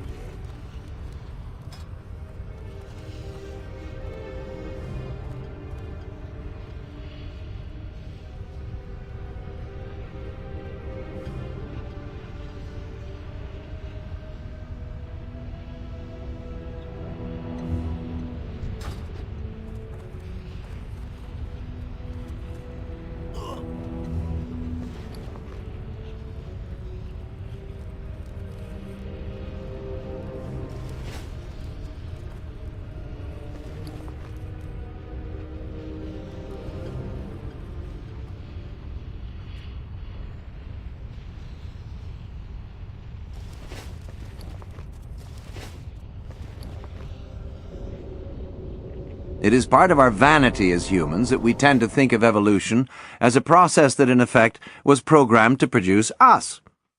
Even anthropologists tended to think this way right up until the 1970s. Indeed, as recently as 1991, in the popular textbook The Stages of Evolution, C. Loring Brace stuck doggedly to the linear concept, acknowledging just one evolutionary dead end, the robust Australopithecines. Everything else represented a straightforward progression, each species of hominid carrying the baton of development so far, then handing it on to a younger, fresher runner. Now, however, it seems certain that many of these early forms followed side trails that didn't come to anything. Luckily for us, one did. A group of tool users who seemed to arise from out of nowhere and overlapped with a shadowy and much disputed Homo habilis. This was Homo erectus, the species discovered by Eugène Dubois in Java in 1891. Depending on which sources you consult, it existed from about 1.8 million years ago to possibly as recently as 20,000 or so years ago. According to the Java Man authors, Homo erectus is the dividing line. Everything that came before him was ape-like in character, everything that came after him was human-like. Homo erectus was the first to hunt, the first to use fire, the first to fashion complex tools, the first to leave evidence of campsites, the first to look after the weak and frail. Compared with all that had gone before, the species was extremely human in form as well as behavior. Its members long-limbed and lean, very strong, much stronger than modern humans, and with the drive and intelligence to spread successfully over huge areas. To other hominids, Homo erectus must have seemed terrifyingly large, powerful, fleet, and gifted. Their brains were vastly more sophisticated than anything the world had seen before. Erectus was the velociraptor of its day, according to Alan Walker of Penn State University, one of the world's leading authorities. If you were to look one in the eyes, it might appear superficially to be human, but you wouldn't connect. You'd be prey. According to Walker, it had the body of an adult human, but the brain of a baby. Although Erectus had been known about for almost a century, it was known only from scattered fragments, not enough to come even close to making one full skeleton. So it wasn't until an extraordinary discovery in Africa in the 1980s that its importance, or at the very least possible importance, as a precursor species for modern humans was fully appreciated. The remote valley of Lake Turkana, formerly Lake Rudolph in Kenya, is now one of the world's most productive sites for early human remains, but for a very long time, no one had thought to look there. It was only because Richard Leakey was on a flight that was diverted over the valley that he realized it might be more promising than had been thought. A team was dispatched to investigate, but at first found nothing. Then, late one afternoon, Kamoya Kimeyu, Leakey's most renowned fossil hunter, found a small piece of hominid brow on a hill well away from the lake. Such a site was unlikely to yield much, but they dug anyway, out of respect for Kimeyu's instincts, and to their astonishment, found a nearly complete Homo erectus skeleton. It was from a boy, aged between about 9 and 12, who had died 1.54 million years ago. The skeleton had an entirely modern body structure, says Tattersall, in a way that was without precedent. The Turkana boy was very emphatically one of us. Also found at Lake Turkana by Kimeyu was KNM-ER 1808, a female 1.7 million years old, which gave scientists their first clue that Homo erectus was more interesting and complex than previously thought. The woman's bones were deformed and covered in coarse growths, the result of an agonizing condition called hypervitaminosis A, which can only come from eating the liver of a carnivore. This told us, first of all, that Homo erectus was eating meat. Even more surprising was that the amount of growth showed that she had lived weeks or even months with the disease. Someone had looked after her. It was the first sign of tenderness in hominid evolution. It was also discovered that Homo erectus skulls contained, or in the view of some, possibly contained, a Broca's area, a region of the frontal lobe of the brain associated with speech. Chimps don't have such a feature. Alan Walker thinks the spinal canal didn't have the size and complexity to enable speech, that Erectus probably would have communicated only about as well as modern chimps. Others, notably Richard Leakey, are convinced they could speak. For a time, it appears, Homo erectus was the only hominid species. They were unprecedentedly adventurous and spread across the globe with what seems to have been breathtaking rapidity. The fossil evidence, if taken literally, suggests that some members of the species reached Java at about the same time as, or even slightly before, they left Africa. This has led some hopeful scientists to suggest that perhaps modern people arose not in Africa at all, but in Asia, which would be remarkable, not to say miraculous, as no possible precursor species has ever been found anywhere outside Africa. The Asian hominids would have had to appear, as it were, spontaneously, and anyway, an Asian beginning would merely reverse the problem of their spread. You would still have to explain how the Java people then got to Africa so quickly. There are several more plausible alternative explanations for how Homo erectus managed to turn up in Asia so soon after its first appearance in Africa. First, a lot of plus or minusing goes into the dating of early human remains. If the actual age of the African bones is at the higher end of the range of estimates, or the Java ones at the lower end, or both, then there is plenty of time for African erectus to find their way to Asia. It is also entirely possible that older erectus bones await discovery in Africa. In addition, the Javan dates could be wrong altogether. What is certain is that sometime well over 1 million years ago, some new, comparatively modern, upright beings left Africa and boldly spread out across much of the globe. They possibly did so quite rapidly, increasing their range by as much as 40 kilometers a year on average, all the while dealing with mountain ranges, rivers, deserts, and other impediments, and adapting to differences in climate and food sources. A particular mystery is how they passed along the west side of the Red Sea, an area of famously punishing aridity now, but even drier in the past. It is a curious irony that the conditions that prompted them to leave Africa would have made it much more difficult to do so. Yet somehow they managed to find their way around every barrier and to thrive in the lands beyond. And that, I'm afraid, is where all agreement ends. What happened next in the history of human development is a matter of long and rancorous debate, as we shall see in the next chapter. But it is worth remembering before we move on that all of these evolutionary jostlings over 5 million years, from distant, puzzled Australopithecine to fully modern human, produced a creature that is still 98.4% genetically indistinguishable from the modern chimpanzee. There is more difference between a zebra and a horse, or between a dolphin and a porpoise, than there is between you and the furry creatures your distant ancestors left behind when they set out to take over the world. Chapter 29. The Restless Ape. Sometime about 1.5 million years ago, some forgotten genius of the hominid world did an unexpected thing.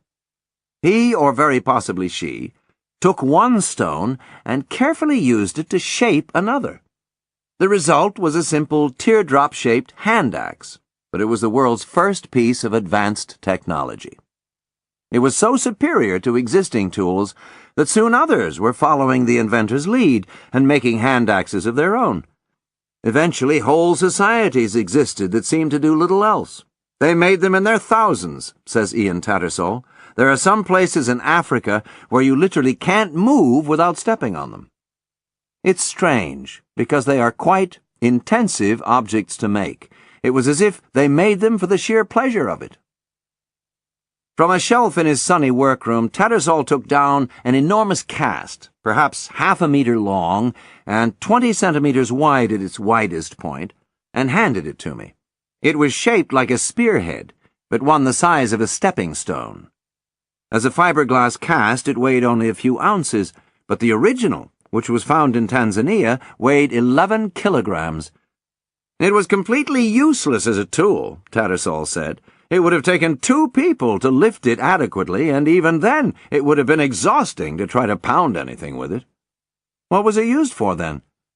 Tattersall gave a genial shrug, pleased at the mystery of it. No idea. It must have had some symbolic importance, but we can only guess what.